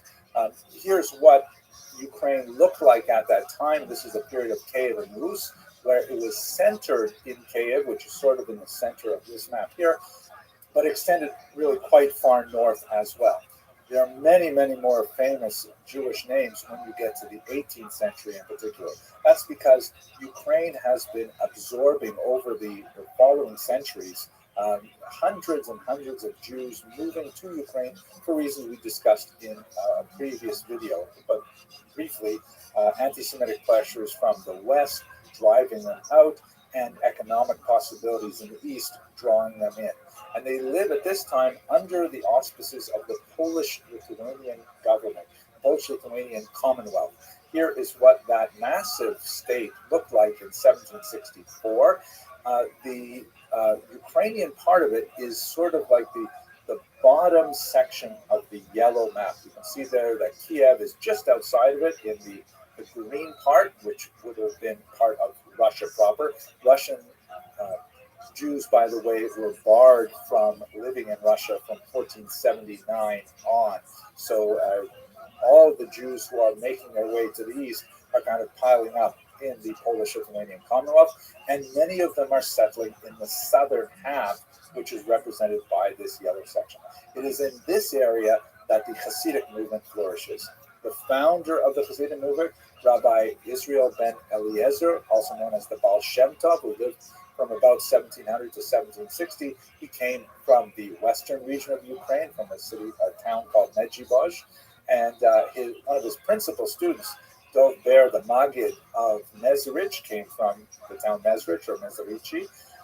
Many of the Hasidic dynasties that are still active today, like Chernobyl, Vishnitz, Hornosteipel, Skvir, they all come from Ukraine.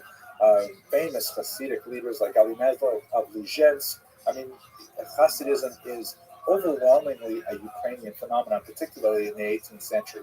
This map here shows you from the beautiful historical atlas of Hasidism published by Princeton Press, the spread of Hasidism from Mezrich, from Western Ukraine, essentially. Perhaps the best-known Hasidic groups today, to look at some famous Ukrainian Hasidim, is the Breslov movement, for example, which has an annual pilgrimage to the city of Uman in Ukraine. Here you can have a look at where exactly Uman is. The Rebbe, Rabbi Nachman of Breslov, came originally from Medjugorje, and he was active, of course, in Bratslav. That's where he gets named Nachman of Breslov.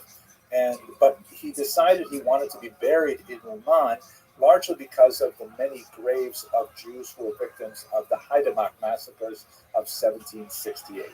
Another very important Hasidic leader from Ukraine is, of course, Rabbi Menachem Mendel Schneerson, the seventh Rebbe of the Chabad movement. Although Chabad itself does not originate in Ukraine proper, the seventh Rebbe was born in Dnipro, then known as Yekaterinoslav, later known as Dnipropetrovsk.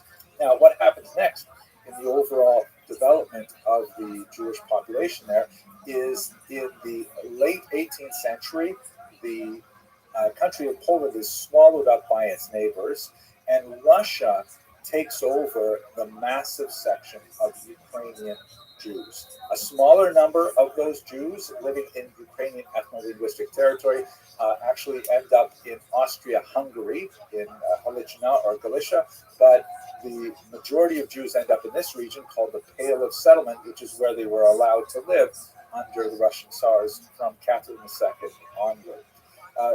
And during this period of time, the 18th century and the 19th century, you have a tremendous flourishing of Jewish culture in all kinds of areas. Great writers like Sholem Aleichem, who pioneered Yiddish, and who was, of course, the author of the very successful later Broadway play and movie, Fiddler on the Roof.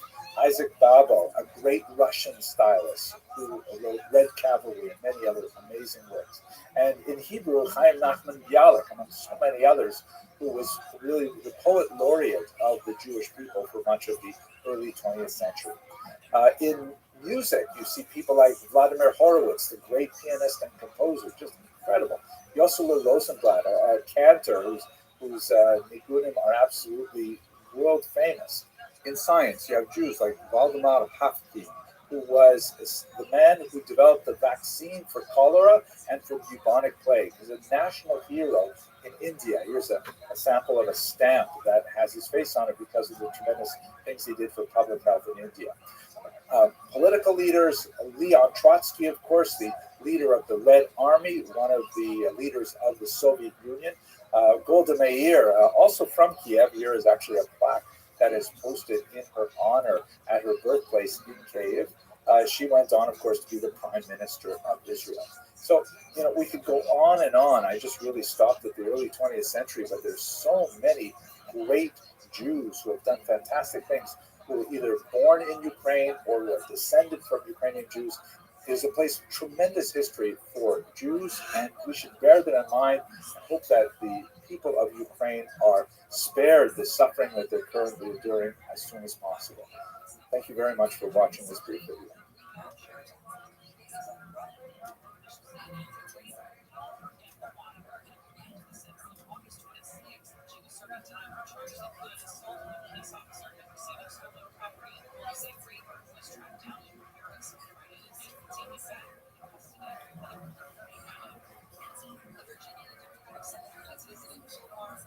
I've recorded about 500 videos on Jewish history now, and one of the things that used to surprise me, unfortunately doesn't surprise me anymore, is that in the top 10 of popularity, my handful of videos on the Khazar conversion remain very popular. And at first I thought, that's a really cool thing, but now I begin to think it says something unfortunate about humanity.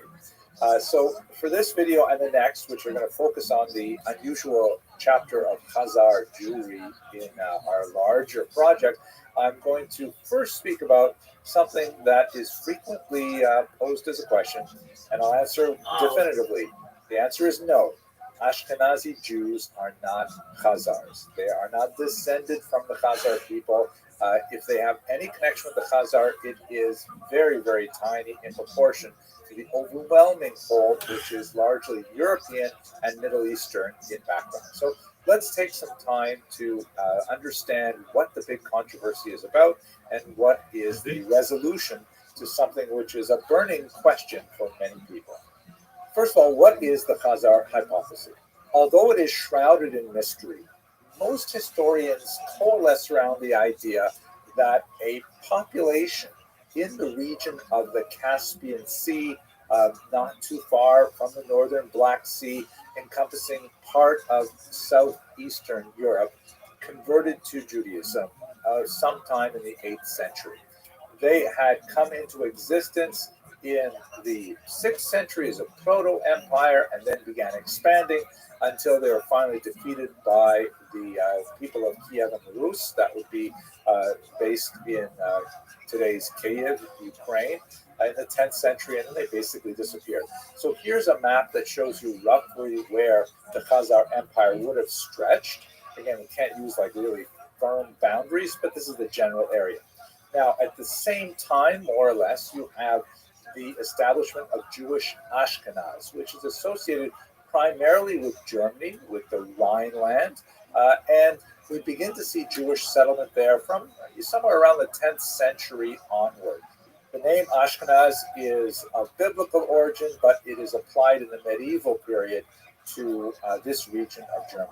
Now, from what we know from lots of other sources, there's a pretty significant eastward expansion or migration of the Jews of Ashkenaz to Eastern Europe for reasons that I'm looking forward to discussing with you in later videos. But there's a lot of spread of Ashkenazi Jews to the east, and from there, they constitute the largest single demographic chunk of European Ashkenazi Jews as a whole. Looking at this outline here in yellow is basically where most Ashkenazi Jews trace their origins to.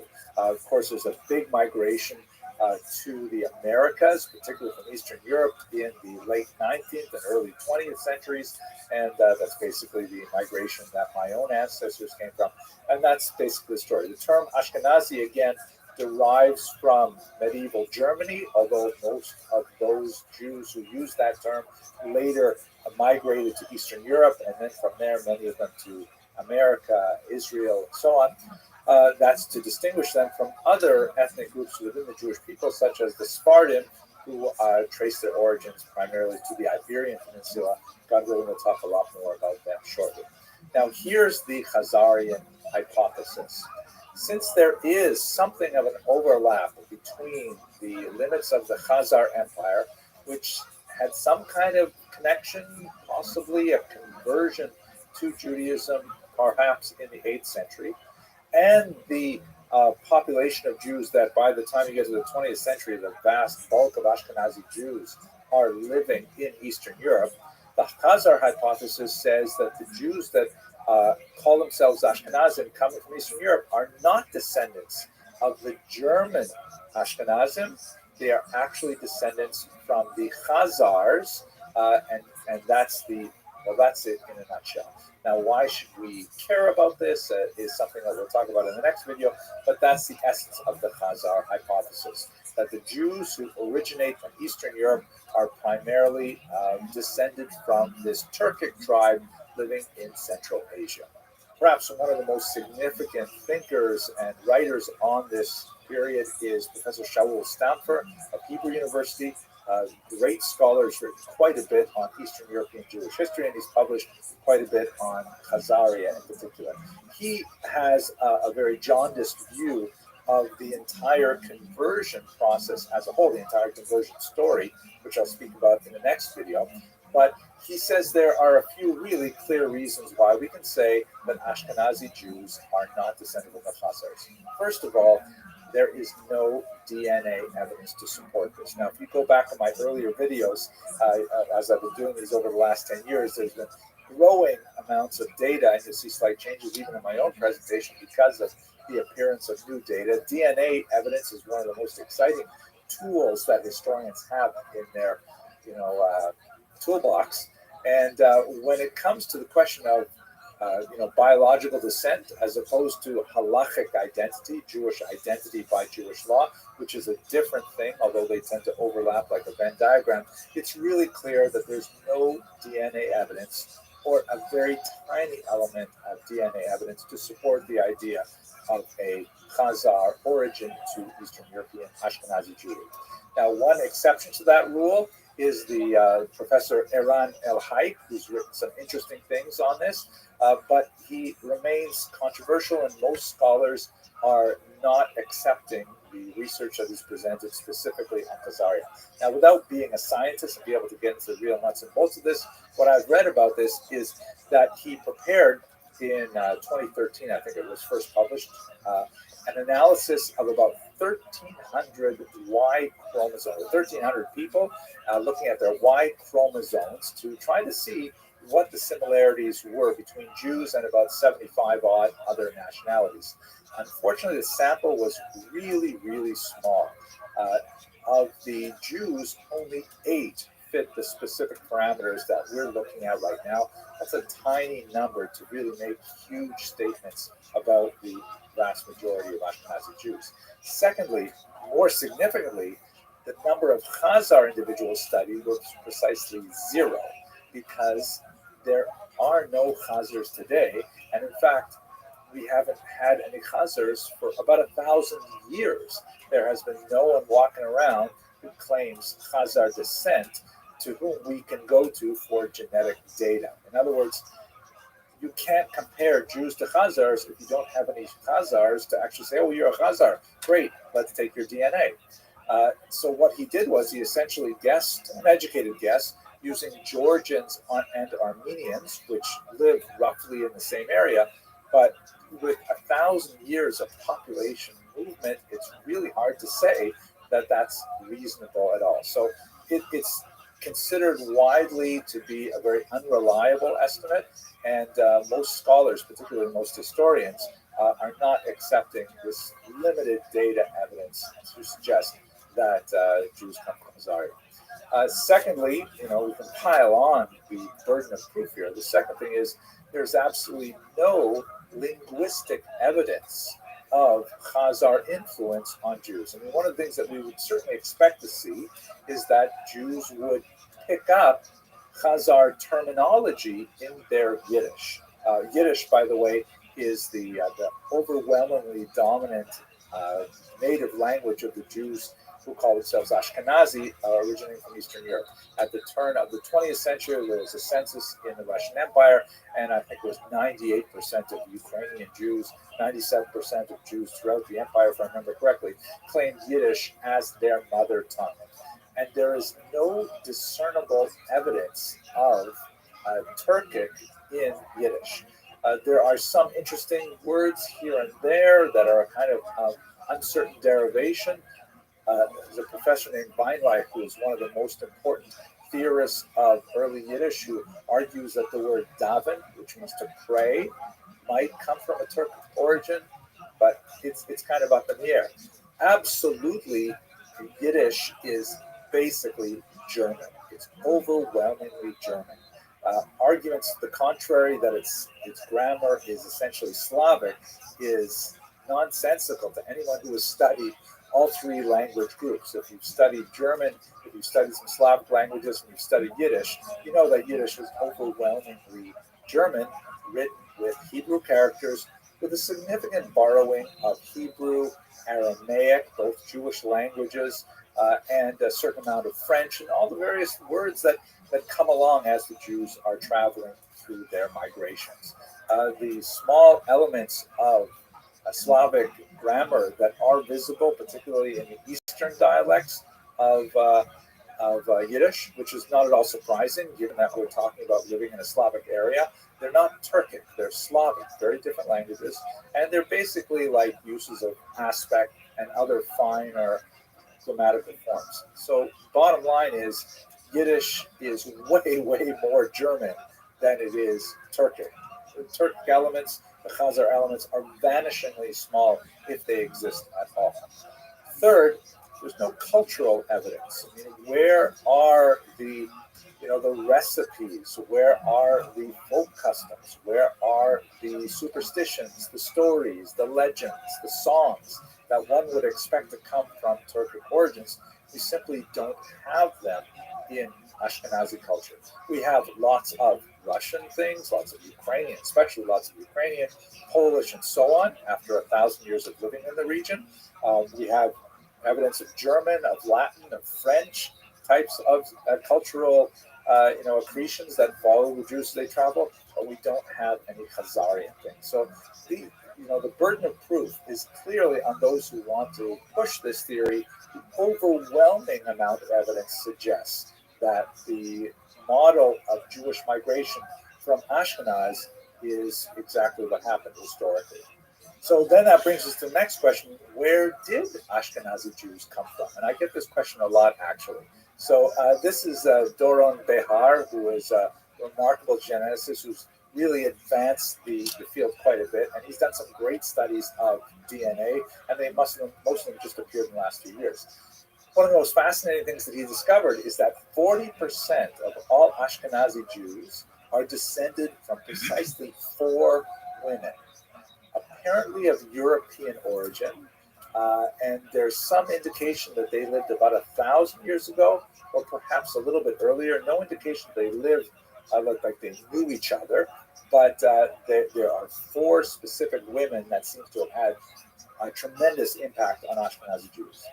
Furthermore, statistically speaking, there are significant similarities between non-Ashkenazi Jews, like Sephardi Jews and Mizrahi Jews and so on, with Ashkenazi Jews. So in other words, it still seems to be one big family, despite the superficial differences in skin tone and hair texture and so on. But Jews seem to be more or less one family. And there are significant distinctions between, especially in Eastern Europe, between Jews and the peoples among whom they live. So in other words, this all basically fits with the common sense idea of the Jews moving from Western Europe into Eastern Europe. The kind of elements that Dr. Bihar was able to map out include something called genetic drift, which helps to account for some of the superficial presentation of Ashkenazi people. As a layperson, my understanding of genetic drift is basically when you have, and by the way, I'll show you a Y chromosome study in a second that says a lot more about Jewish males than Jewish females. This happens when, as is very common and well documented, non-Jewish women adopt Judaism and marry into the Jewish people. This may be a much more pronounced conversion, women converting to Judaism than men converting to Judaism. This helps account for the physical distinctions between, let's say, Mediterranean Jewry and Eastern European Jewry. You also have a phenomenon which is consistent with the historical record of a genetic bottleneck, where you have a population of people that, for a variety of reasons, which could be social, economic, political, it could have to do with persecution, massacres, wars, things like that, but a larger group of people are suddenly shrunk over a period of time to be a much smaller population, like a bottleneck forms. And that means that there are much fewer people from whom the later ancestors derived their origins. This helps explain the fairly large number of genetic disorders that unfortunately afflict Ashkenazi Jews, like breast cancer and Tay-Sachs, which may owe a lot to the fact that there was this bottleneck perhaps around the turn of the millennium, that meant that the population of Jews living in Northern Europe that would later move to the east represent the basis of a much larger population. So the bottom line of all of this is that it's pretty much what we always were thinking, although Italy may be more important than most historians have thought. Have a look at this map here, which is also part of Dr. Bihar's research, and this is looking specifically at Levites on the Y chromosome. Now, Levites, like Kohanim, are members of the priestly family, and they are, and it's only the males. It's passed down father to son. Mothers do not pass down the Levite connection. So, looking at the Y chromosomes of Ashkenazi Jews, he was able to determine that it appears that they do have origins consistent with Middle Eastern distant origin, and then a strong migration through the Italian peninsula to the Ashkenazic heartland in Germany. That would be numbers 1 through 2 in this particular map. And then number 3 is, as we expected, a large migration towards the east, where most Ashkenazi Levites find their origins going back through that original vector. And then, as you can see, the kind of the faded line there of the extension towards the west, along with the arrow labeled number 4, there is a reference back as those Ashkenazi Levites begin to move to the west and, in fact, begin to form families with Sephardic women and non-Ashkenazi Jews generally in the Iberian Peninsula. It is probably at the point number 2 on this map when those 4 mothers appeared, probably somewhere around the year 1000, and then are responsible for this huge expansion of Ashkenazi Jewry, and as a result, a tremendous popularity of Asian food now in America and so on.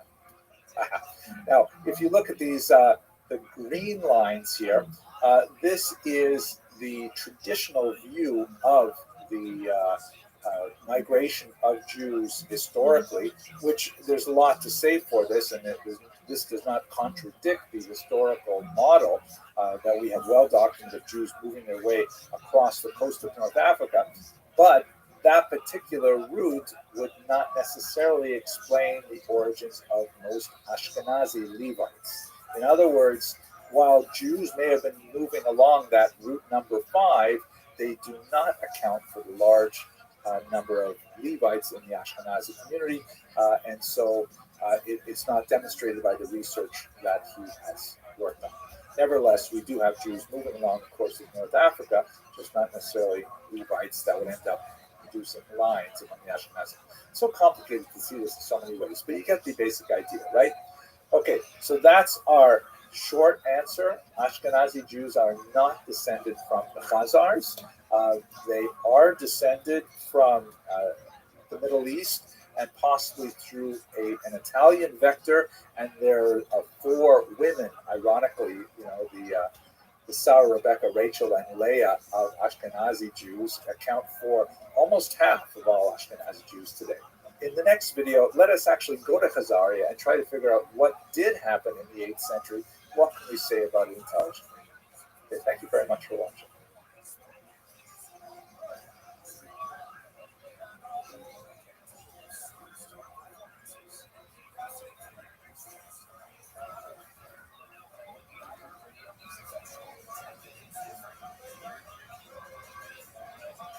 Now that we have discussed the persistent question of the origin of Ashkenazi Jewry in the previous video, let's go straight to Khazaria and try to understand what exactly do we know about the story of the conversion of the Khazars in that region, possibly in the 8th century. The story of Khazaria is especially fascinating when you think about the way it has been received by Jewish history. This is what the German historians call the Rezeptionsgeschichte, or the history of the reception, how an idea is formed and developed and spread around. Perhaps the most important element of the Rezeptionsgeschichte, it's hard to say, of the Khazar conversion is this book, the Kuzari, written by Rabbi Yehuda Levi, very, very important Spanish Jewish thinker in the 12th century. The story describing the Kuzari is essentially the story of the Khazar conversion as this great poet and philosopher developed into a massive book. The story goes like this. Basically, there is this King Bulan, who somewhere around the year 740 is, a very spiritual individual and concerned with the practice of paganism among his people, and looking at the growth of monotheistic movements, particularly Christianity and Islam. And both Christianity and Islam are making geographic headway in Central Asia and approaching his borders. And he thinks to himself, oh, so what should I be doing? Should I be remaining a pagan? Should I join one of these other faiths and so on?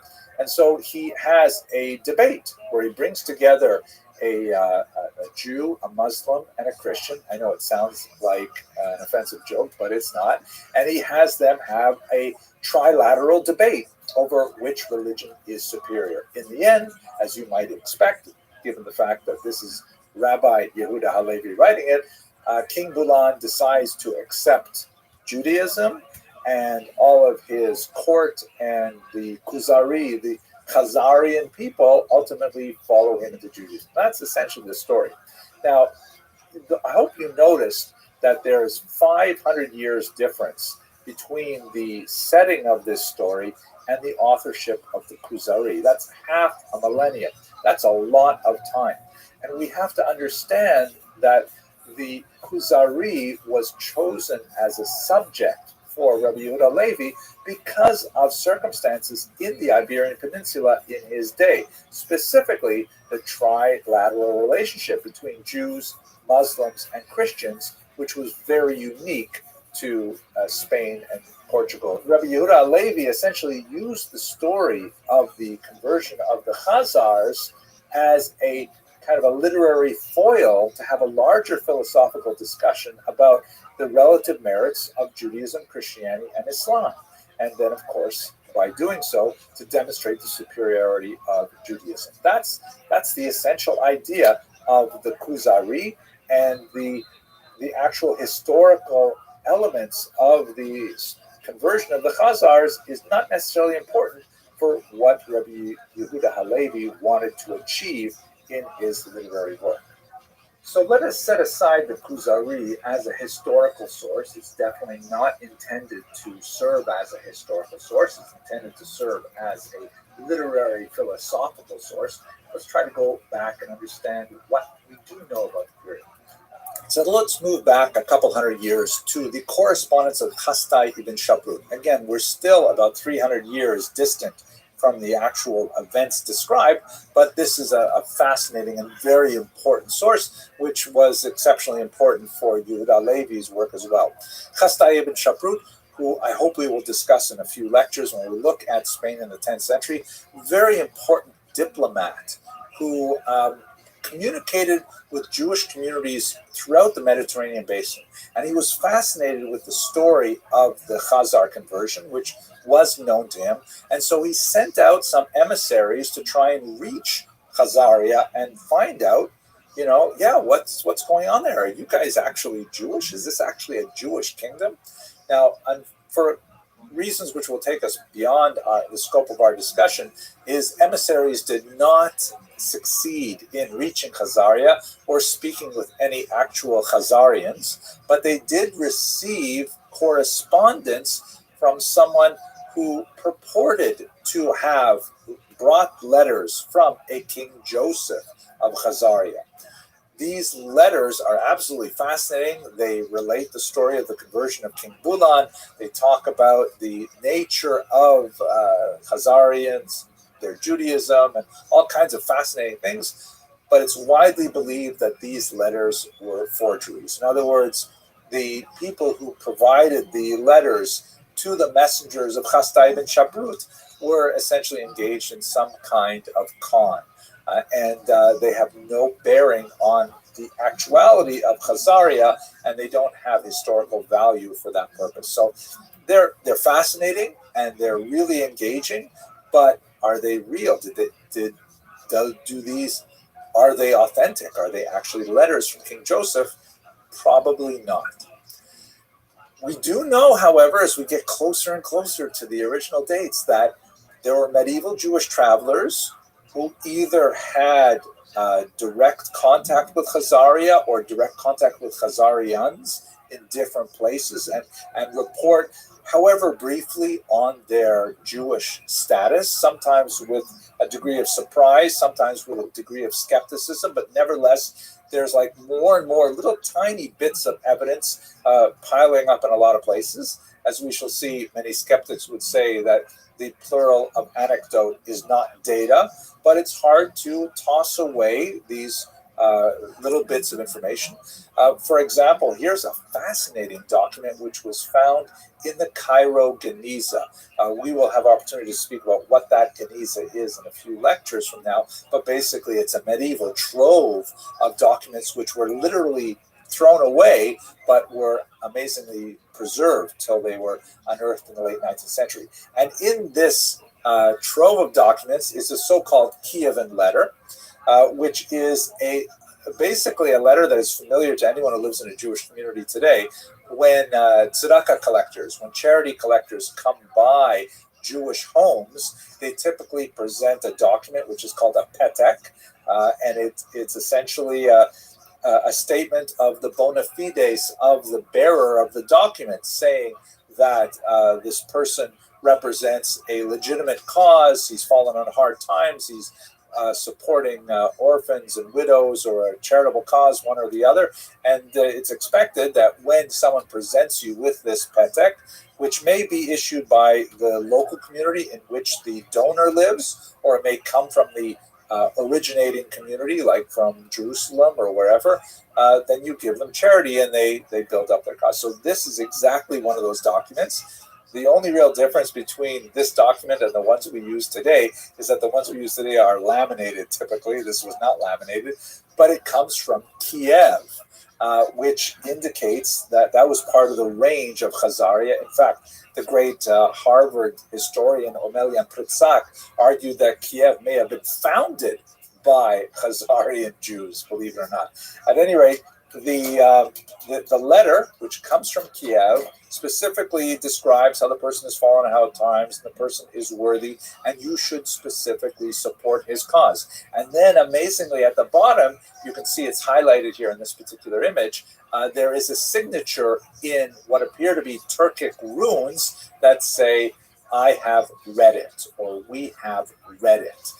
Fascinating. That indicates that there was evidently people who, because normally this would be the signature of someone who was important in the Jewish community, like a rabbi or the parnas of the community, which is essentially the president of the community. And he obviously is completely illiterate in Hebrew and needs to write in Turkic runes, which would be very unusual unless there was a distinct Khazaric community in Kiev at the time.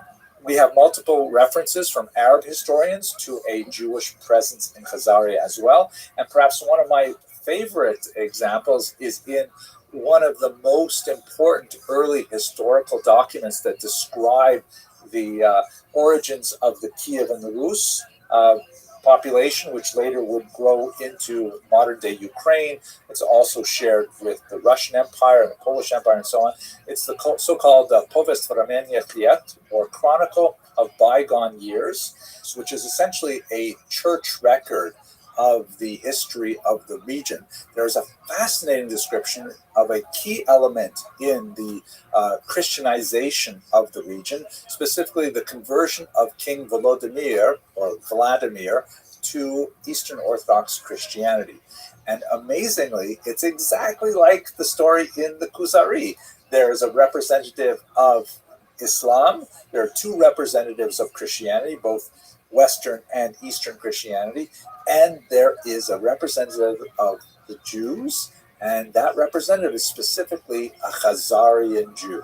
And this is absolutely fascinating that not only do they replicate the story that is essentially told in the letters of Chastai ibn Shaprut, with King Joseph, they actually report the same kind of scenario. Of course, it ends up that King Volodymyr decides to become Christian rather than Jewish. Could you imagine how history would have changed had he chosen to be Jewish? He very nearly did, by the way. But this is, one of those data points that's really hard to ignore, speaking to the idea of a Jewish community in Khazaria at the time. And then finally, we've got some really tempting archaeological finds, like this coin found in the United Kingdom as part of the so-called Spillings hoard. There's a whole number of them that come from Khazaria around this time, like 8th, 9th century. This one writes in Arabic, a sort of a paraphrase on the famous statement of Islamic faith. There is no God but Allah, and Moses is his prophet. Right? That's an unusual kind of statement there.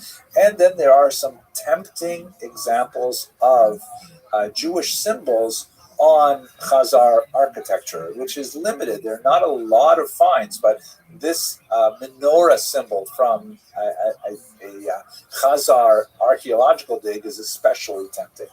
So all of these things come together to suggest that something really important happened in this region in the 8th century that involved Judaism. But what exactly happened? Let's have a look at that. If you ask Professor Shaul Stamfer, who we met in the last lecture when we were talking about DNA evidence, Dr. Stamfer is definitely one of the biggest skeptics of the whole story. He says it is, quote, a splendid story, right? You can finish the rest of that sentence. In other words, there's not much to it. So, but we still have all these little bits of data, the Kievan letter, the Spillings hoard coin, and things like that. What does all that mean? So trying to put it together, one of the biggest questions we have is, if they did convert to Judaism, and I tend to believe something happened there with regard to conversion, why did they convert? There does not seem to be a really good source to provide an answer for this. Besides, of course, the letter of King Joseph to Chasdai ibn Shaprut, widely regarded as a forgery, but in that letter, the primary motivation was essentially spiritual in nature, and that's very nice, but maybe I've been a historian too long. I tend to be skeptical of such things. It's also possible that maybe it had to do with the geopolitics of the era. The Khazars did fight two brutal wars with the Muslims. They did see the rapid expanse of Christianity, which would overtake Ukraine, then Kiev and the Rus, in short order. So, maybe they chose to adopt Judaism as some kind of potentially neutral position. Perhaps they hoped to say that, hey, Jews are tolerated in Muslim lands under the Pact of Umar, which we discussed earlier, and in Christian lands through the doctrine of witness. Maybe they thought they could carve out some independence there. But we also have to remember that there is remarkable silence regarding their association with the massive Jewish population in Mesopotamia, which is really not so far away. This was really the world center of Jewish intellect and rabbinics and writing and so on. Why is there silence from Mesopotamia on the Khazar conversion? Who converted them? If not the rabbis active in Babylonia and Mesopotamia, was it the Karaites, who we haven't had the opportunity to discuss yet? Why do we have no Karaite sources either? So a lot of questions about why they would convert. Secondly, how Jewish was this conversion, both in terms of quality and in terms of quantity? I mentioned already that we don't have a clear sense as to whether these converts were rabbinic in orientation or Karaite in orientation. The documents like the Kievan letter just indicate that that particular individual who had gone to Egypt with the purpose of raising funds had fallen on hard times, but it doesn't really say much about his personal religious orientation. We don't really have clear evidence as to what kind of Judaism they performed. We also, very importantly, don't know how many of them became Jewish. Is it possible that this was kind of like a royal conversion, like we see, for example, with Queen Helena of Adiabene? who converted to Judaism with her sons, but her husband remained non-Jewish? Is it possibly similar to the conversion in Chinyar in the Arabian Peninsula? We simply don't know how many of Khazarian Jews converted to Judaism. And it could be that this was simply a token conversion that took place in the upper strata. It did not extend to the lower population as a whole, who remained essentially pagan. We don't know. And thirdly, perhaps contributing to the ongoing mystery about the Khazars, what happened to them? Where did they go? We know that the empire lost its political independence in the 10th century when Sviatoslav of Kiev and Rus destroyed it for the last time. But they seem to pop up every now and then in the Chronicle of Bygone Years. That was a couple hundred years later. We still have reference to Khazars as Jews, but they don't seem to have that impact on the demographics of the region. We already discussed in the previous video the lack of DNA evidence of their continuing relationship with Ashkenazi Jews. Did they perhaps, make an impact on some of the smaller Jewish populations in the Caucasus, like the mountain Jews perhaps? We simply don't know. Now, as I mentioned in the beginning of the last video, I get a lot of questions and a lot of attention about the Khazars. Sometimes I have to actually shut off the comments because they just get way out of hand. And you might wonder, if this is your first time encountering this question, why would people care? Right? What is the big deal? Some obscure 8th century event? So the implications are actually quite significant for 21st century politics. If you consider, for example, the work of Professor Shlomo Zand, who is an Israeli historian who has written quite a few controversial books. One of the most significant is this one here, the so-called The Invention of the Jewish People, in which he essentially argues that Ashkenazi Jews, as we discussed in the last video, Ashkenazi Jews are not really Jewish. That this entire sub-ethnic group of the Jewish people, which had such a profound impact on modern politics in particular, since the 19th century in particular, they're not actually descended from the biblical Jews of ancient Israel. Now, this has a lot of appeal to people who wish to see modern Jews taken down a peg. Maybe for religious reasons, that they want to feel that modern Ashkenazi Jews don't have a real share in the ancient patrimony that they claim. Again, not that it really makes a difference in terms of Jewish law. And although I'm not a theologian, I'm not even sure what kind of difference it would make theologically.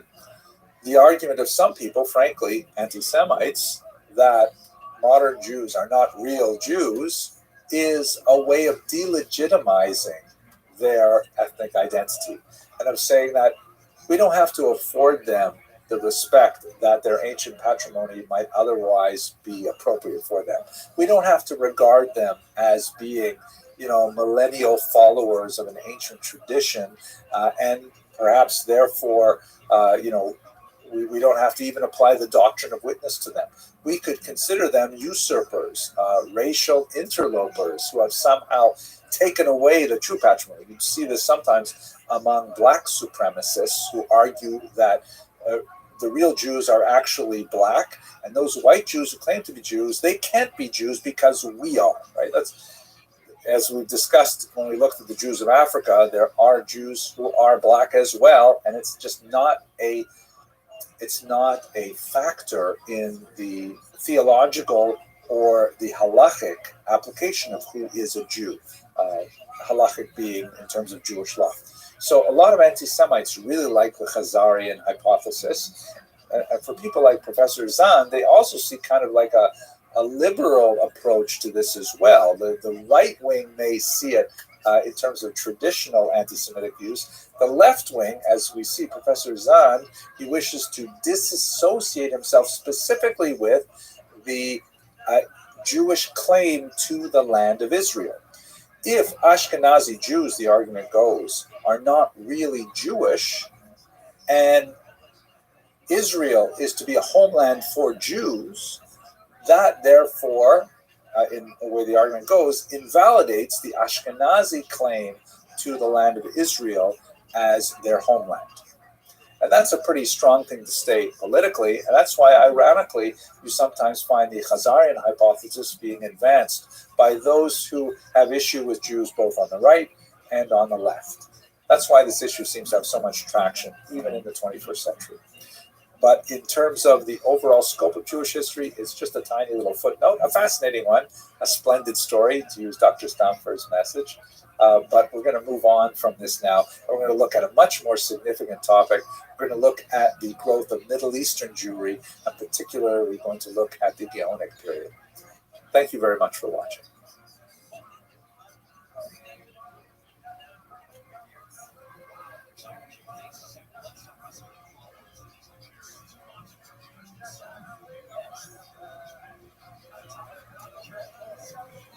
In this brief video, I'd just like to take a few minutes and walk you through the major migration patterns of Jewish history right up until the end of the first half of the 20th century. And of course, there's some very significant things that happened with the Holocaust and after the Holocaust, but I'm going to stop in 1939 just to give you a sense of how Jews got to live where they live. So if we start from the very beginning, let's go back to the biblical period.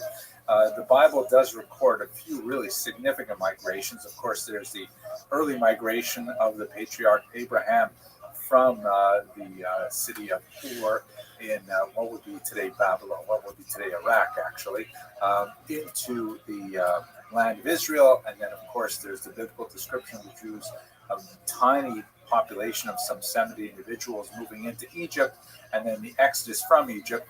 And then later on, when we get to some data that's supported by extra biblical evidence as well, you see that there's an 8th century displacement of Jews, specifically from the northern part of Israel to what would be today primarily northern Iraq. And then in the 6th century, there is another major displacement with the destruction of the first temple to a little bit further south within the Mesopotamia region between the Tigris and Euphrates rivers. So we have some sense of those migrations. There are, during this time as well, some Jews living in Egypt, particularly in the southern part of the Nile River, the Upper Nile, but not a huge population, but we do have some evidence of them. If we move to late antiquity, let's start from the 1st century onwards, you've got a couple of really important populations in Israel.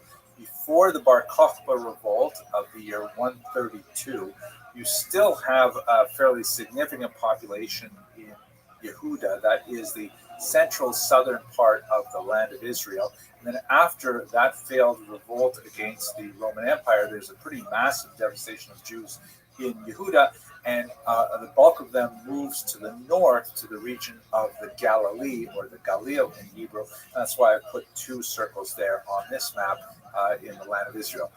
You still have the nucleus of the Jews who had emigrated to Iraq. I shouldn't say emigrated, they were forcibly moved to Iraq under the regime of Assyrian and Babylonian kings. But then there is a fairly significant growth of that population. It actually becomes a major Talmudic center. So that's happening in the Mesopotamian region. You can see it there in the circle on the right.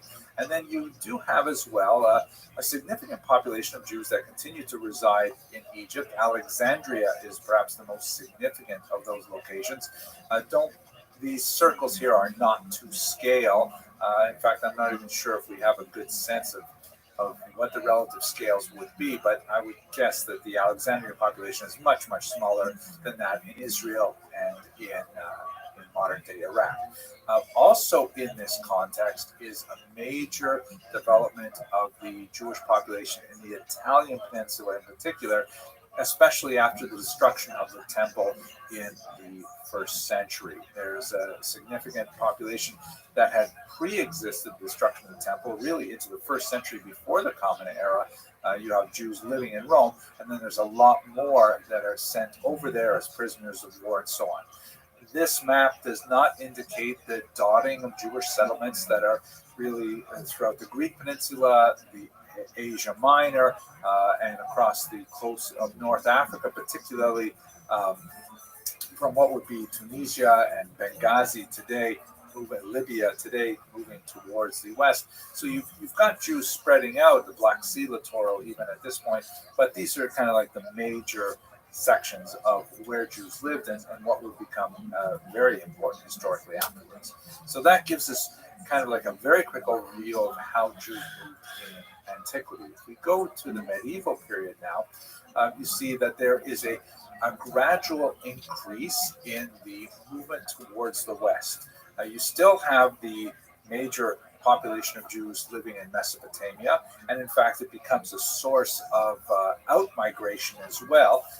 There are Jews moving across the coast of North Africa. We know they're living as far west as the Iberian Peninsula as the 3rd century, and that population increases, especially after the Muslims conquer it in the 8th century, and it becomes much more hospitable to Jewish settlements. So you have Jews moving across the coast of North Africa into Spain, and that continues, especially when it goes into the so-called golden era of, let's say, the 9th century and onward.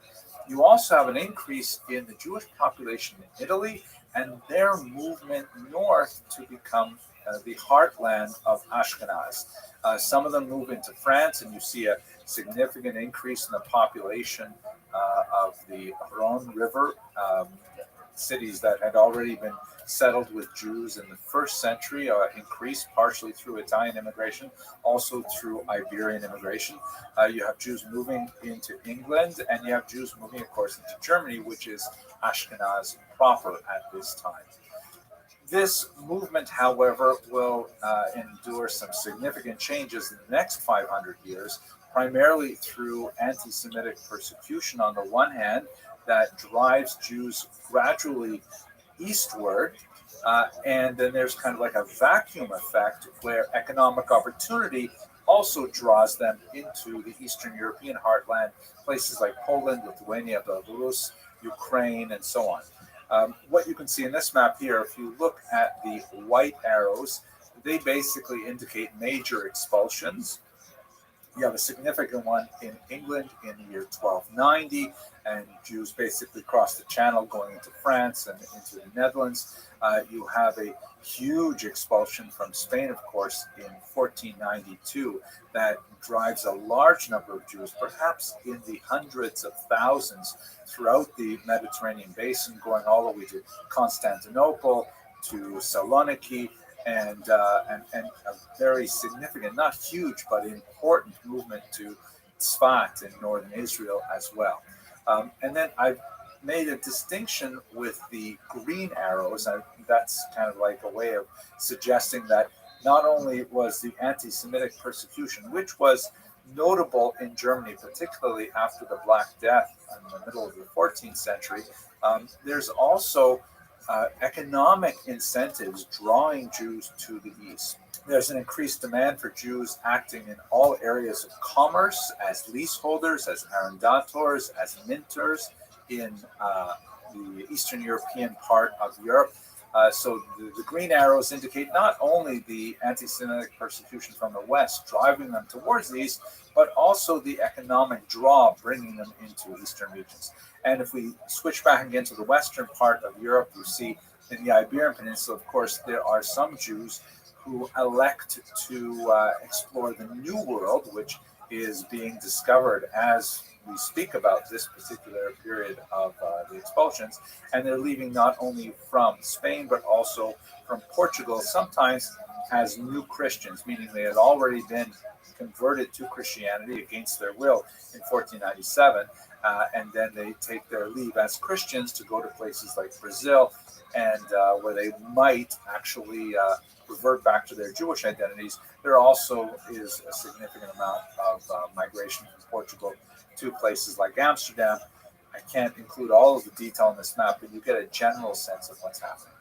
Now, if we move to the modern period, the early and modern period, you get a sense of the general dispersion of population. There's something like 1 million Jews living in the world around the year 1700. Most of them, of course, are in Europe. About 70% of them are in Europe, and as you can see from the scattering of dots in this fantastic map, they're primarily based in Eastern Europe, although there are some significant populations in Western Europe and in cities in particular. A very small number of Jews, about 17%, are living in North Africa, and an even smaller amount are living in the Middle East. The Ottoman Empire, which would include the region of Mesopotamia, that was once, such a major population center. But clearly, by the time we get to the year 1700, the balance of population has shifted to Europe proper. Europe empties out quite significantly when you get to the end of the 19th century. There is a general movement, once again, westward, partially to Europe, places like England and France and so on, but even more so with the 1880s, a massive displacement to the New World. This map shows you only the Pale of Settlement, which is a region in the Russian Empire where Jews were allowed to live, and it basically overlapped much of Poland, Western Ukraine, and Lithuania, Latvia, part of Latvia.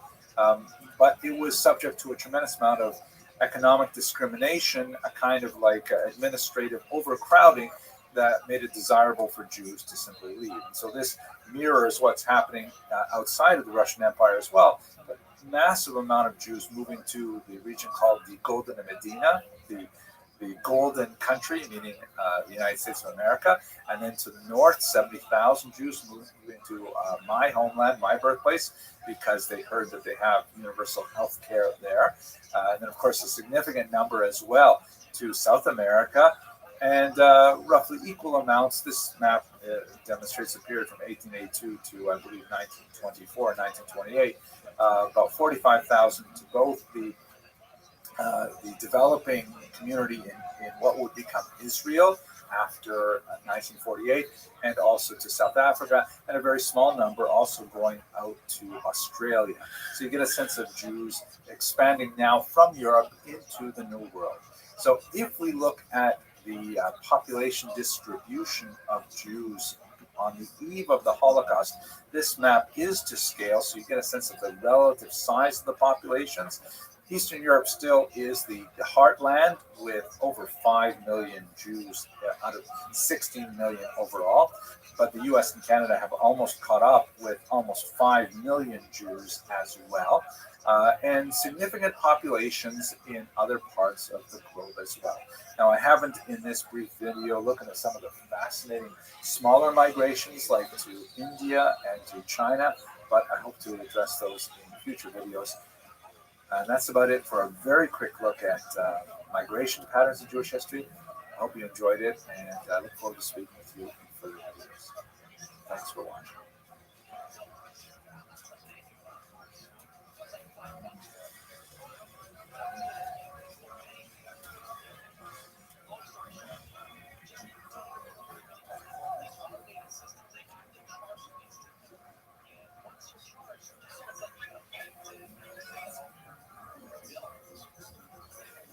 Hello and welcome to Jewish History Lab. Today we're going to look at the origins of Polish Jewry, really the origins of the entire Eastern European Jewish population, but Poland is one of the most central and memorable of the countries that we'll be looking at. And for those of you who took the time off to celebrate the holidays recently, I hope that you come to us refreshed and relaxed. And for all of us, I wish you all a wonderful new year of blessings. By the way, if you're not aware, this is the year 5782, according to the traditional count, now that we're past Rosh Hashanah, the Jewish New Year. And someone told me that he's been very careful to go on a new diet this year where he will never eat more than the number. He will never eat more calories than the calendar number. And then he says, thank God I'm Jewish, right? Sorry to do that. I know a lot of you don't like my humor, but I couldn't help it. Let's talk about the origins of Polish Jewry. So when I say Poland, I'm really using the term somewhat anachronistically because the region as a whole was dominated by something called the Polish-Lithuanian Commonwealth. You can see in this map, which has the borders of the Commonwealth as of the year 1618, but superimposed on contemporary political boundaries so you get a sense of where it was. It was this massive territory. Poland was at sort of like the southwestern core of it, but after this dynastic union with Lithuania, it spread really to a massive area, almost stretching from the Baltic Sea to the Black Sea, well into European Russia, down into the East Central European countries as well. And so the material that I'm discussing today does not really apply, strictly speaking, to Poland as we understand it by 21st century boundaries, but to this larger entity, which includes, of course, Ukraine and Belarus and Lithuania, where there are very, very large numbers of Jews residing. The southern part of Latvia is also very important because it was part of the Russian Pale of Settlement, which we'll get to in a few lectures from now. But at any rate, where did the Jews come from in this region, which became the dominant center of the world Jewish population in the early modern period? So there is a small migration that extends back really to the first centuries of the Common Era, perhaps even a little bit before the Common Era. And these are Jews that come from Byzantine lands and make their way through the Khazarian Empire as well. The extent of Khazarian influence is very, very difficult to quantify. It appears to have been minuscule. There are occasional references to Khazarian Jews, for example, in one of the early Russian chronicles, the Povest Ramenya Klet, which not strictly speaking Russian, but refers to Kiev and Rus, the region as it was known at that time. And there's references to Jews from Khazaria being involved in Kiev in particular. And they left behind, as we discussed in previous lectures about Khazaria, they left behind very, very little trace of their presence, either in cultural aspects, literary aspects, and so on. We don't really know a lot about how extensive this penetration was and how much it affected the later dominant Polish Jewish population. The really big migrations into Poland come in the 12th and especially up into the 16th century, and they're coming from the western part of Europe. They're coming primarily from Germany and France, making their way sometimes through Austria, Hungary, places like that. But that's really where you have the dominant Polish population of Jews. There you see lots of traces of European evidence, lots of very significant connections between cultures that started, for example, in the Rhineland and then made their way to the east. Yiddish, of course, is the overwhelming lingua franca of the Jews, and that is basically a medieval German dialect with Hebrew letters. They're not bringing with them too much of the languages of the Khazars, for example. So we begin to see some legendary elements of their appearance in the region from as early as the 8th and 9th century, but it really begins to coalesce around the 10th and 11th centuries. And one of the things that we see them doing, for example, in a very early period, is that Jews are serving as royal minters, meaning they're making money. Here, have a look at these coins. I mean, literally making money, like producing money, things to be used as money, not necessarily making money for themselves, which I'm sure goes hand in hand with it. But some of the earliest coins in the Polish-Lithuanian Commonwealth are actually written with Hebrew characters. Here you see a few kind of stencils of several of them, and here's a better view of one that has the term Moshka Karol or Mashka Karol, which is clearly the Hebrew phrase for King Mieszko, a 12th century Polish ruler. Here, of course, this is highlighted in red to make it a little bit easier to read. Now, it's fascinating, why would the early Polish nobles and kings make coins with Hebrew letters? It speaks most likely to the widespread illiteracy which was common to the region, and the fact that the Jews would use the Hebrew alphabet because Jews are ones who are working with the money primarily in small commerce, that it became relevant.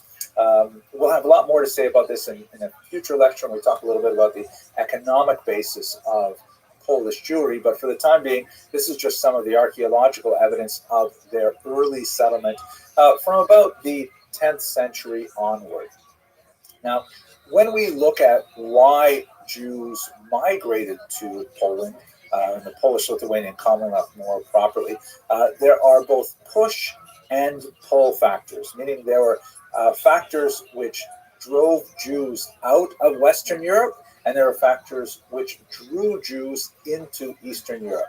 Eastern Europe was definitely a place of refuge for Jews. You can see here a beautiful representation by a man named Gerson, representing King Casimir, who is accepting the Jews and giving them protection and refuge. So much so that you see some of the great scholars like Rabbi Moshe Israelis from Galicia, who referred to Poland with kind of like a fanciful etymology from Hebrew, Polin, meaning here, Lin, we will rest, or here we will find refuge.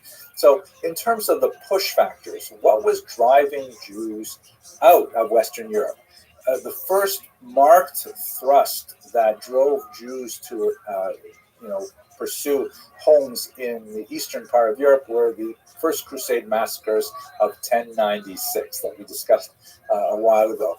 Horrific massacres primarily in northern Germany that seemed to be outside of the control of the legitimate state authorities to manage. And Jews were very frustrated by this because as a minority, Jews are always vulnerable to mob violence, and they rely on the legitimate authorities to maintain a Rechtsstaat, meaning a society governed by law. As we've discussed in many previous lectures, Jews are typically very happy to live in environments where there is some minor discrimination against them, a certain degree of endemic anti-Semitism, but only if the rule of law is protected. Meaning, perhaps there will be a numerus clausus and Jews will not be allowed to enter university, or perhaps there will be, certain tax breaks they're not allowed to take advantage of, or whatever it is, as long as they know that if someone throws a rock through their storefront window, they'll be able to go to the police, and the police will investigate, and if they catch the culprit, then they will have a proper criminal trial, and so on. So Jews fear mob violence like any minority.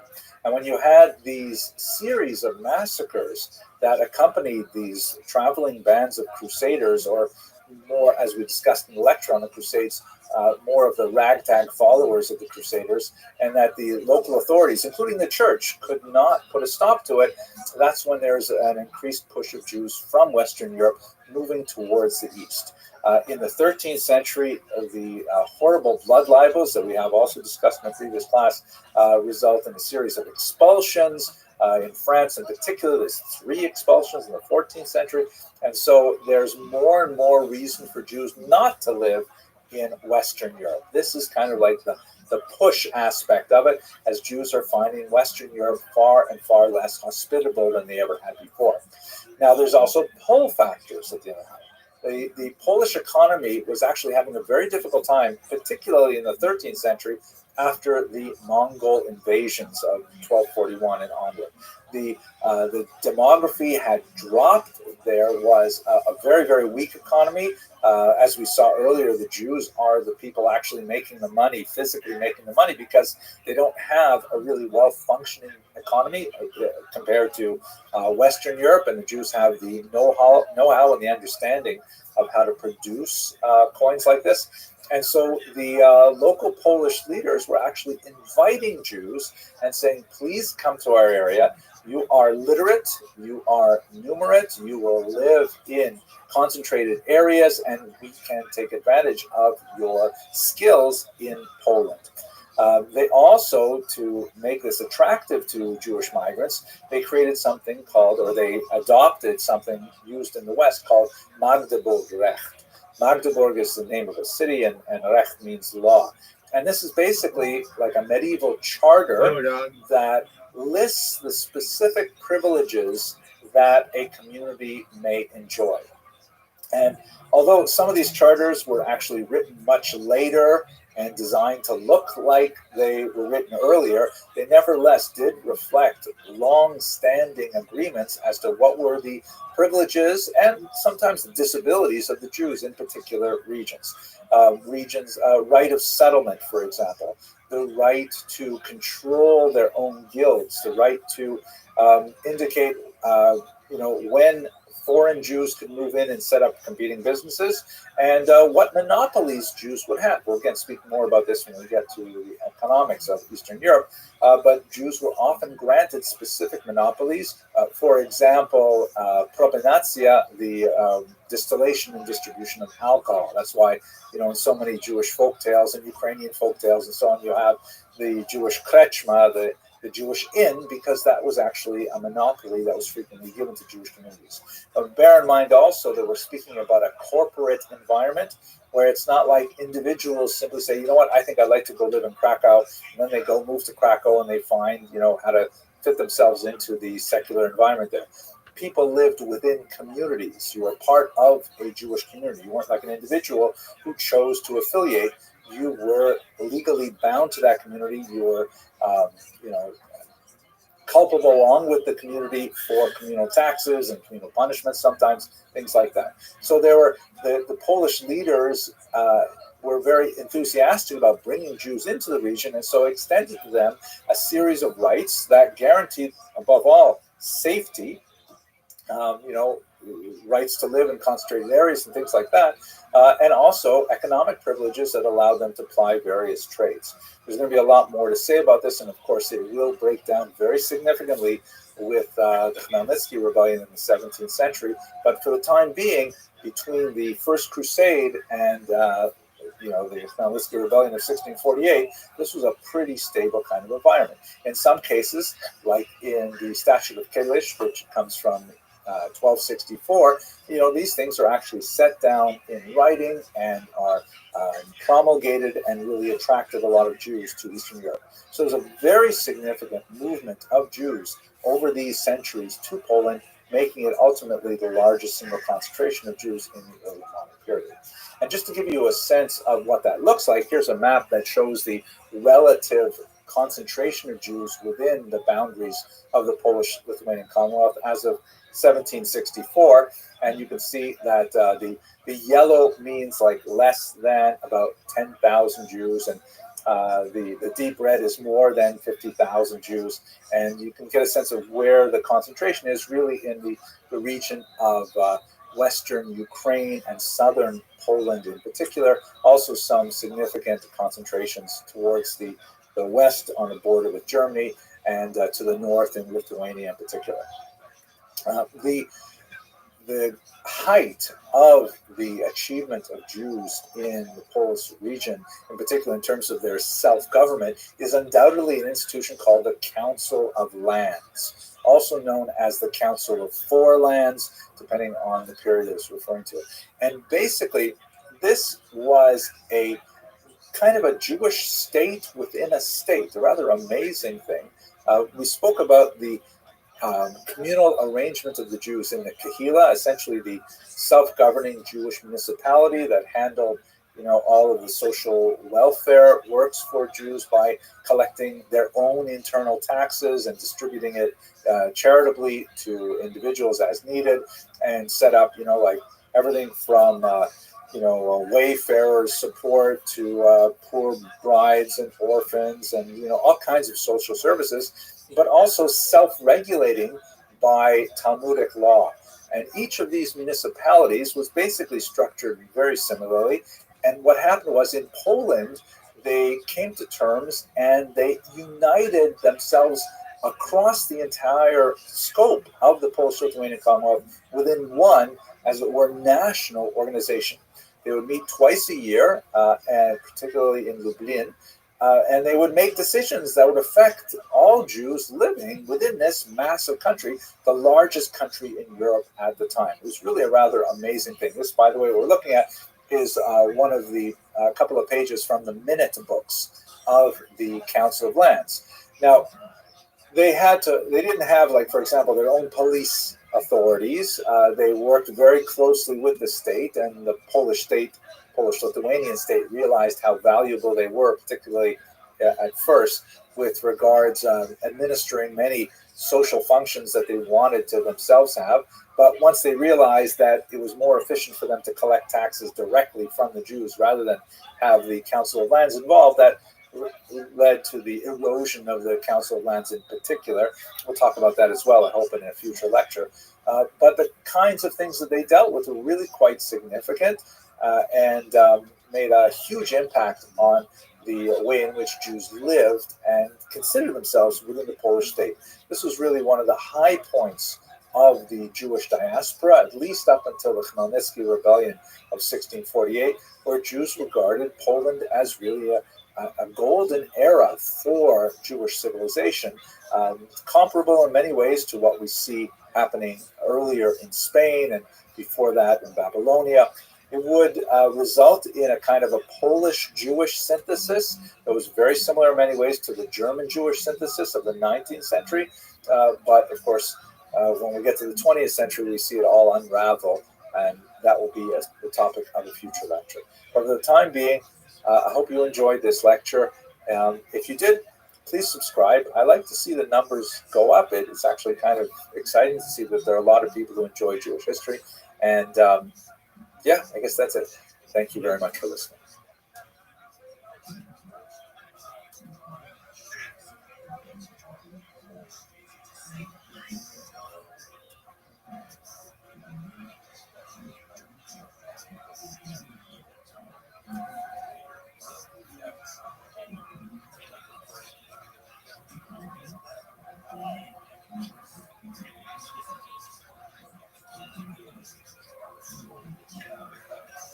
Hello and welcome to another episode of Jewish History Lab. Today I'd like to begin with a discussion of the 17th century. In particular, we're going to look at the Khmelnytsky uprising.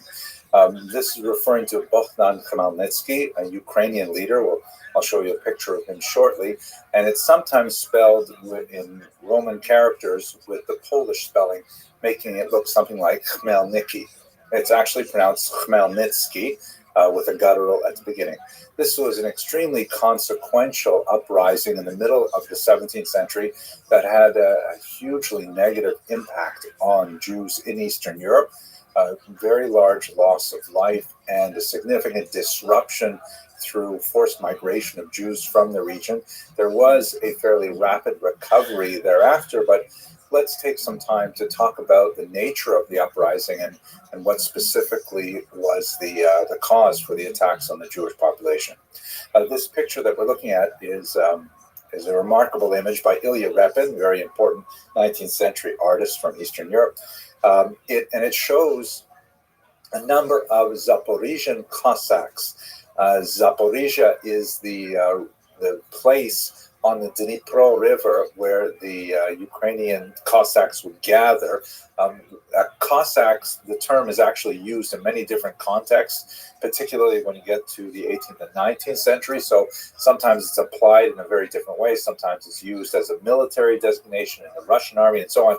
But the original Cossacks, or Kozake, were these kind of freebooters, these cowboy types who fled typically from their owners where they were serfs and created these pretty much all male settlements in fairly remote places such as the rapids on the Dnipro River. And there they engaged in, some kind of, not sure what the right word for it is, sort of like nationalistic piracy, where they would raid enemies of the Ukrainian people, which was still kind of like in formation. This is before the great national awakening of the 19th century, but definitely there was an ethnic group that had a very common language and were overwhelmingly Orthodox, that is, worshiping Christian Orthodoxy, as opposed to Catholicism. We'll get to that in just a second. And regarded themselves as being, some type of Slavic group, not quite the same as the Western Slavs, and certainly not the same as the Russians, but having some relationship with them. The interrelationship between these groups was very significant, and the Russians in particular would try to cultivate a particular image for the Ukrainians in which they were Malorossiane, or Little Russians, meaning they were the younger brothers, so to speak, of the older Russian nation, although that may not be historically accurate at all. In fact, it may be the other way around, but that's outside of the scope of our discussion here. At any rate, these Cossacks were essentially people who had run away from the hierarchical society of feudalism that was pertaining within the region of Ukraine at that time, and they set up their own societies, and it is from this base that the uprising would emerge. Let us go directly to the roots of the uprising and specifically how it affects the Jews. So this map, which I think we've seen before, shows the migration of Jews to Eastern Europe from the Ashkenazic heartland in Germany in particular. And beginning really around the 10th century, and especially accelerating in the 15th, 16th, 17th centuries, you have a large number of Jews who are making their way to the east. We spoke about this when we looked at Jewish migration patterns. And in particular, they are concentrating in this region, which we should call right bank Ukraine. Ukraine was not designated a country at the time. As I mentioned, there was a kind of common ethno-linguistic group living there that would ultimately define themselves separate from Poles and Russians and others. But for the time being, they were still under the control of the Polish-Lithuanian Commonwealth, which we have also discussed at length. The right bank refers to the right bank or the west bank of the Dnipro River, which flows, you can see, from Kiev and then sort of in kind of a curving line towards the Krim or Crimea. And it is along this river that we have the Zaporizhian Sich, where the Cossacks are housed. And a large number of Jews are settling in this region. What are they doing there? Well, economically, the most important thing that they are doing is they are acting as middlemen between the Polish nobility and the Ukrainian peasants. The Poles had massive land holdings in this region, very fertile region because of its Chernozem, its black soil. This is the region called the breadbasket of Europe for good reason. And the Polish landlords were, very keen on hiring the Jews to manage these massive estates while they lived in the Polish heartland to the north and to the west. And so the Jews, in accordance with more of a medieval pattern, would undertake to be arrendators. The arenda is essentially a type of tax farming. We've seen that before in the medieval period, where the nobility, which would actually own not only the land, but own the town and own, the bread mill and own the bridges and own the orchards in the forest and all kinds of things, they would lease the entire territory to the Jews and demand a certain amount of payment on a yearly basis. And they authorized the Jews to act as a community to essentially tax the local peasants in whatever way would be effective at raising the amount of money that was contracted. This type of tax farming is, a perfectly acceptable way of running a kind of rental relationship, but it can become exploitative very easily, particularly if the Polish noblemen say, you know what, we're doing well, we're collecting 1,000 zloty from our territory this year, let's up it to 1,100 or 1,200 the next year. And the Jews who are entrusted with collecting those taxes, of course, let us now recall that the Jews have to collect more than that tax, and the difference between what they have to pay the Polish noblemen and what they charge the Ukrainian peasants is what they get to keep. So it is an inherently exploitative system, particularly if the noblemen get greedy and demand more and more. The Jews have to go back and try and find new ways to get that tax out of the peasants. So that tax could have been developed in a whole variety of ways. It could be taxes on produce. It could be a work tax, a type of corvée, which was called borshchina at that time. Or it could be a tax on using services like bridges or hunting in particular forests, or even, as was alleged by many folktales, use of the church. For example, if a Ukrainian peasant had a child and wanted to baptize the child, according to widely perceived beliefs, Jews would charge to use the keys to get into the church.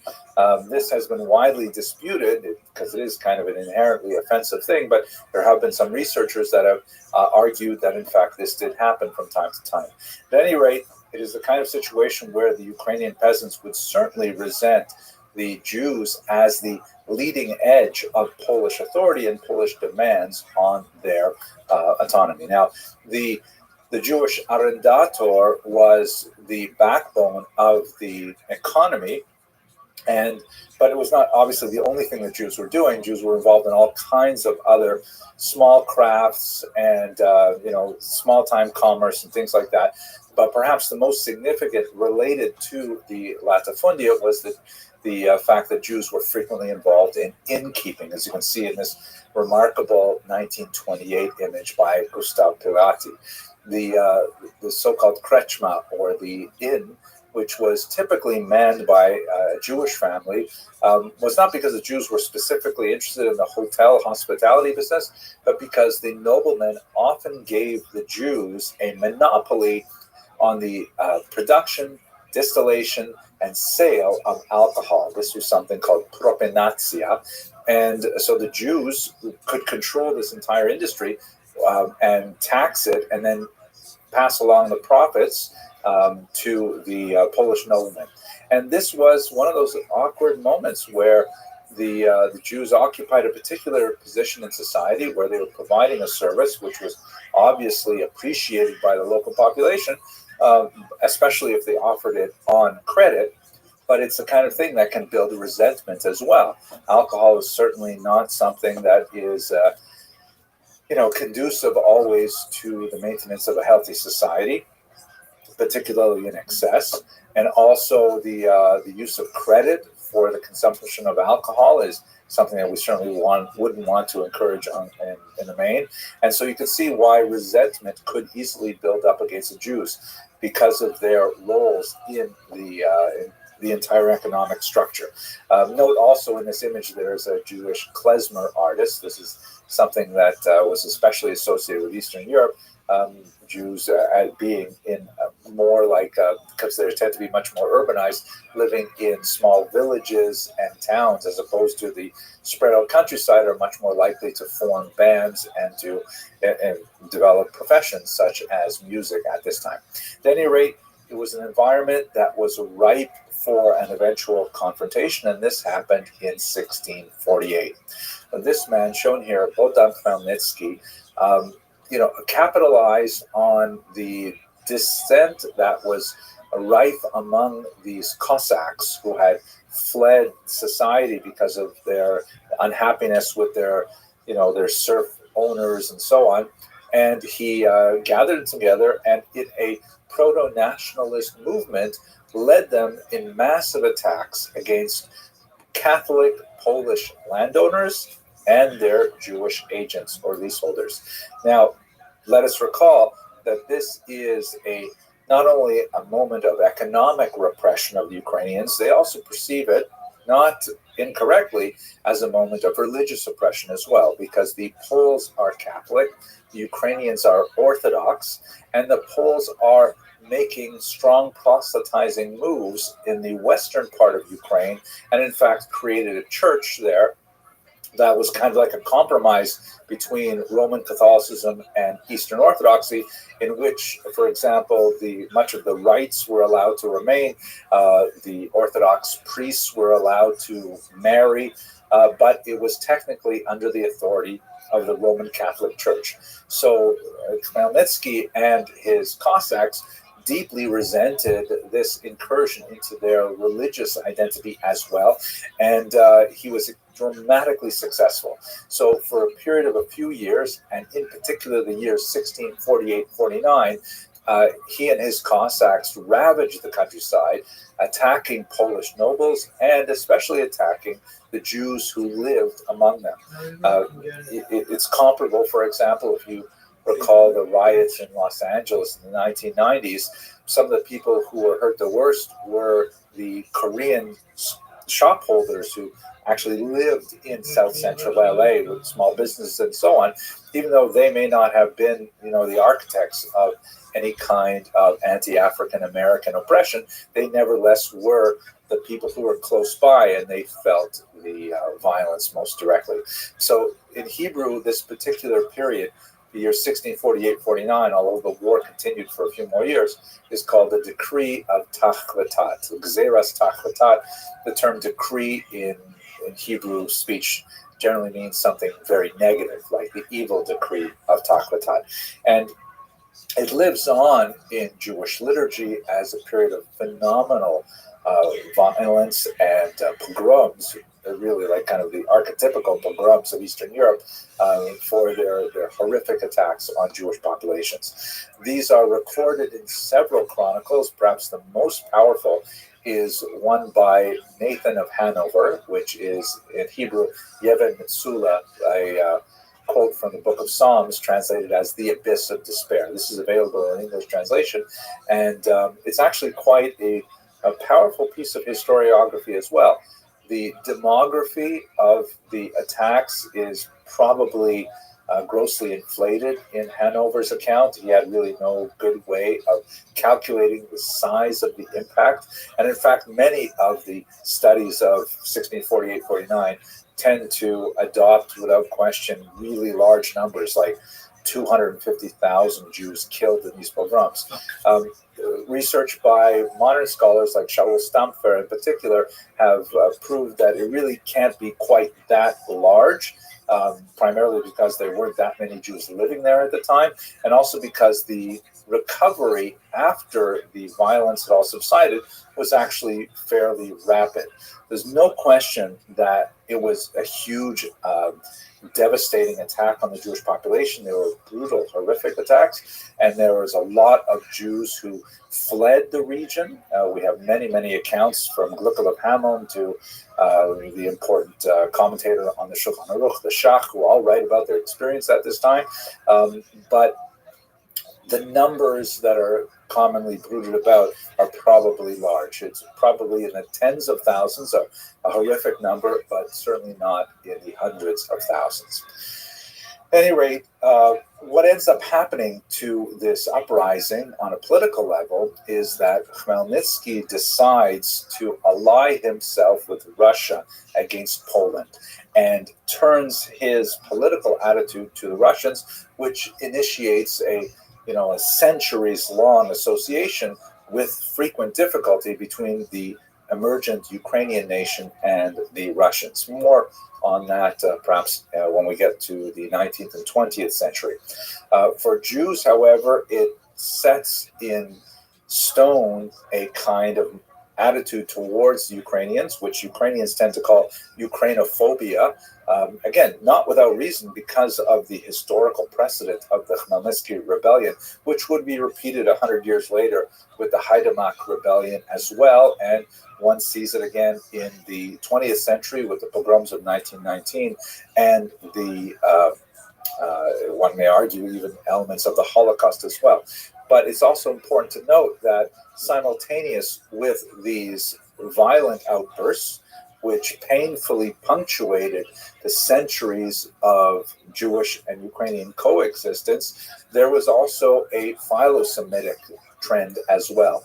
Not nearly as powerful, but we shall examine it in later lectures too. And but for now, Khmelnytsky emerges as a national hero, as you can see in this 5 Hrivni note from modern Ukraine. He is considered one of the architects of Ukrainian nationalism, something which is horrific to Jews who see him as the architect of anti-Semitism simultaneously.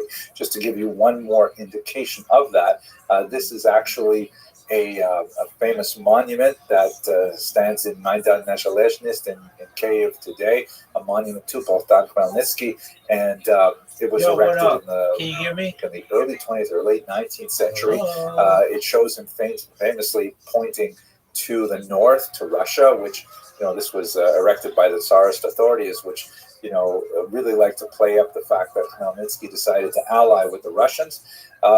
In the original version of this rather heroic-looking statue, the original draft actually had a much more chauvinistic attitude.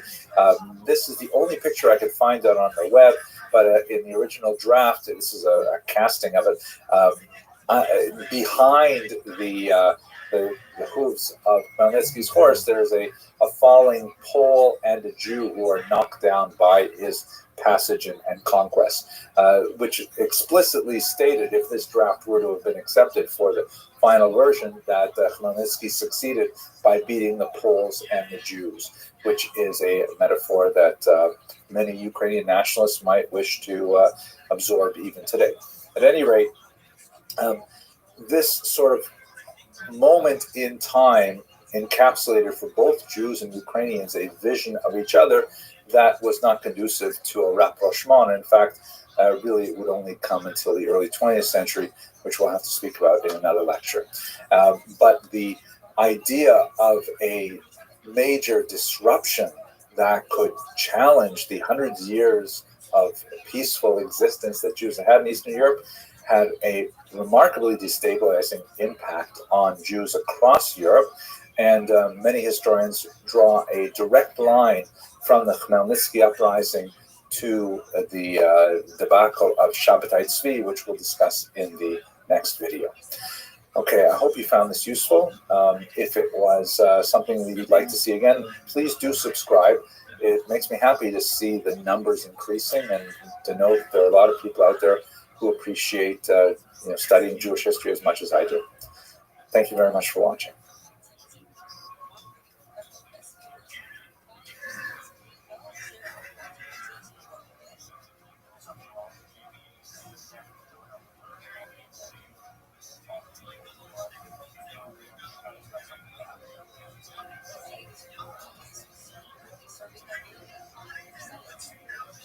Hello and welcome to another episode of Jewish History Lab. Today I'd like to begin speaking about the birth of Hasidism, which is an extremely important movement, had tremendous impact on religious history and social history over the next couple of centuries.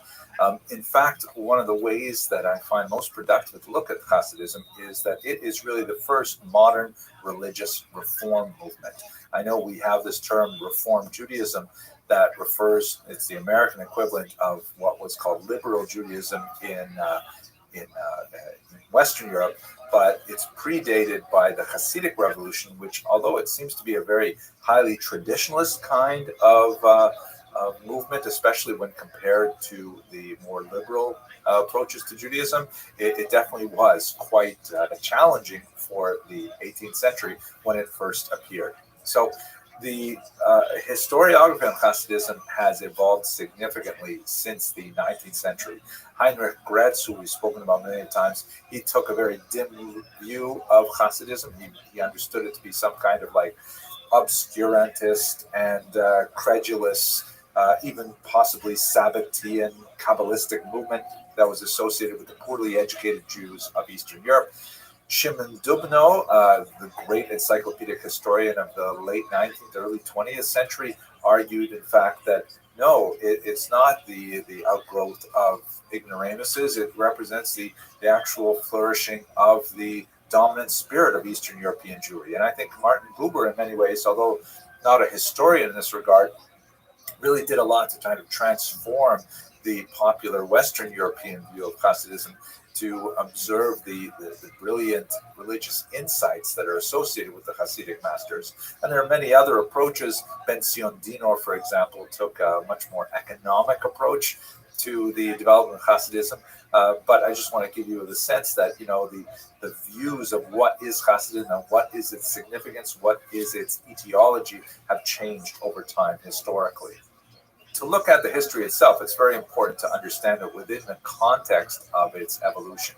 Its earliest development takes place within the Polish-Lithuanian Commonwealth and the chaotic political context of that time, which you recall the region was devastated by the Khmelnytsky uprising, and then there is an attempt to reconstruct the political status quo, but ultimately it's doomed to failure, as in 1772, the Polish-Lithuanian Commonwealth is dismantled by its neighbors, and in fact, a large chunk of Jews living in this area would be swallowed up by Tsarina Catherine II, also known as Catherine the Great, who suddenly finds herself the owner of the largest Jewish population in the world.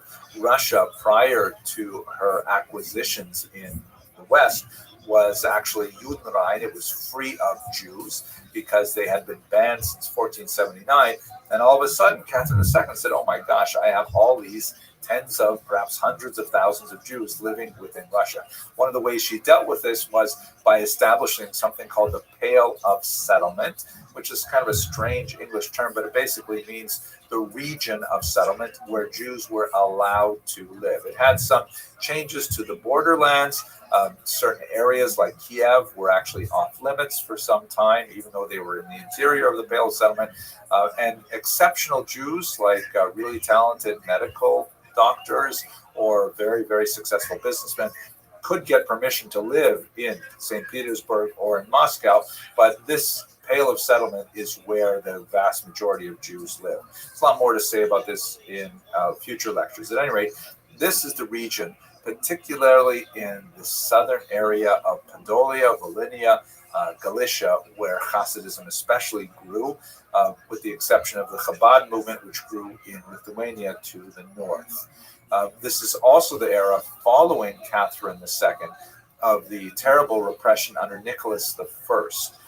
Nicholas I attempted to extirpate the Jewish presence by forcibly assimilating them, either through conscription into the army as Kantonisten, or by destroying their internal structures. The Kehila was officially banned in 1844, leaving it only small functions, especially to serve the Russian state by collecting taxes and so on.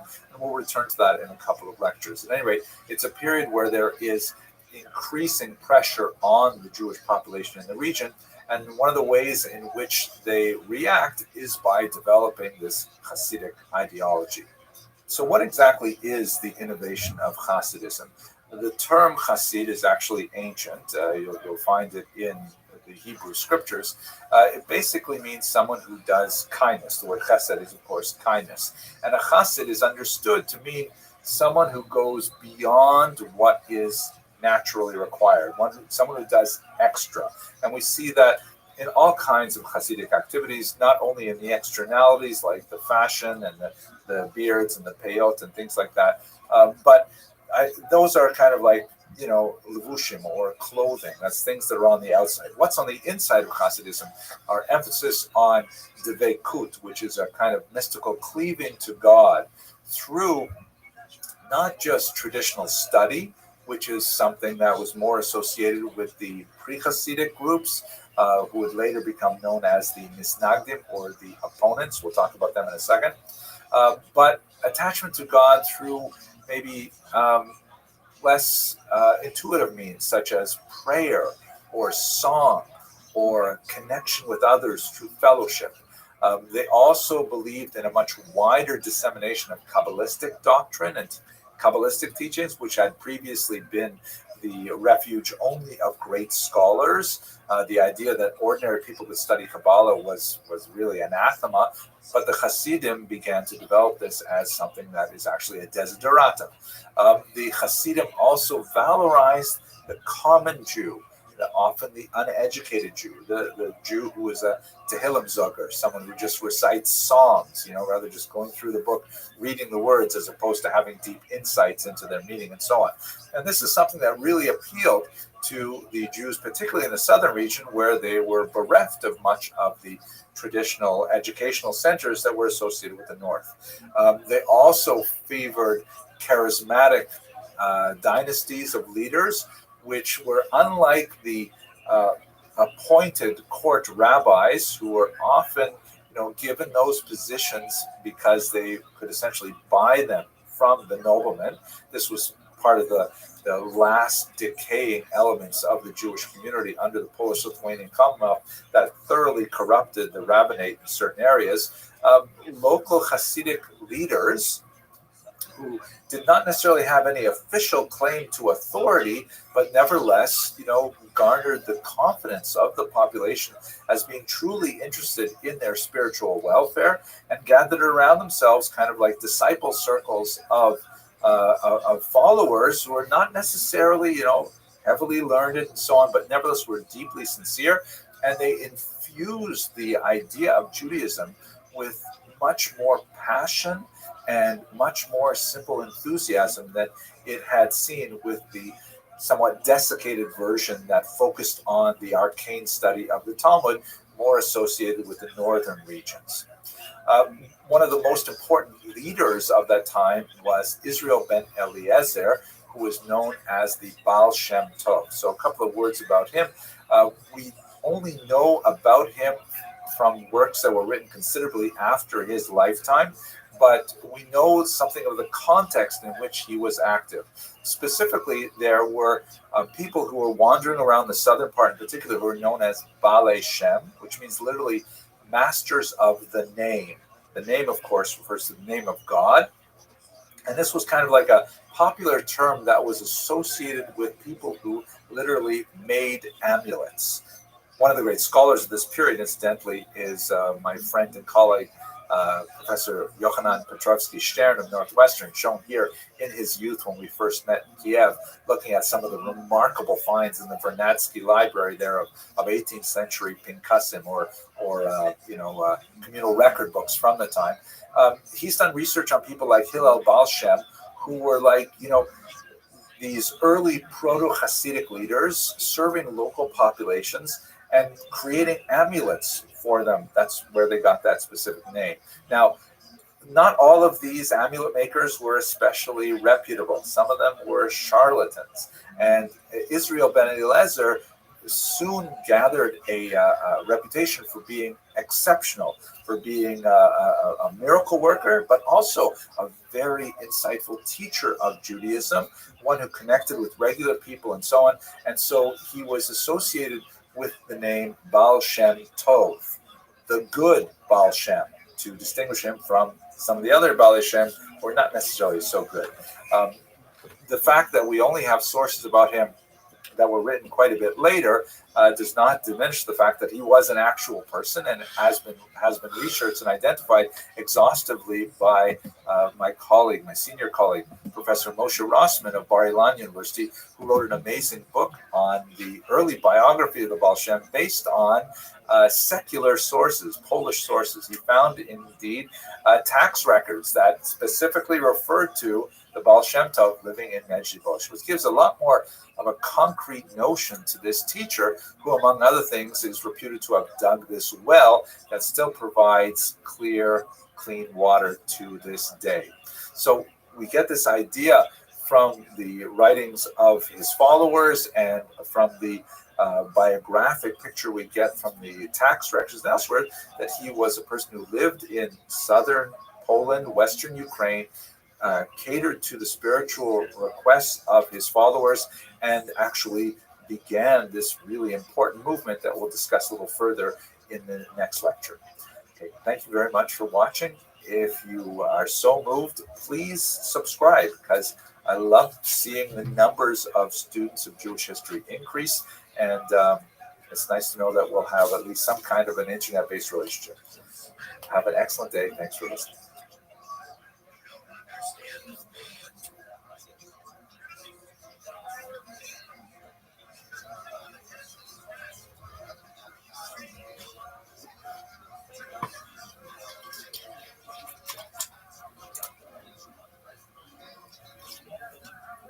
Hello and welcome to another episode of Jewish History Lab. So we talked in the last video a little bit about the origins of Hasidism. One of the most interesting ways, I think, to try and understand what Hasidism is by looking at the counter-reaction. And this is a movement which coalesced around a group of rabbis, particularly in the northern part of the region in Lithuania. These people ultimately became known as the Misnagdim or Mitnagdim. And the name literally means opponents, because they opposed Hasidism. Right? Now, they were actually the traditionalists. They were really the inheritors of the mode of Talmudic study and Jewish culture that had predated the Hasidic revolution. And in their reaction to Hasidism, they would further define themselves. But what's fascinating is they will also be defined by the Hasidism as well, as we shall see. So let's just try to understand what are the main differences between Hasidim and Misnagdim. And there's a lot to say about the fashion, or what some people would call the Yarmul culture, right? Get it? Yarmulke, Yarmul culture. But 95% of the issues, Hasidim and Misnagdim are exactly the same. That's why they fall within the same category of Orthodox Jews. Let's try to understand, if you look at some of the most important elements of Jewish practice and theology, and practice is placed first because in many ways practice is far more significant for Jewish culture than theology. There are, let's say, 4 really big things we have to bear in mind. First of all, 613, or that refers to the number of commandments as traditionally calculated. And when I say 613 in this context, I mean, do you believe that God gave the Torah to the Jews at Mount Sinai, and that the rabbis who interpreted it in the Mishnah and the Talmud and later authorities are authoritatively interpreting the 613 commandments of the Torah? So that's a really bright line between Orthodox Jews, or Jews who call themselves Orthodox, and Jews who don't call themselves Orthodox. The Jews who don't call themselves Orthodox might want to argue that the commandments evolved over time. They weren't necessarily given at Sinai, and these are things which are anathema to Orthodox Jews. So if we ask the question, hey, do you believe in 613? The Mitnagdim and the Hasidim both agree unequivocally yes. And to drill down a little deeper into the 3 areas of Jewish life, which are perhaps the most impactful in terms of the daily experience of Judaism, do you observe the Shabbat as understood by the rabbis? They both say yes. Do you keep kosher? They say absolutely. Are you kidding? And do you practice the laws of family purity, which has to deal with intimate relations? They would say for sure. This refers to the use of the mikvah and ritual bath, not really for our discussion today. At any rate, in these main areas of Judaism, they're in total agreement. They may disagree about details, like, for example, with keeping kosher, how exactly must one slaughter an animal to make it kosher? Or with Shabbat, when exactly does Shabbat end? They don't disagree about the nature of kashrut in general, that one has to keep kashrut, but they don't disagree about the fact that there is a Shabbat that has prohibited work on it and so on. But they may disagree about things at the very fringes. But like 95% of things, they are in total agreement. So what is it that they really disagree about? So let's understand this in the context of development of the Hasidic movement. Again, in its earliest origins, it was not in any ways a rebellion against the traditionalists. It was considered kind of like a development of a style, a development of a different approach to the same ideas, the same practices, and so on. In terms of actual people, one of the most important students of the Baal Shem Tov is Dover, known as the Maggid of Mezrich, and he lived until 1772. He trained 5 major disciples, including Rabbi Shner Zalman of Liadi, also known as the Alter Rebbe, the older rabbi, who is the founder of Chabad. He wrote a very important book called the Tanya, which is associated with Chabad in a very deep way. But 4 other disciples that in turn gave rise to many, many other disciples, many other dynasties. And you can see in this particular map, which is from the remarkable historical atlas of Hasidism by Marcin Wodzinski, that Hasidism spread very far and wide through these various dynasties. And it is interesting that it only became defined as a distinct movement that had a name, Hasidut, after the Maggid of Mezrich passed away and the opposition began to define it. So it's fascinating that in many ways the Mitnagdim, who called themselves opponents, they had nothing to oppose prior to the Hasidic movement, so it doesn't mean they didn't exist prior to it, but they began to define themselves in opposition, and the Hasidim themselves also defined themselves as a way of kind of stating, well, what is it that we believe that is possibly different from the Misnagdim?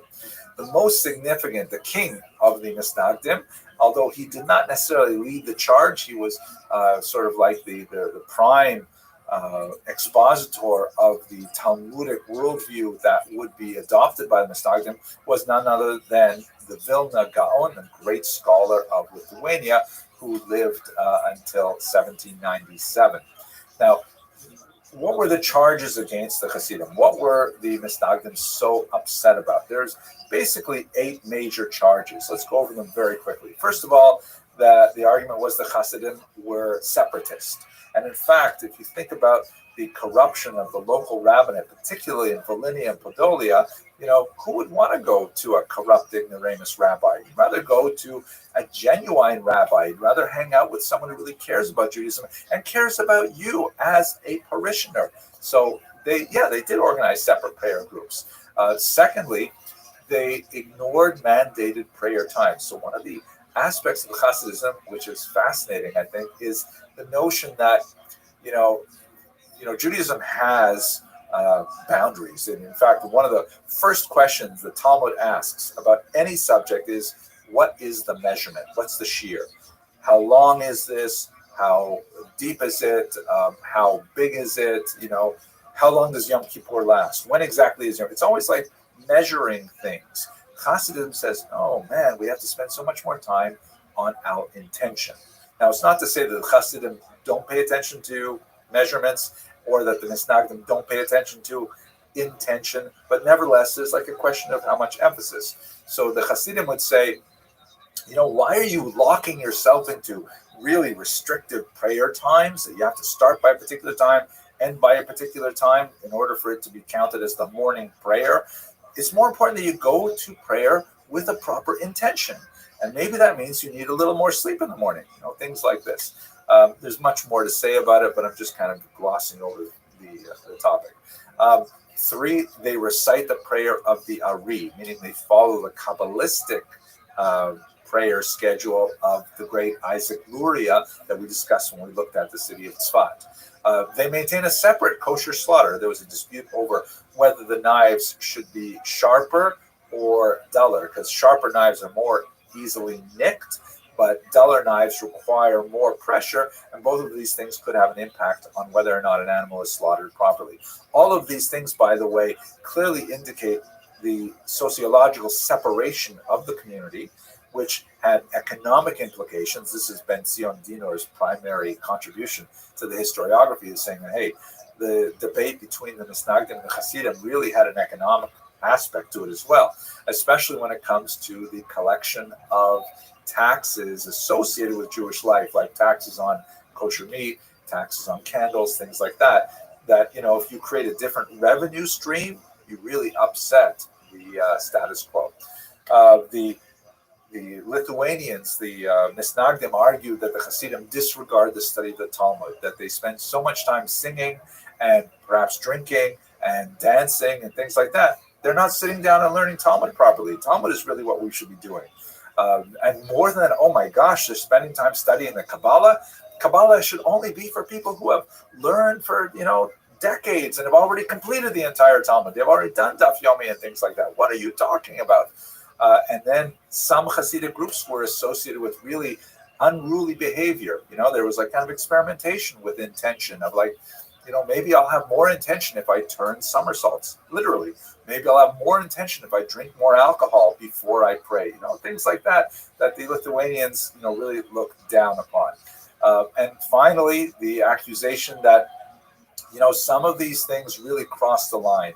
They're no longer observing halakha, that is Jewish law, and they're being influenced by the antinomian teachings of Shabtai Tzvi, who we discussed just a couple of lectures ago. Arguments that the Hasidim were actually, kind of like a front for Sabbatean movement, and that it had to really be extirpated now before it further infected the Jewish body politic. Now, when these charges first came out, the Alter Rebbe and Rabbi Menachem Mendel of Vitebsk, very important Hasidic leaders, went to the Vilna Gaon saying, they wanted to seek an audience with him to try and say, no, that's not what we're all about. Please don't misunderstand us. They were unsuccessful. They were not granted an audience. In fact, the Misnagdim counter-reacted by pronouncing bans on the Hasidic movement, and in some cases even burning Hasidic texts. This is actually kind of a nasty thing that's associated with the 18th century. Jews are unfortunately from time to time known to have such strong feelings about the writings of other Jews that they'll even consign those words to the flames. But by the way, that only ends up making the books much more popular. So if anyone watching this video wants to ban any of my books, I think that would be great because sales would just...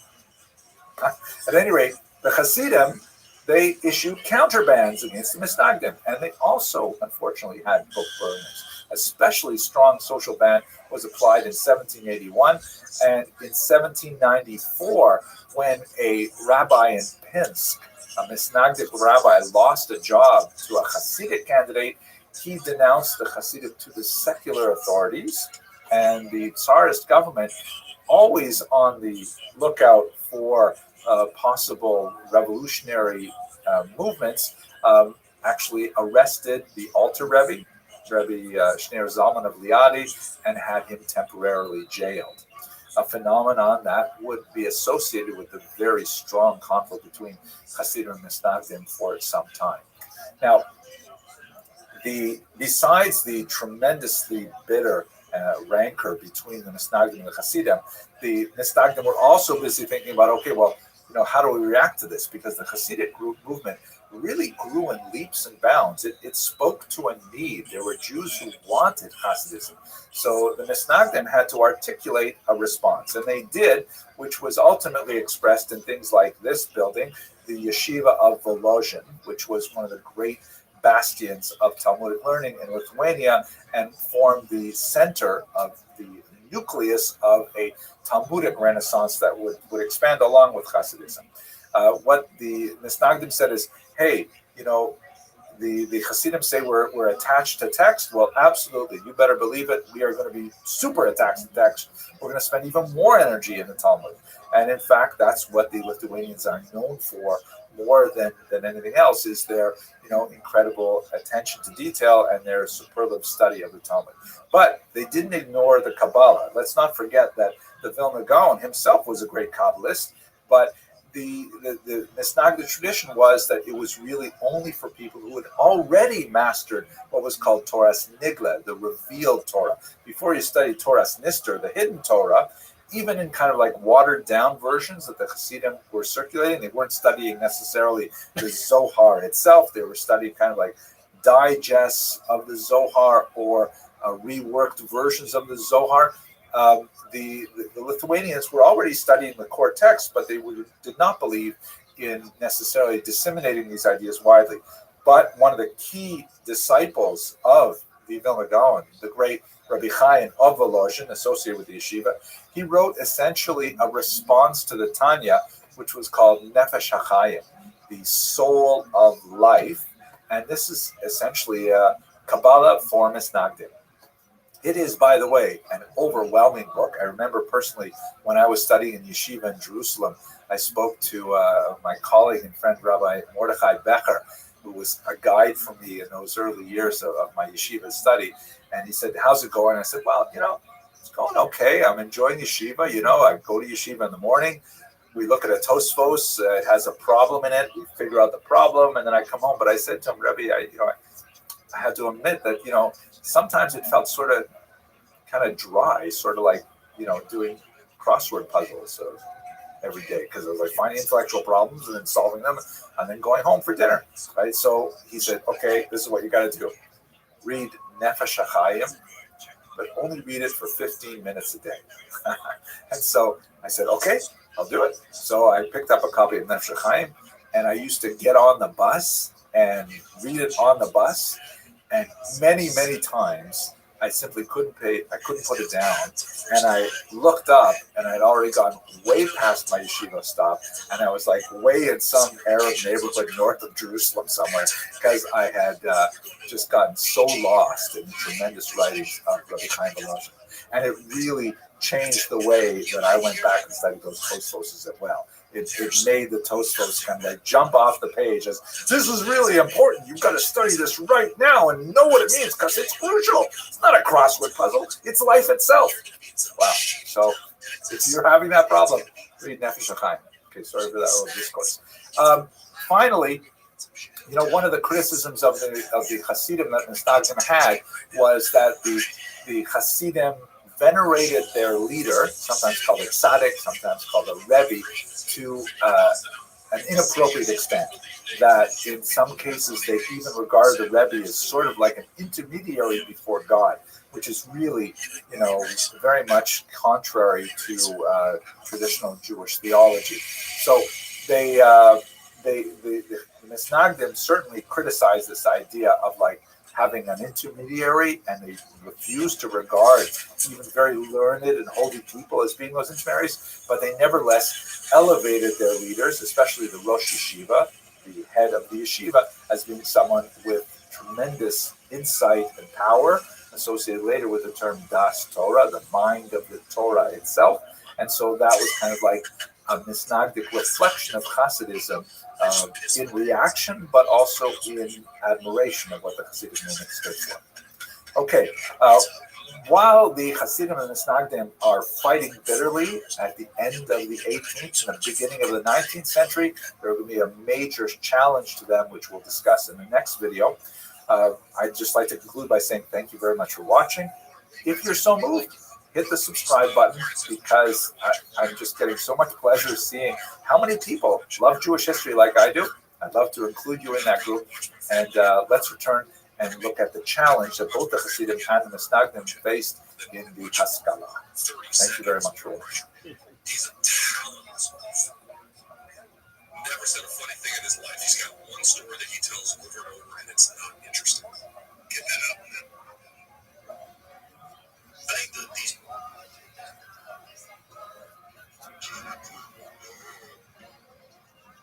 Hello and welcome to another episode of Jewish History Lab. So in the last two videos, we talked a little bit about the beginnings of the Hasidic movement in the 18th and early 19th century. And then we talked about the counter-reaction of the traditionalists known as the Misnagdim, or the opponents of Hasidism.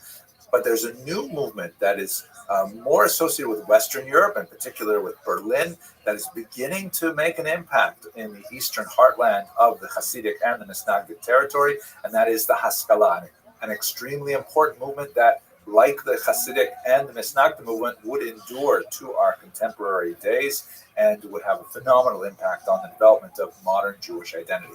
So let's look at this institution of the Haskalah.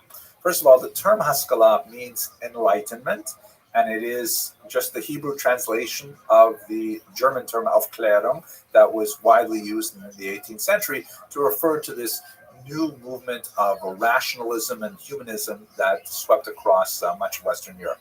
There are Jewish roots to it for sure. If you look, for example, at the 16th century work of Azaria del Rossi, who was an Italian Jewish thinker, at an unusual moment in 1570 when there was an earthquake in the Italian city of Ferrara in the Po River Valley, not too far from Padua.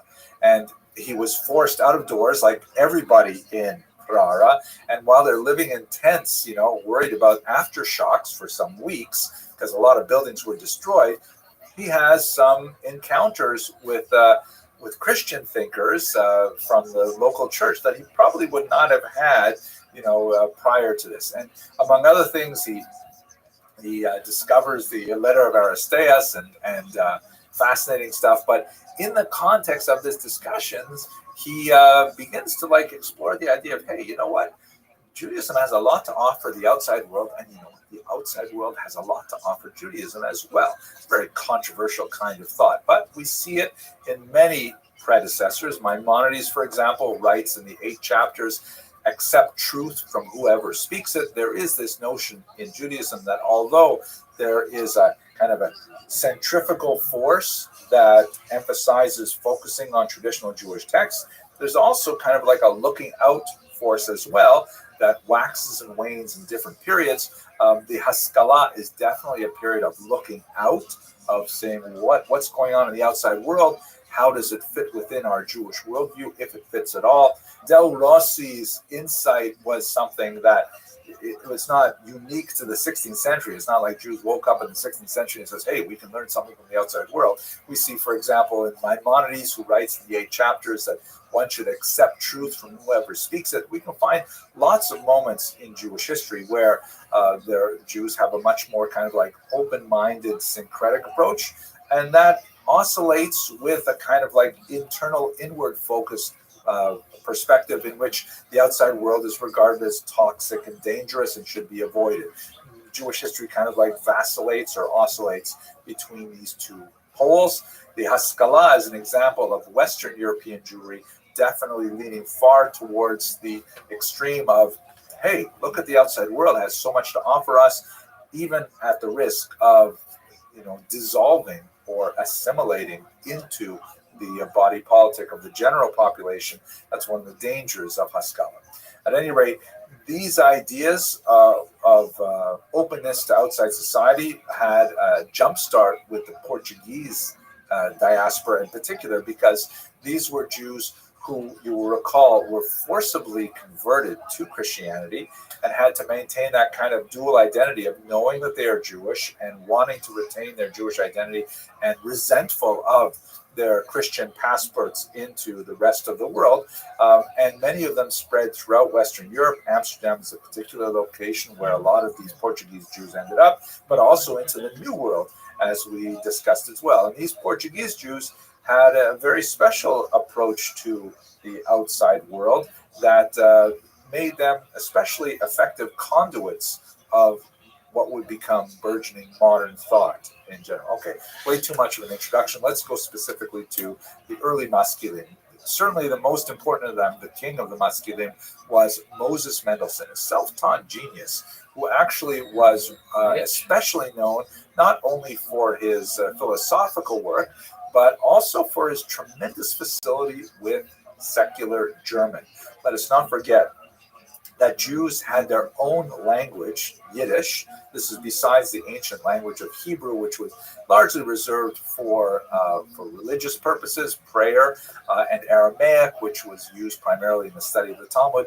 But the vernacular was Yiddish. Yiddish is essentially a medieval German dialect that was like, it's kind of like if you compare Creole, from Haitian French to continental French, or even, where I grew up, the Joual, the Quebecois French, comparing that to Parisian French, they're really very different. They can almost not understand each other. So it was like very similar in syntax, and the vocabulary had huge overlaps. But, speaking Yiddish to a German would make one seem like a peasant and backward and things like that. And of course, they're written in different alphabets, so it's impossible for Yiddish readers to understand written German unless they learn the alphabet, and then they tease out, the 15-20% of the vocabulary is different and so on. So Moses Mendelssohn developed tremendous facility with spoken German and written German, and he was kind of like a cause célèbre in the 18th century of being, wow, here is a Jew. And note, by the way, he's still a very observant Jew. He's still observing Shabbat and Kashrut and so on, who nevertheless can maintain himself in the highest levels of high German society and culture and so on. And intellectually, he had tremendous abilities and gifts. And so he was like really a famous Jew because of his ability to be a culture broker and to say to the outside world, hey, Jews have something of value. They should not be considered second-class citizens. In fact, they weren't considered citizens. They were considered travelers, sojourners, even though they lived in Germany for hundreds of years. So he was someone who not only communicated Judaism and Jewish culture to the outside world, he also communicated it backwards. He also, promoted the study of German language and German culture and things like that to traditional observant Jews, which got him into a lot of trouble.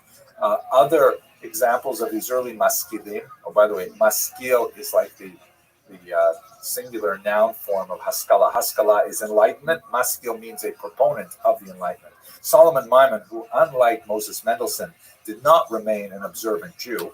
He went OTD, or off the derech, away from the path. He wrote a biting, acerbic, and sometimes hilarious memoir, an autobiography, which is widely studied today, in which he describes his upbringing as a young, talented Jewish man who who kind of like has this intellectual journey. And in fact, he even visited the Hasidic court of the Maggid of Mezerich and describes his experience there. But when he comes to Western Europe, to Berlin in particular, and he encounters German culture, he eventually jettisons his Jewish identity and seeks to become much more involved in German philosophy, German thought, and things like that. So whereas Moses Mendelssohn articulated a kind of Haskalah that kept a place for Judaism, others like Solomon Maimon said, no, let's completely get rid of it and move straight into the mainstream.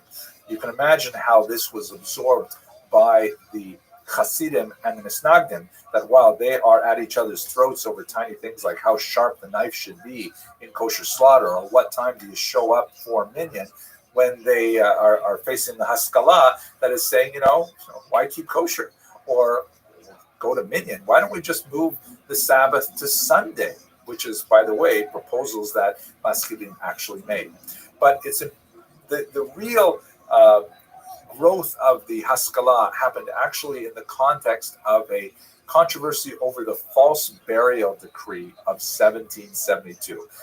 It seems that in the 18th century, there was a rash of people being declared dead and actually buried, only to be discovered that actually they were alive or they lived for some time afterwards. This is a pretty terrifying thing. So among the ways in which people compensated is they had all kinds of interesting designs, like this one you see here, of these coffins where if you happen to wake up and you were not in fact dead, then you could squeeze a bulb and that would lift up a flag or ring a bell. If you walk by a cemetery, you hear a bell ringing, that means something is very, very wrong. And so the Duke of Mecklenburg-Schwerin made a rule that nobody could be buried until they had waited 3 days after declaration of death. And this was contrary to Jewish practice, which emphasizes the importance of early burial and, in fact, accelerated decomposition of the flesh as a way of achieving atonement.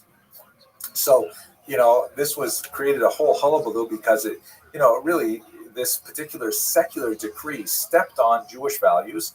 And on the one hand, there were traditionalists who said, hey, we can't stand for this. This is not okay. We have to protest. We have to be able to bury our dead right away. It's considered a great sacrilege to leave a dead body around. And on the other hand, there were Jews who said, well, my gosh, this is horrible if there is such a thing as people being buried prematurely. Maybe we should adopt this new rule. And so many Jews turned to Moses Mendelssohn to try and, articulate a statement that will be acceptable to everybody. This is just the opening wedge of many, many issues where issues of science and Torah and the tradition, and also the relationship of Jews to civic society had to be negotiated. By the way, don't forget that this is happening in a political environment in which the question of Jewish emancipation, that is, the conferring of equal rights upon Jews, would also find its expression. We'll discuss that a little bit later in this course. But, the idea that Jews might actually gain citizenship, that had a lot to do with how Jews behaved in general society and how they were perceived to behave within general society. So some Maskilim, like David Friedlander, who was a student of Moses Mendelssohn, he said the only way we can really deal with this is by simply converting to Christianity. And not that he believed in Christianity and he felt that this was valuable on a religious level, but he says we should just adopt it to go along so that we can get our place in German society, essentially capitulating Jewish religious values to the desires of emancipation. He proposed this as a so-called dry baptism, meaning that no water is involved. It's not a real baptism. It's just a pro forma thing, And in fact, many Jews, although it was not accepted communally at all, and although Friedlander's suggestion was considered a shanda or just like outrageous, and Jews did not accept it on a communal level, many Jews did accept it on an individual level. And you see people choosing to baptize themselves, like Heinrich Heine, for example, the great poet, or the parents of Karl Marx would have they would have their children baptized. This was actually very common in the 19th century, and it really dates back to Friedlander's suggestion. Others, like Rabbi Samson Raphael Hirsch, argue that modernity has to be engaged, but not by completely abandoning Jewish identity. So he argued for a sort of like a hybrid approach that would accept those elements of modernity that were compatible with Judaism without sacrificing any of the 613 commandments that we talked about in a couple of lectures ago. By the way, some felt that Samson Raphael Hirsch was way too modern, was way too, he gave up too much for the modern era, so sometimes he was portrayed with a little bit heavier beard like this to make him look a little bit more traditional. Now, these were the things that were happening in Western Europe. Eastern Europe was an entirely different story. Western Europe had a much smaller Jewish population, a population that was much more inclined to be open to the ideas of modernity and so on. In Eastern Europe, Jews lived in greater numbers and greater concentration, and really with much greater, endemic Jewish culture. So one of the big differences is that in Western Europe, particularly in Germany, there's a heavy lean towards assimilation. You didn't necessarily find that in Eastern Europe, although there was more of an emphasis on acculturation, which is kind of like a softer word than assimilation, and an adaptation to culture rather than a disappearance within culture. And some of the ways in which the Haskalah was expressed in the Eastern European context was, let's do different Jewish things rather than simply adopt the norms of the larger population. So rather than, let's say, abandoning Jewish languages to Russian or to Ukrainian or Polish, let us instead develop Yiddish, which was at this time not a very advanced language, very, very limited literature, for example, and so on. But let us promote Yiddish as a genuine language capable of expression of the wide spectrum of Jewish experience and human experience. Or let us adopt a political orientation, such as Zionism or Jewish socialism. We'll discuss those as well later on in this course. So the Haskalah in Western Europe may have been much more of a movement that emphasized, really abandonment of Jewish ideals, assimilation. In Eastern Europe, it was much more an adaptation of Jewish ideals to different movements, but not necessarily religious in nature.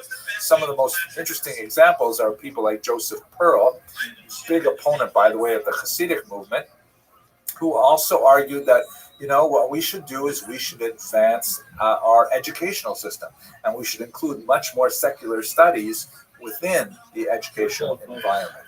Something which provoked hostility from many other groups, Hasidim and Misnagdim as well. Come on, Donnie. Finally, let us remember that all of this is happening within a dire political context in Eastern Europe. We mentioned a couple lectures ago Tsar Nicholas I, who had this horrific strategy of assimilating forcibly the Jews of the Russian Empire by demanding that they join the army, which was a horrific sentence of about 25 years. Noting that by the time Jews joined the army at age 18, they had already been well indoctrinated into the values of Judaism. Maybe they were already married and things like that. He actually lowered the age of conscription to 12. This was the notorious Cantonist movement that sent Jewish boys, sometimes much younger than 12, illegally, but nevertheless it happened, to these reform schools called Canton schools, where they would be trained in military values and also trained in Russian Orthodox Christianity. And many times they would simply never return to their families. They would end up assimilating into the Russian society. Very, very terrible thing. The alternative that Nicholas I offered was that Jews could attend the so-called crown schools, which were Russian-approved schools that had some participation of Jewish leaders like Max Lilienthal, who believed that perhaps this is a way that the Haskalah could offer, enlightenment to Russian Jewish populations. but in reality, they ended up being Mr. fronts Ocean. for conversionist efforts. And even Lilienthal left in disgust. He ended up here in the United States. So it was in this context that the fight of the Hasidim and the Misnagdim have to be viewed. But I think one of the most fascinating figures reflecting on this in the 19th century is Eliezer Tzeifel, who wrote an interesting book called Shalom al Yisrael, Peace Upon Israel, in which he wrote the following. God saw three shepherds, Rabbi Eliyahu in Lithuania, that of course would be the Vilna Gaon, the leaders of the Misnagdim, to safeguard the Torah, to purify its Talmud, and to oversee its logic and its diligent study. That's like shepherd number one. Shepherd number two, the Hasidim in Volhynia, to marshal devotion and to fan the embers of feeling. Right? The Hasidim with their ideals of devekut and closeness to God and so on. And finally, the great sage of our people, Moses ben Menachem in Germany. That's Moses Mendelssohn, the leader of the Misnagdim, who of course was himself observant, as we mentioned earlier, and called him to place the cradle of enlightenment in the lamp of religion. Now, of course, not everyone would agree with the views of Rabbi Tzvifel that, all three of these shepherds, the leader of the Misnagdim, the leader of the Hasidim, and the leader of the Maskilim, that they all somehow are like appointed by God to lead the Jews into the future. So I'm going to leave that to you to debate.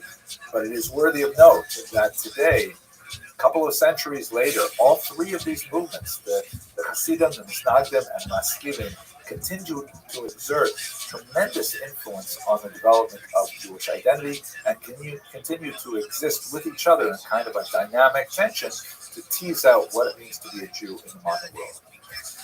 Whew, okay, I hope you enjoyed this lecture. I had fun thinking about it, talking about it with you. If you are so inclined, please do subscribe. Please share this video with other people who you think would like it, because one of my, increasing pleasures with putting these lectures out there is seeing other people hit that subscribe button and increase the universe of people who are interested in studying Jewish history with me. Thank you very much for watching.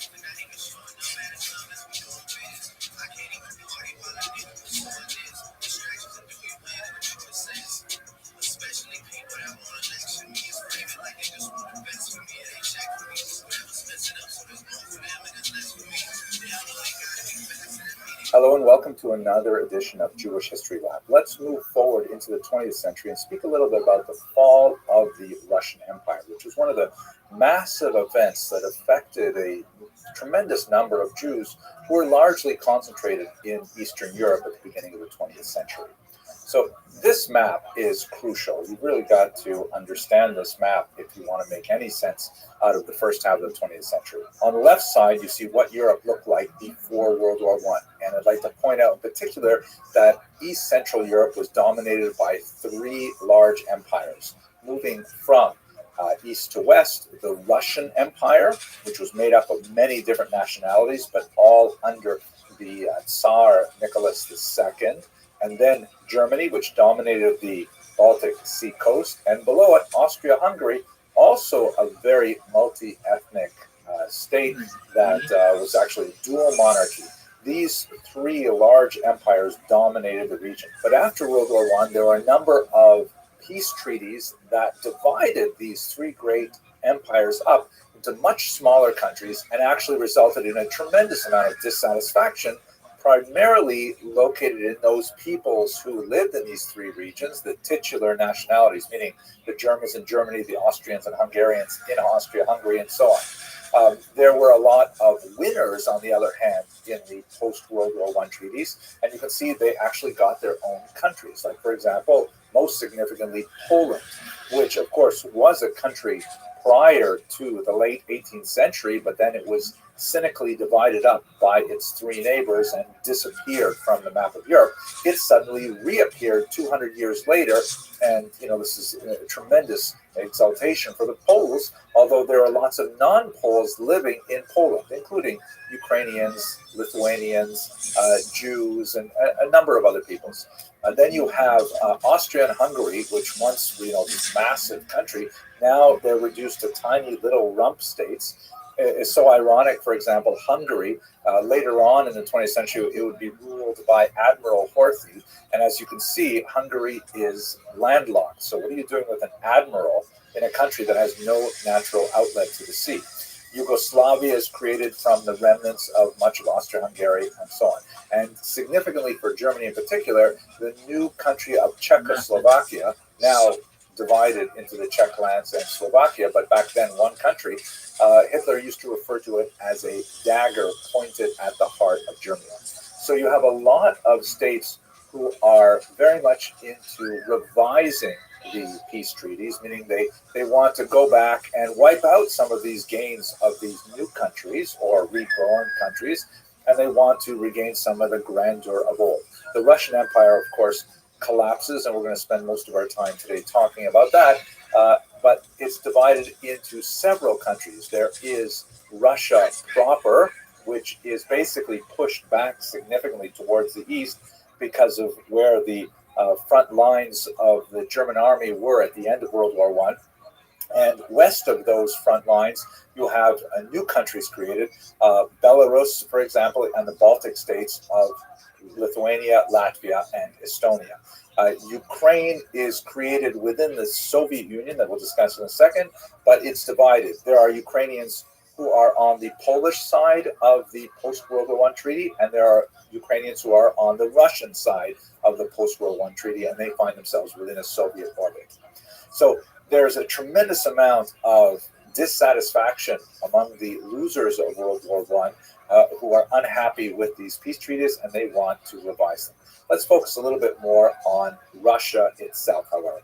So Russia is extremely complicated at this period of time. I'll try to make it as simple as possible. The first thing you should realize is that there were actually two revolutions in Russia, separated by a few months. They both occurred in the year 1917, although the month in which they occurred depends on where you are standing at the time they occurred. The reason why this is so is because it was only in 1918 that the communists officially adopted the Gregorian calendar that is currently in use in Western Europe and America and so on. Prior to that, they were using the Julian calendar, which does not have the same calculation of leap days. Like in February, we have that leap year.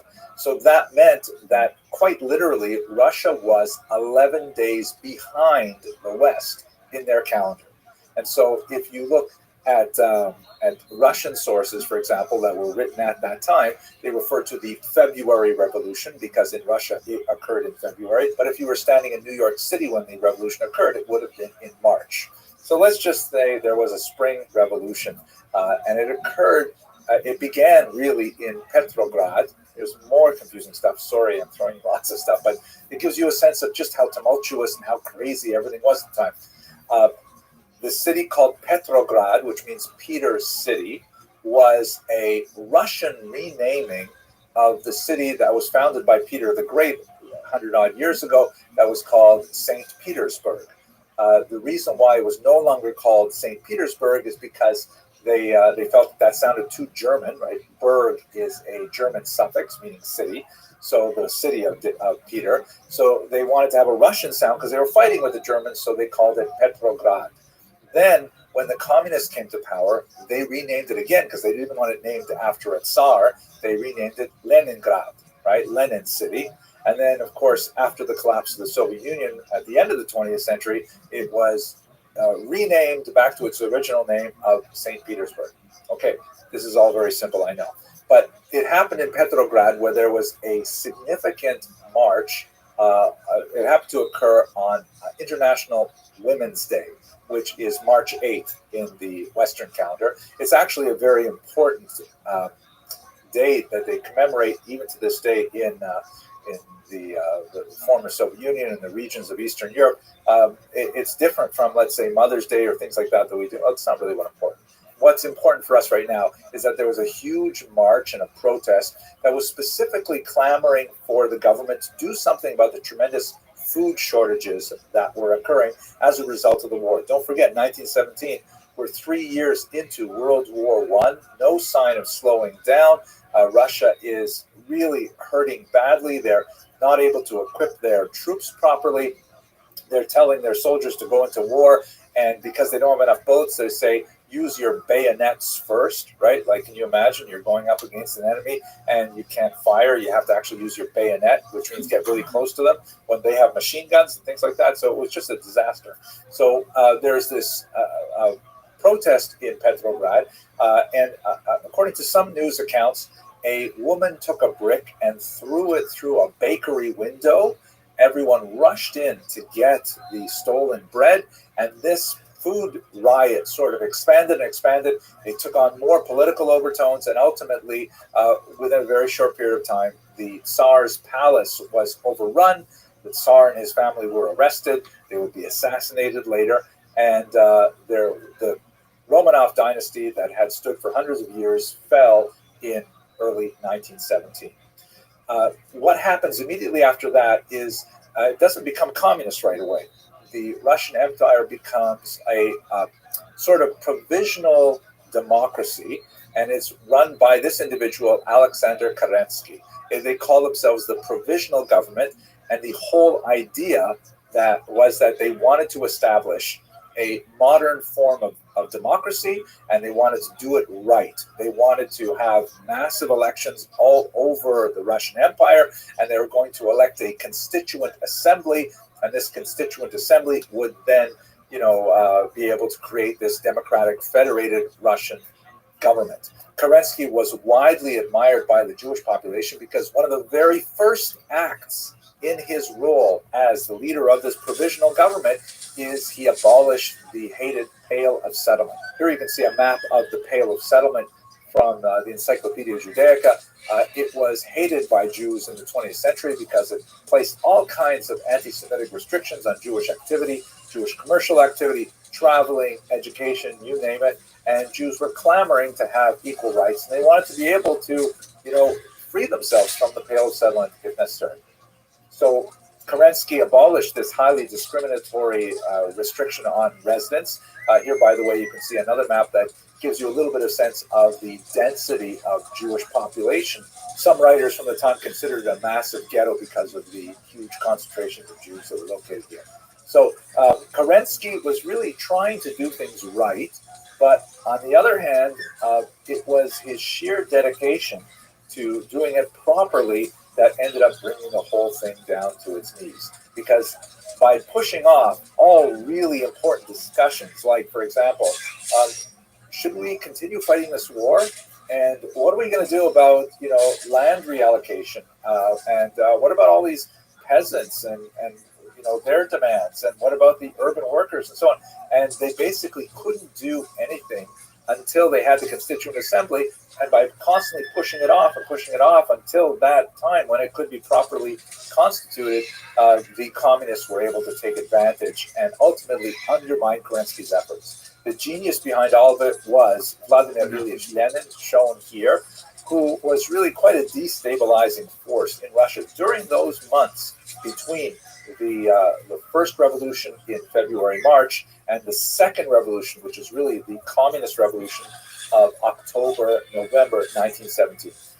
Here's a piece of propaganda from the era that shows Tovarish Lenin, meaning Comrade Lenin, at the top there with his characteristic soft cap, and he's getting rid of all of the negative classes in the Russian Empire. You can see various, nobility, and there's the Russian Orthodox clergy at the bottom, and you can see also what looks like a monopoly man. This is sort of the turn of the 20th century caricature of a capitalist. You may recognize the top hat, and typically there's a waistcoat there, and usually a bag of money.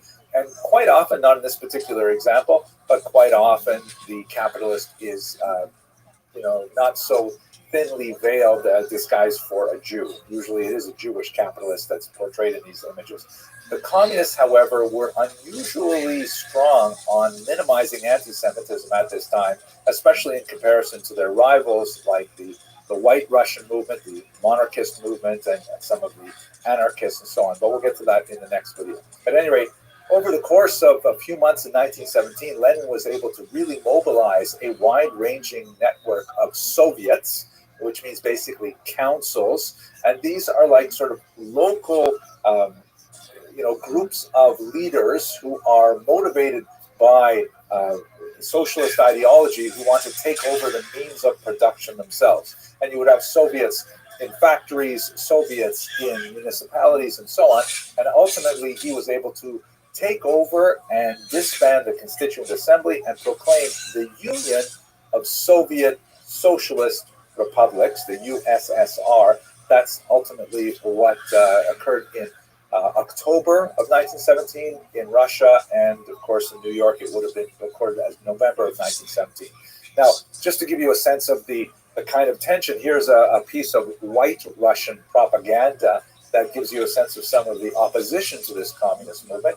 The White Russians were those Russians who were very much against this new phenomenon. Sometimes they may have been less hostile to the provisional government, but they were definitely hostile to the Soviets. And some of them really wanted to bring back the monarchy. Others wanted perhaps a more gradual approach to a capitalist Russia. At any rate, this poster refers to the death of the International, which is essentially a gathering of socialist thinkers. And the idea was here that Lenin, who's shown here as some kind of weird Aztec priest dressed in red, and next to him with a bloody apron is Trotsky, who we discussed in previous classes, Leon Trotsky, the head of the Red Army, and of course a very prominent Jew, although not an observant Jew at all, but nevertheless he was widely perceived for his Jewish identity. And they are about to slaughter the Russian monarchy there. They're representing Russia on the altar of a statue of Karl Marx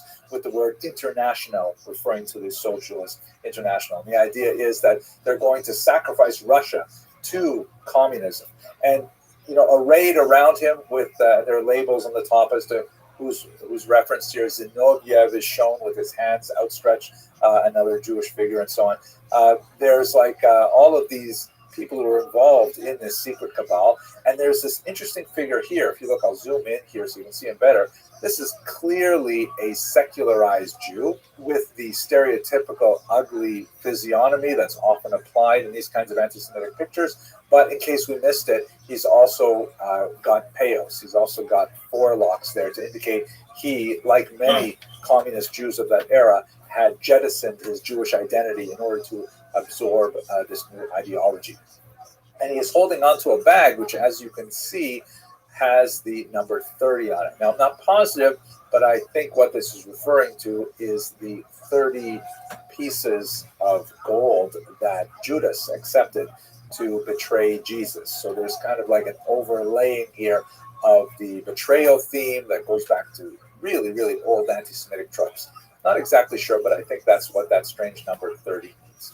At any rate, in the fall of 1917, the Russian Empire, at least those regions that are dominated by Russian cities like Moscow and Petrograd, become officially communist, and this will tip the entire region into a massive civil war. That's what I'm going to talk about next. Thank you very much for watching.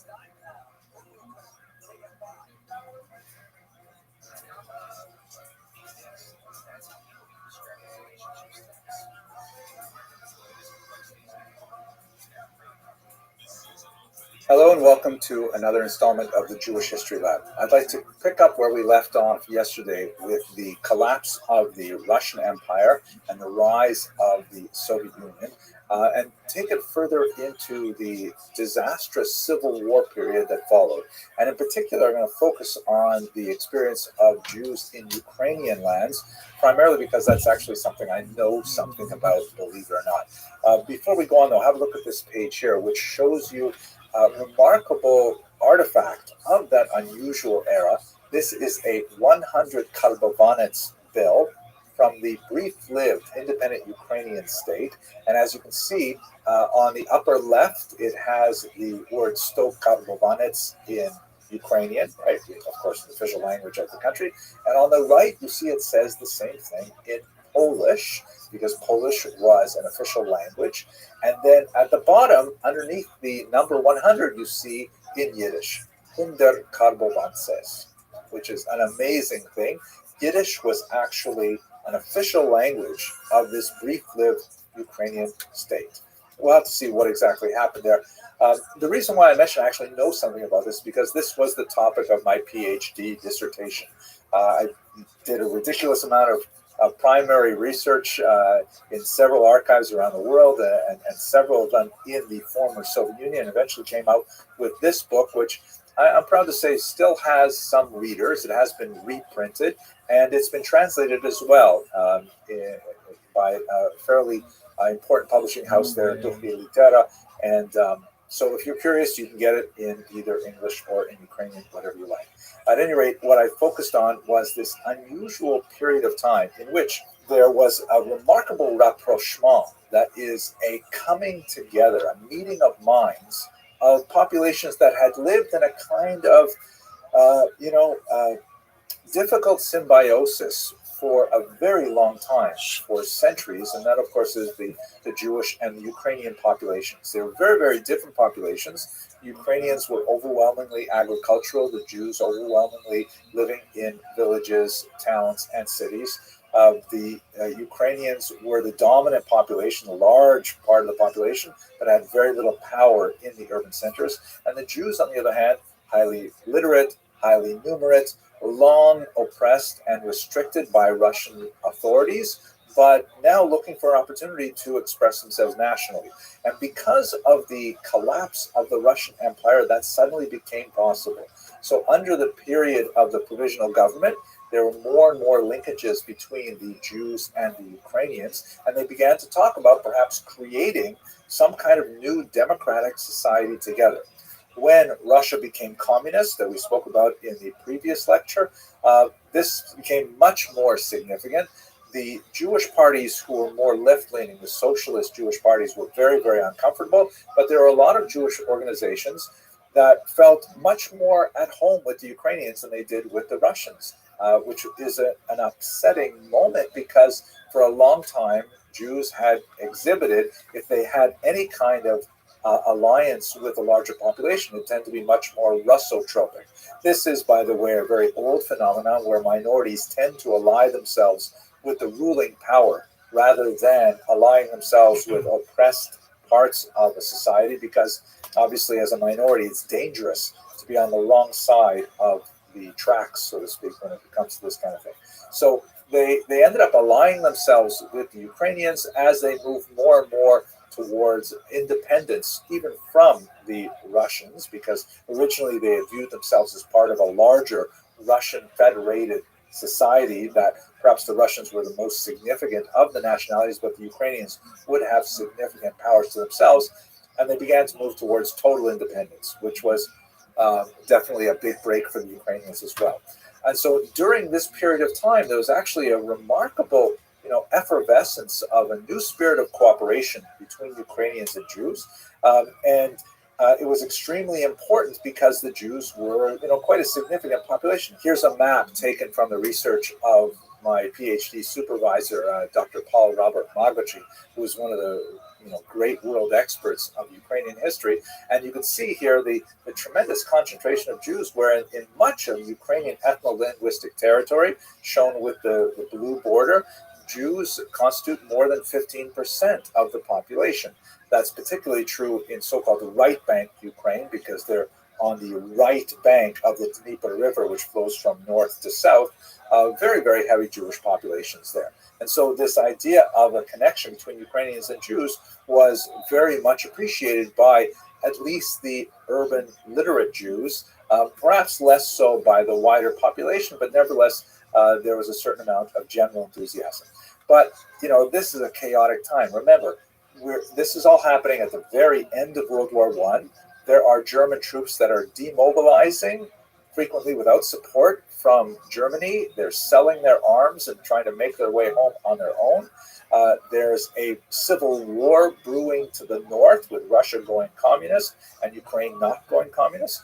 There are bands of anarchists that are wandering free, and there's no state power of any authority that actually can control any of this. Of course, it would explode into a bloody period of civil war and violence. But before that, let's just look at this document, which gives you a sense of how tenuous this rapprochement between Ukrainians and Jews were. This is a document that I found in the archives, typical of hundreds and hundreds of documents from this period here. And it's actually a document related to a particular Jewish community. And you can see that it is written in Ukrainian. That's the Slavic Cyrillic alphabet on the left of the page. But the typewriter that was used to write it was a Russian typewriter. And so there are certain, half a dozen odd letters in the Ukrainian alphabet that the Russians do not have. And so whenever they had the letter I, which you can see in the first line of text there, the typist had to actually leave a blank space and then afterwards actually physically write in longhand a letter I, because the typewriter wouldn't tolerate Ukrainian. It gives you a sense of that. And by the way, for those of you who were born after, let's say, 1985, typewriters are kind of like word processors, except that you can't go back and delete things. You have to write it exactly the way it turns out the first time and then make it into a hard copy. Actually, it becomes a hard copy as you do it. And, well, I'm not going to explain to you the technology. It is kind of weird. And then on the right, you see they've added in the Yiddish translation of the same document. Of course, there's no Yiddish typewriters, so the whole thing has to be written in by hand. But it just gives you a sense of how, they were trying to piece these things together without the right equipment, even to type up their orders. But nevertheless, it has certain kind of youthful exuberance that in many ways made the period, emblematic of the best that could have happened. Unfortunately, it all collapsed in terrible, terrible violence, primarily because of the pogroms that were especially bad in the year 1919. Now, there are many, many forces who are active in Ukrainian ethno-linguistic territory that were guilty of perpetrating pogroms. The White Russians, who we talked about in the previous lecture, who were monarchist, anti-communist Russians who wanted to either restore the Tsar if possible, or if not, at least go back to some kind of provisional government, but certainly not the communists. They engaged in very brutal attacks on Jews. There are a number of foreign armies. A Polish army was there. And there were also bands of roving anarchists, particularly the Greens, people like Nestor Makhno, who were associated with attacks on civilian populations. Not only Jews, Mennonites, for example, suffered. Poles also suffered when they were, far away from large Polish centers, and it was a very, very bloody period of time. The numbers of deaths are very, very difficult to calculate, but certainly in the tens of thousands. A reasonable estimate of 50 to 60,000. Terrible, terrible time, and really, if it were not for the Holocaust that would occur only 20 years later, this would be considered one of the greatest periods of violence perpetrated against the Jews since, Temple times. It's definitely much worse than the Crusades. It's arguably much worse even than the Khmelnytsky massacres of the 17th century. And nevertheless, because the Holocaust and its much greater violence so deeply overshadowed this period, we tend to forget about it. Now, when I did my research back in the 1980s, 1990s, I really had to rely heavily on archival sources and secondary sources that were largely written in the 1920s. But my colleague Jeffrey Weidlinger has written really a remarkable book called In the Midst of Civilized Europe, The Pogroms of 1918, 1921, which really treats the violence of this period in a much more significant and comprehensive manner, and is really, I'll put the link in the notes to this because it's really a phenomenal book. At any rate, let's go back to where we are. From the point of view of Ukrainian-Jewish relations, however, and specifically with regard to that remarkable period that I described at the beginning of this lecture, one of the most tragic elements of this period is that roughly 40% of the pogroms that were recorded were attributed to the Ukrainian Directory forces under the control of this man, Simon Petliura. Now, we have to place this into a lot of context. Simet Petliura was a former journalist who early on in his career had actually exhibited some significant philo-Semitic tendencies. He had written some positive things about Jews in his work and so on. But as the leader of this very tenuous Ukrainian political movement, which could claim maybe 100,000 troops at its disposal at the beginning of 1919, found himself beleaguered and under tremendous attack by forces from all sides. Not only the Soviets, but also the Whites, the Greens, and so on. And his government at one point was literally reduced to operating out of train cars, moving from station to station in a triangle towards the western part of the region. And his troops rapidly diminished from 100,000 down to 16,000 within the space of a few months as they largely deserted the Ukrainian cause. But nevertheless, there was a period of time, particularly in the spring of 1919, in which there were a lot of pogroms happening, and Petliura did not act forcefully and demonstratively to end that violence against Jews. Later, towards the summer, he would issue some very strong condemnations of violence against Jews and so on. Many critics feel that these later statements were largely created for public consumption to try and bolster the flagging fortunes of the Ukrainian movement.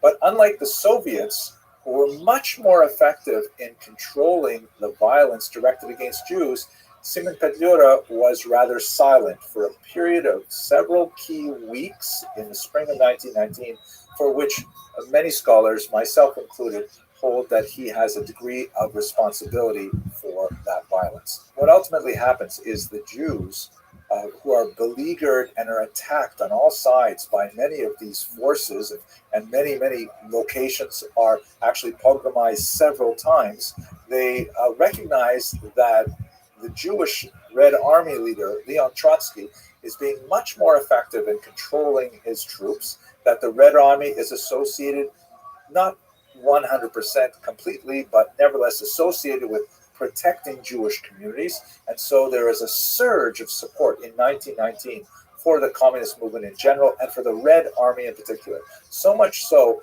that the Red Army had to set up special training programs for these Yiddish-speaking youths, some of them literally piling out of yeshivas in order to pick up a gun that they've never touched one before in their life, in order to defend their communities, and they do so under the banner of communism.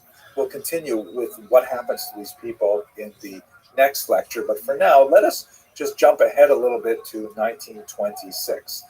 The Ukrainian movement, of course, failed with the Russian onslaught, and with the exception of the part of Ukrainian ethno-linguistic territory that is absorbed by interwar Poland, most Ukrainians find themselves now as part of the Ukrainian Soviet Socialist Republic, dominated by Moscow. Petliura and some of his close associates flee, and they make their way to Paris, where one day, walking out of a cafe, Mr. Petliura runs into an unfamiliar figure named Shalom Schwarzbard, shown here in this photograph from his trial. Schwarzbard, this is in Paris, says to him, "Vous êtes Monsieur Petliura?" And Petliura says, "Oui." And Schwarzbard pulls out a revolver and shoots him dead on the spot. He is immediately arrested, and he's taken to trial for, assassinating someone right there on the streets of Paris. But his defense attorneys are mobilized by a fascinating and ultimately successful defense. They claim that Schwarzbard was acting out of revenge for the pogroms that occurred under Petliura's watch in Ukraine. And the trial, ostensibly of a man who shot another man in cold blood on the street of Paris, ultimately became a trial about Petliura's guilt or innocence in the early period of this fledgling Ukrainian state. The French jury, perhaps smarting from the embarrassment of the Dreyfus affair 30 years earlier, ultimately rendered a verdict in favor of Schwarzbard, ordering him to pay 1 franc in damages, very insulting, to Petliura's widow, and allowed him to go free. This was like a huge victory for Jews around the world who regarded Schwarzbart as an avenger of the massacres of the pogroms. According to my research, and I invite you to look at my book if you want more details in the argument, it's very difficult to understand Petliura as, let's say, an architect of the pogroms, some kind of proto-Hitler. That doesn't seem to be an appropriate description of his responsibility at all. At the same time, there was that period of several weeks when he could have at least made a statement, but I would argue that perhaps he refrained from doing so because he had no way of controlling his troops. He had no resources even to provide for them, to feed them and so on. And if he were to limit their violent activities, he might lose them even faster than he ultimately ended losing them. Ultimately, he would lose the entire country as well. But that, I think, is probably a more reasonable assessment of his personal responsibility in the pogroms. At any rate, we will have to continue this discussion with Jews in the now communist Ukraine and the rest of the USSR. Thank you very much for watching this video.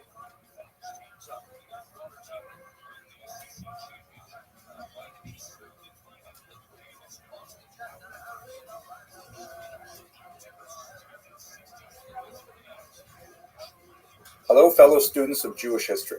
In the last installment of the Jewish History Lab, we looked at the terrible pogroms of the Civil War period. As we discussed there, ultimately the Soviet forces, the Red Army, were able to seize control of those areas where Jews primarily lived in the former Pale of Settlement. And once they were able to establish Soviet rule over the entire region, they began to impose the very different philosophy and political system that was associated with early communism. And that's the period that I'd like to look at today. I'd like to look at the period from the end of the Civil War up until really the last couple of years of the Civil War, right up until World War II, because it was a tremendously expansive time in some ways and restrictive in other ways. Let us begin with the discussion of the Yevsektia. The Soviets are very, very fond of acronyms. It's an abbreviation of the term Yevreysky Sektia, the Jewish section of the Communist Party. And this was a segment of the Communist Party that was formed under this individual, Simon Diemenstein, a communist who actually was previously a Chabad rabbi, who was thoroughly defrocked, as it were, and completely removed from his religious moorings. That's the kind of thing that frequently happened with those Jews who associated themselves with communism in this early period. Diemenstein was assigned the task of propagandizing this largely very traditional population, that traditional specifically when you get outside of the large cities where there's much less secularism, much more old traditional observance in the Städtlach, the small villages that dotted the now Soviet countryside, and bringing them into this brand new, radically atheistic, totally different economic system, and divorcing them from their Jewish roots, while at the same time successfully bringing them forward into this new Soviet era. Definitely a great challenge, and they evolved some really interesting strategies to try and do it. In the general political environment in the first few years was especially dire. The period 1918 to 1920 is generally called the era of war communism. And during this period of war communism, when the Civil War was still being prosecuted and there were still, numerous forces, including in particular the Ukrainian Directory and Makhno and the anarchists and the White Russian forces, that is the Russians who wanted to bring back some form of the monarchy or at least get rid of the communists and establish some kind of more capitalist society in its place. The communists were still fighting this war in real time, and war communism as a kind of like a temporary period characterized their attempts to rapidly bring the entire population into the very doctrinaire policies of communism as a whole, including things like, confiscation of land and collectivization of farming, bringing individual farmers together into a larger collective. This would ultimately slow down and then speed up dramatically later, about a decade later, under communism. the outlawing of all kinds of forms of commerce and, shutting down capitalist enterprises, being very, very aggressively attacking any kind of religious behavior and so on. And this went on for about 2 years. Confiscations of Torah scrolls from synagogues, real persecution, but it was across the board, not just Jews, obviously. Any religious individual in this newly atheistic society felt definitely very out of place. This was followed as the war began to calm down and as the anti-Soviet forces were slowly quelled, and it was replaced by something called NEP, which was another acronym, this time in English, for the New Economic Program. This was what was generally conceded as kind of like a one step backward in order to later take 2 steps forward. And, the new regime could not maintain this phenomenal energy of demanding, confiscating, ordering people around for such a long period of time, especially exhausted after these years of war, which you'll recall immediately followed after World War I, right? World War I just ended in November 1918. The new economic policy was kind of like just relaxing some of these controls a little bit and allowing the economy to kind of develop again slightly. Ultimately, NEP would be shut down, but for a brief period of time till about 1924, that began to, sort of take the knee off the neck of the larger population, and the new Soviet Union began to recover. In terms of the leadership, let's just recall that there is a triumvirate that are especially important at this time. There are other figures that are also very important, like Bukharin, but if we focus on the triumvirate, there is, of course, Lenin, who is the first leader of the Soviet Union. He has a stroke in 1922, if I remember correctly, that renders him incapacitated.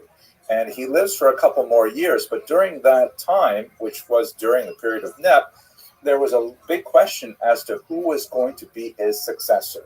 There are some who favored Trotsky, the Jewish leader of the Red Army, who had shown tremendous skill at expanding the control of the Soviet Union.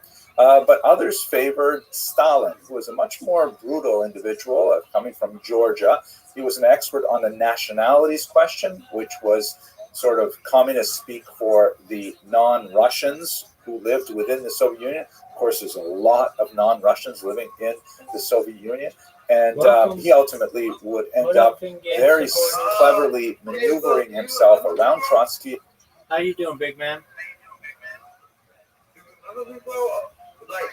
It's been a few months. Remind me about yourself. Damn, yeah, I don't remember. Dude, I swear, I talked to you almost a year ago, and you're still live. Yeah, you're the pro of streaming, bro. Thanks, big dog. I appreciate it. How's your day going? Man, this is going good. But dude, how have you been, live for so long? I always see these. Word, dog. What VC do you see me in? Where, I have a lot of stuff. I remember the actual speaking shop. I saw you in the adult e-girl stuff, but what happened to the actual speak Discord stuff? Do you know? Yeah, they wouldn't let me stream in there anymore. Didn't they ban you? They basically did. They made it so I couldn't join any of the VCs. Oh, but are you still so? Yeah. Yeah, I get, you haven't even done anything wrong. They're just mad because you're always there. Yeah, they didn't like that I had taken the #1 position in the video stream. Yeah, well, I just checked y'all talked to you October of last year. It's about been years since I talked to you, and you're still alive. Well, you gotta have the world record, right? Word, dog. So, what's your opinion on the Gaza thing? You know Gaza? Yeah, I know it. I want world peace. Oh, so you're advocating for peace? Word, dog. That's good. So, what's your main issue? Because I know you stream on a bunch of accounts. What's your main one? Yeah, I mean, if you ever want to connect with me, it's on here. If you want to see my other shit, I don't really have a main stream. I mean, aside from this Discord, if you want to see all my streams, in the upper left corner, you'll see it says 24/7 live streams. Just click that, and you'll see all my streams. Oh, okay, wait. So did your YouTube channel get? Why did this YouTube channel get banned? I don't know. Oh, okay. You have like, oh my god, like 20 lives. That's how many devices do you have? 33. Yo, that's crazy. How much data do you use? Don't you have bandwidth for this or something? Yeah, I mean, I use as much bandwidth as they'll give me. Probably like, I use like maybe 10 terabytes a month. Like, how many terabytes? Maybe like 10. Yeah, dude, you're running the data center. That's crazy. You're from, wait, so you're from, wait, how much is the internet cost? Like a few $100s a month. You use fiber, right? Yeah. And you're in the Bay. Are you in the Bay? You over there? Yeah, no. I'm based out of Southern California. Well, so like Los Angeles, right? Word. That, okay. Hey man, look, it's good to talk to you again, man. It's crazy. Like you're actually dedicated to 100%. for like hours straight. It's crazy. 24/7 for 3.5 years. 3.5 years. Correct. And what's your goal? World peace, big dog. Yeah, but like in hours, like how many hours do you like years I plan on streaming? Oh, I want to do it the rest of my life. So, oh my god, but Ed, crazy. Hey, haven't you been on Adewale Street? Yeah. Yeah, what happened? Did he like say something? Yeah, he was nice. Hey man, it's good to talk to you again, man. Excellent, Hey, pal. I hope you have a blessed day, dude. I hope your streaming career goes good. It's good to see you. Good to see you as well. Yeah, just bye. Take care, big man. You're welcome anytime. Don't be a stranger. Yeah, I'll come back if I ever like need talk. Excellent, my friend. Take care. Yeah, may God bless you. You as well. God willing. Shout out to Finn Gay.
All right, Donnie.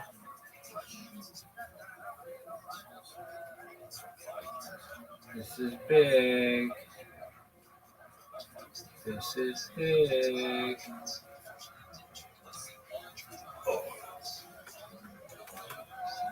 What do you think, Dave, Donnie? You would think right now? Hey, Dave, you're fucked. You are so fucked. You were fucked in the other one. Now you're fucked this one. Game over. It's game over.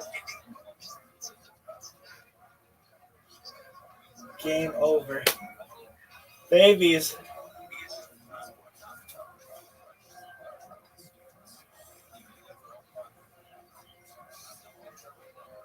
Oh, baby, it's game over. Sun's out, guns out. Dog.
Is it over?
Go sports.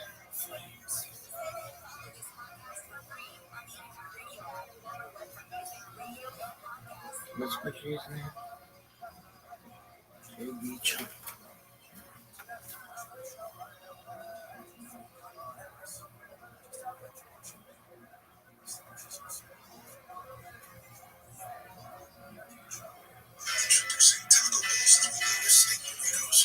So sick. This bitch is hot as fuck.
What is this rendering clip bullshit?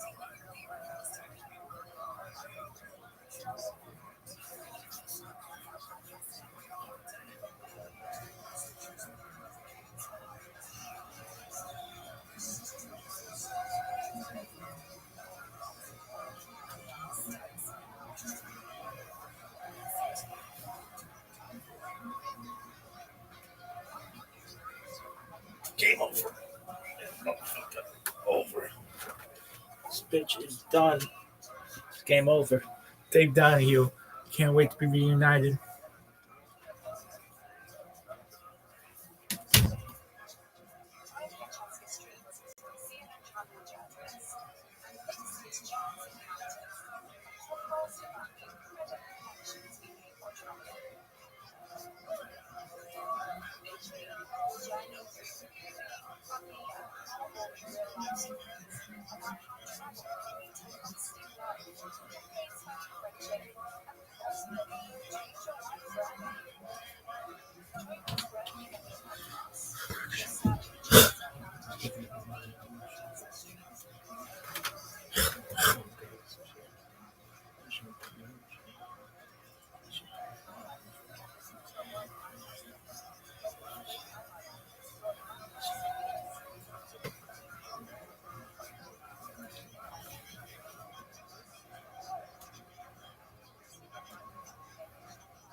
Work up, work.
Yo, dog. What's going on, Jeje? What's good? Can you hear me? Yo, dog, did you find out about me from Twitch? If you did, I was shitting myself right now. Can you hear me? How's your day going?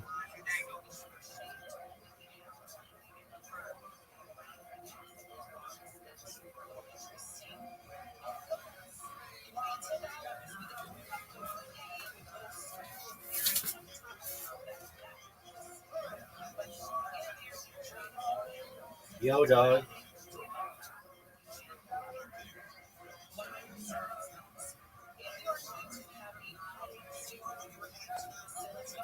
How are you?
What up, Kinky, you Porsche?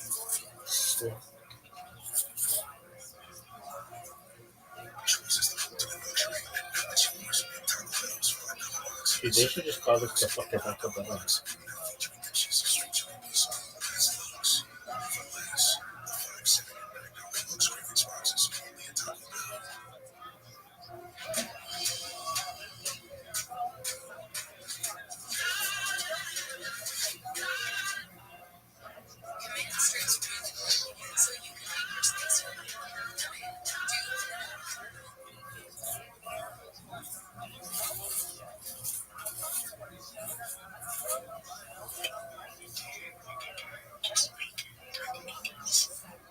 I love Asian chicks. They're so nice.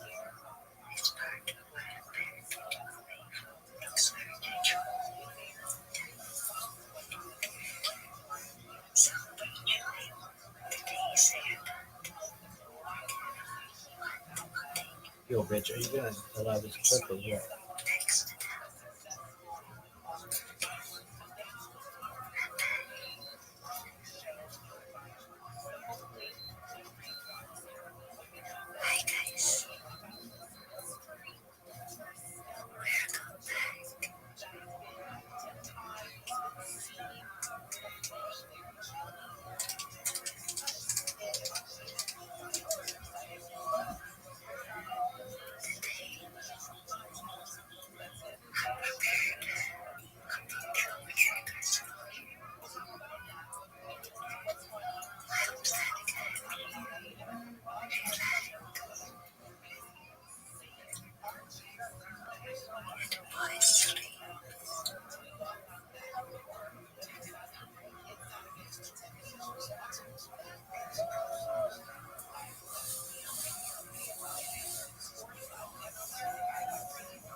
Bitch, you can make my mouse as well.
Okay.